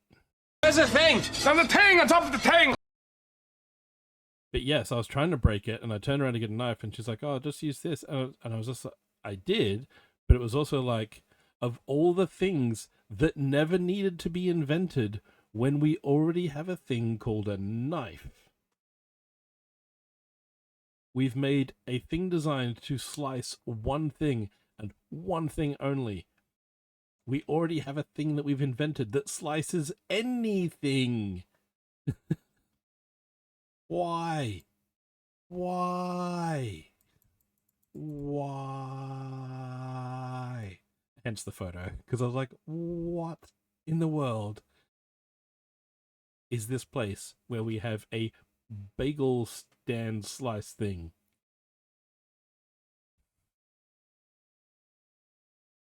Like, what if I want to cut my muffin in half?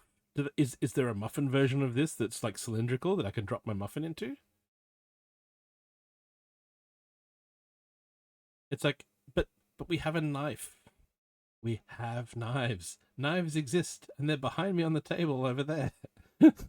I was very confused. This is Millennium at the door to Coop's room, trying to put his face up to the little peephole. You're like, let me in, let me in. That guy's a legend. And then this is us all packed, ready to go. Last photo up, looking at the hotel with the skylight and everything.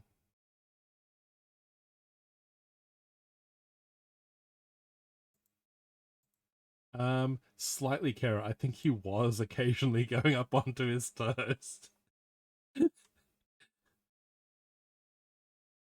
Not full tippy toes, but he was doing the sort of bounce up and down.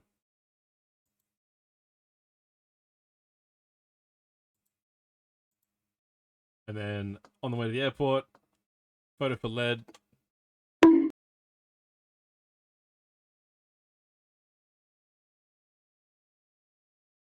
Photo for my mother-in-law, who had just traveled Europe and gone, look at these Starbucks mugs that I'm not taking home with me as souvenirs. So I was like, yeah, I too can not purchase mugs.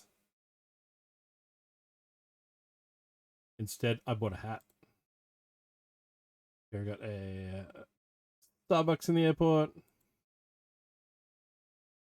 Nuts. I took this to send to build time because, you know, D's nuts. I bought a souvenir hat. And then, because of storage space and bag space, I proceeded to wear my hat on top of my hat, which Kara thought was odd. Some people invent bagel slices. I wear a hat on a hat.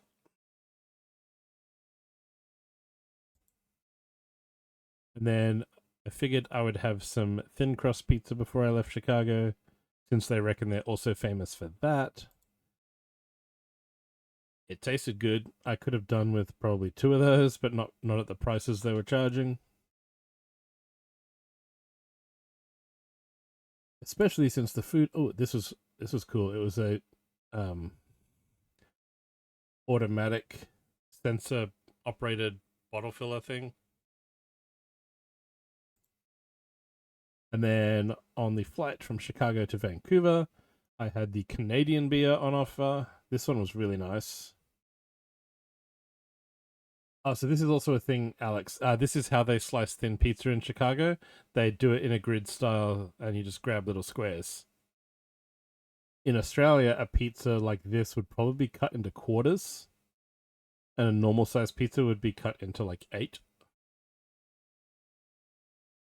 But for some reason, and I did see this online when I was looking up what is Chicago pizza, it's either the deep dish with the pastry sides, or it's a flat, round pizza that's sliced in a grid. And I was like, okay.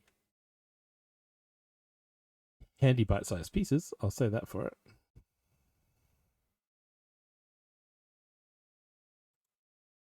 But yes, this is my lager from somewhere in Canada. I think Ontario, maybe. That was really nice, and I wish I'd had more on the flight instead of sleeping. And then we got to Vancouver Airport, and there's this sculpture and water feature in the middle of the international terminal.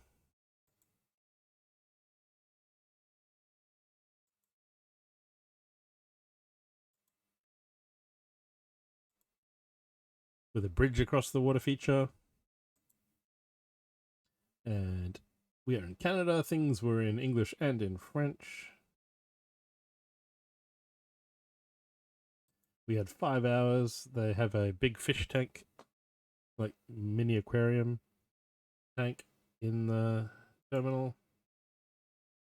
Different types of fish swimming around it.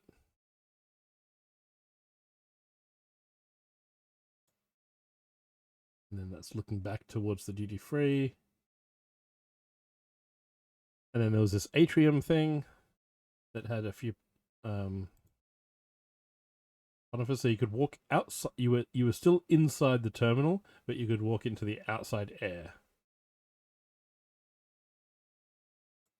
Welcome to the party, pal. Walked outside. Had some fresh air and some trees. And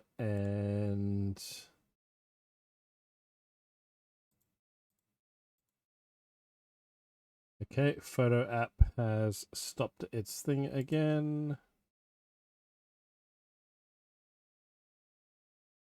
Let's go to that. Let's go to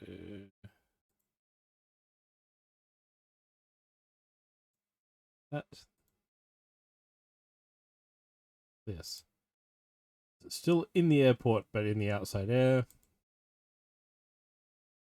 And then I had a choice of like Subway or A&W, or there was a really expensive restaurant in the terminal.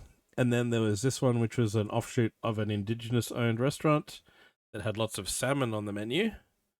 The salmon chowder was really nice,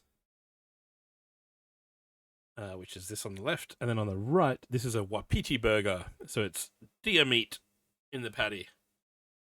There was a bit too much lettuce on it, but the deer meat was nice.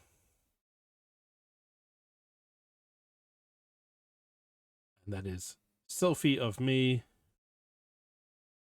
in the airport.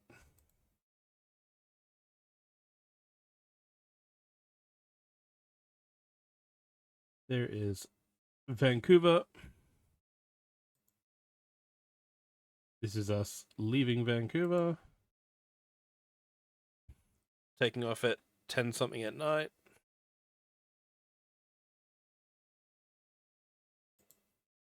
And I wish we'd had more pizza in Chicago. And I'm glad we had decent food at Vancouver Airport, because this was the in-flight meal. Did I have I think I might have eaten the brownie. I didn't touch the salad. I didn't even have the bread and cheese. This was like a teriyaki chicken. Oh, that's right. The first flight was like a hoisin sauce. This is a teriyaki one. The sauce burnt my tongue. The texture of the chicken was really floury and just And I ate maybe a third of the rice. We are the Borg. Lower your shields and surrender your ships. Millennium. Sir. Sir. I'll do a Millennium thing. Sir. Sir. Get back! Take boats again now! Welcome, Raiders. We're almost through the Brickworld photos. We are on the in-flight food from Vancouver to Brisbane. We're that far. And it turns out, Millennium, I do have photos of some of your builds, but mainly from when the lights were out. So I've got like the glowing mosaics. And I actually have a photo of the Hylian crest in the dark, where in the photo you can actually tell the two colors are still there. Welcome, Raiders. I am Bricko. I'm the dude on the right of this photo. And on the left, you see a brickhead designed by Millennium Akuma of me being used as a PNG tuber. What were you up to, Millennium? I tried to jump in there when I was on breaks, but chat has been balking for me in OBS and in other people's streams in the browser, so I suspect something on Twitch's end. Sometimes I can chat, sometimes I can't.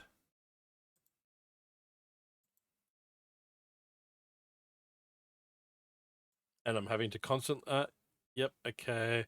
No, Firebot is still disconnected from chat. So eventually... Ooh, you made 626. Nice.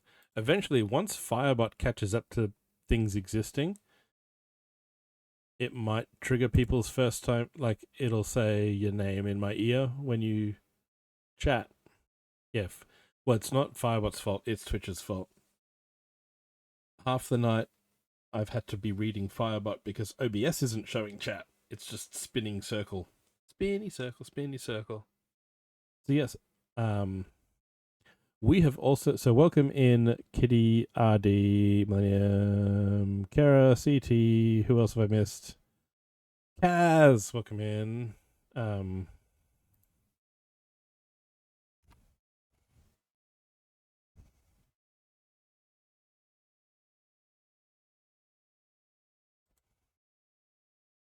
Does Kaz do a thing? I thought Kaz did a thing.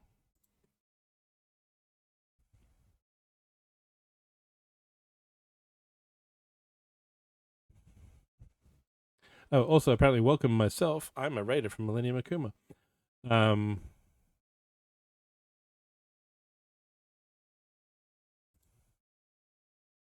It's definitely exclamation Kaz, but because Firebot isn't connecting to chat, I might have to do this. If you're not already following Kazakh Princess on Twitch, you do need to do so because she is a legend.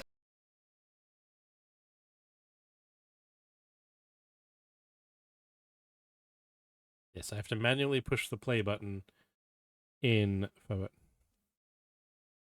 Oh, hang on. Firebot just said Kazakh Princess in my ear, which means it has connected itself to chat again.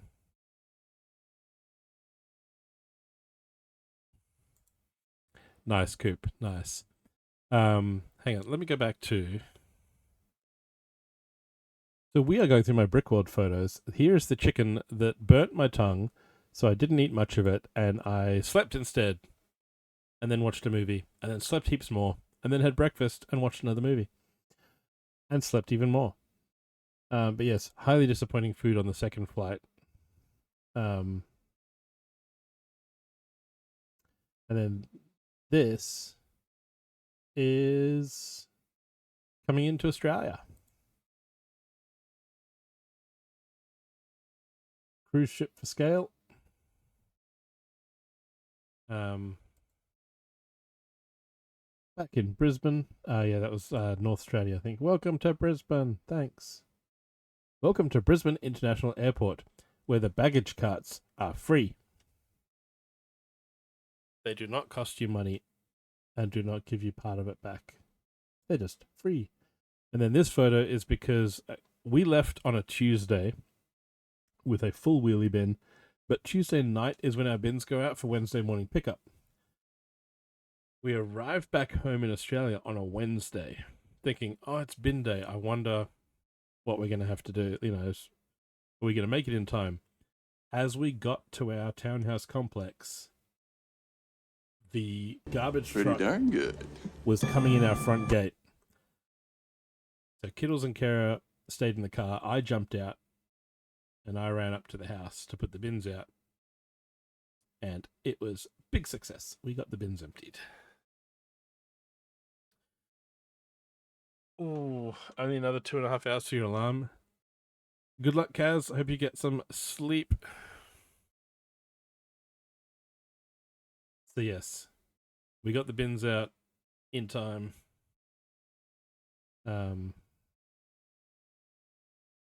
Yes, in our photos from Brickworld, we have seen things. Okay, there's been a couple of things. So right here we go.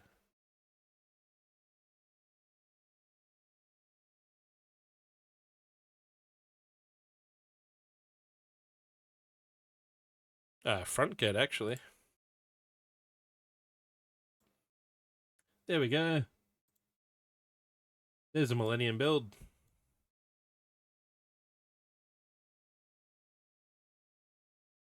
And there's the crest, which shows up in the dark on my phone.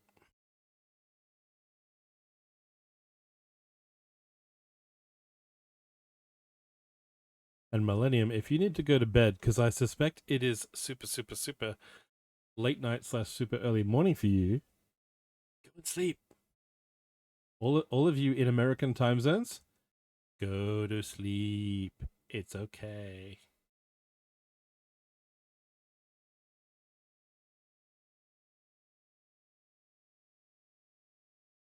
Thank you for bringing the raid this way.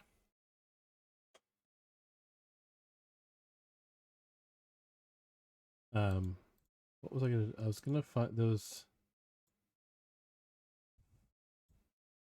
I have to find the build. There have been things that I have. You know when you go to a Lego convention, you're like, oh, I saw something in someone's photo and I'd never saw that when I was there. I've discovered things in my own photos where I'm like, it's in my photo and I didn't see that. Like I'll have taken a photo of one build, but not even noticed the mock next to it, but it shows up in the photo and I go, oh, that looks cool.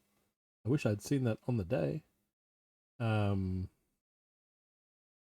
then looking at this one.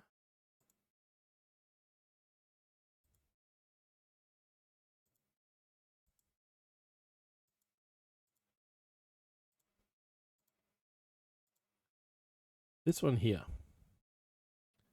So I took the picture of the Wookiee monster.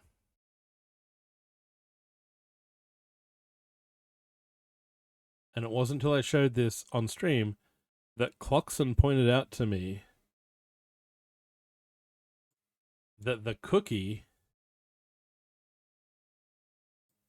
is a Millennium Falcon.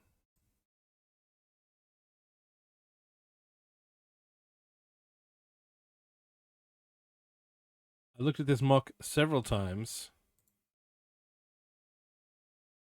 Okay, hang on. What? Why?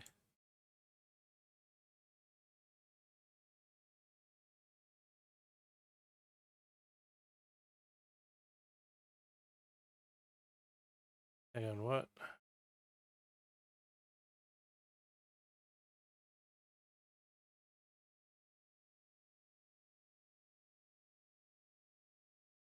Okay, OBS is disconnected again. Okay, Homebricker, I've just jumped to Firebot to see who's in chat. Okay, yes. This whole Twitch chat thing today can go jump in a big pile of Cookie Monster.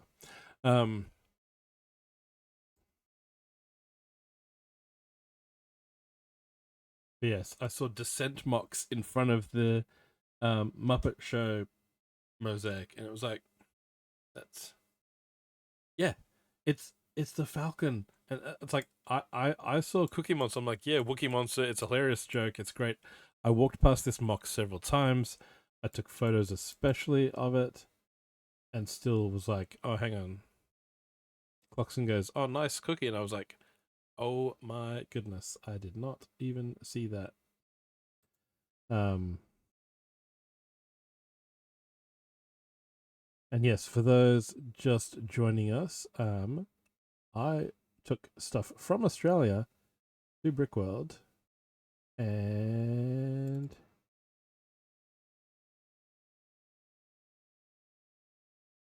here it is.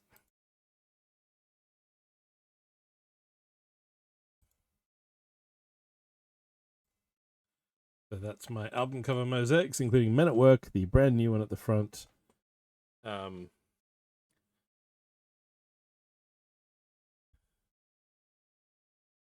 Now, is this going to... I don't know if this is going to... This won't... It might work. I'm going to see... Okay, chatting normally doesn't work. That's not going to work over there. Because we're past the 5-hour mark. I think that's where I'm going to call it a night. It is 7 p.m. here. We're not even going to get onto the Lego build. So the plan was to do this as a no instructions build. And yes, this is how well the box survived the flight home to Australia. Really well. Really well. Really great.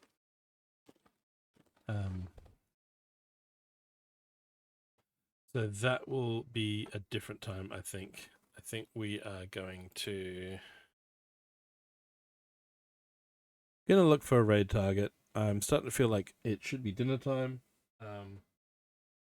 Not sure about Sunday afternoon. That would normally be Euro Truck. It could be some Lego building, but that's also Kara and my anniversary. So I know we've got some lunch plans. I'm not sure what we're doing in the afternoon and evening, so stay tuned for that. Tomorrow, Shadow of Mordor, continuing hacking and slashing some orcs. But yeah, cheers everyone for coming across with the raid. Cheers, Coop, for the resub. Cheers to Korg for the jump scare and the bits. Cheers everyone for hanging out and looking at the Brickworld photos. Now that I have exhibited in more than one country.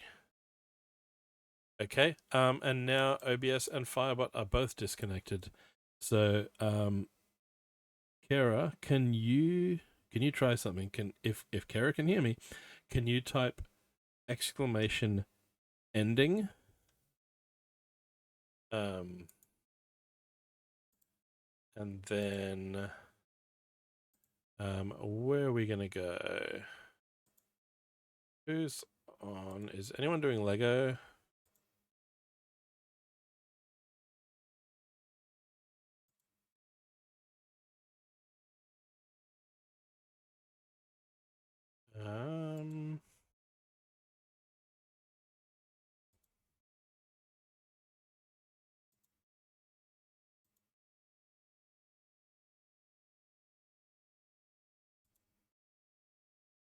Let's see, because yeah,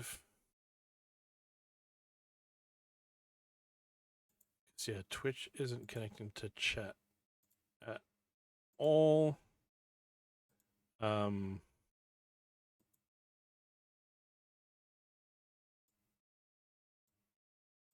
Okay, let me,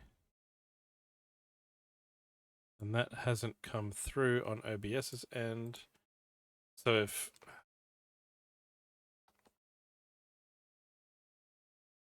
Begin auto-destruct sequence. Authorization Picard 47 Alpha Tango. let's try that.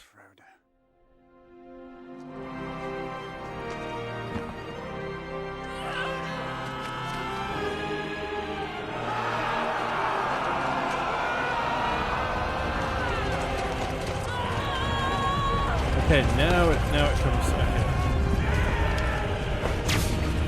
Now it comes through in the chat. Okay.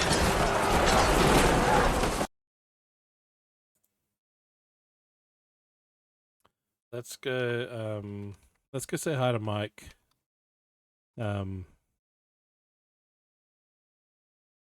While Twitch is behaving.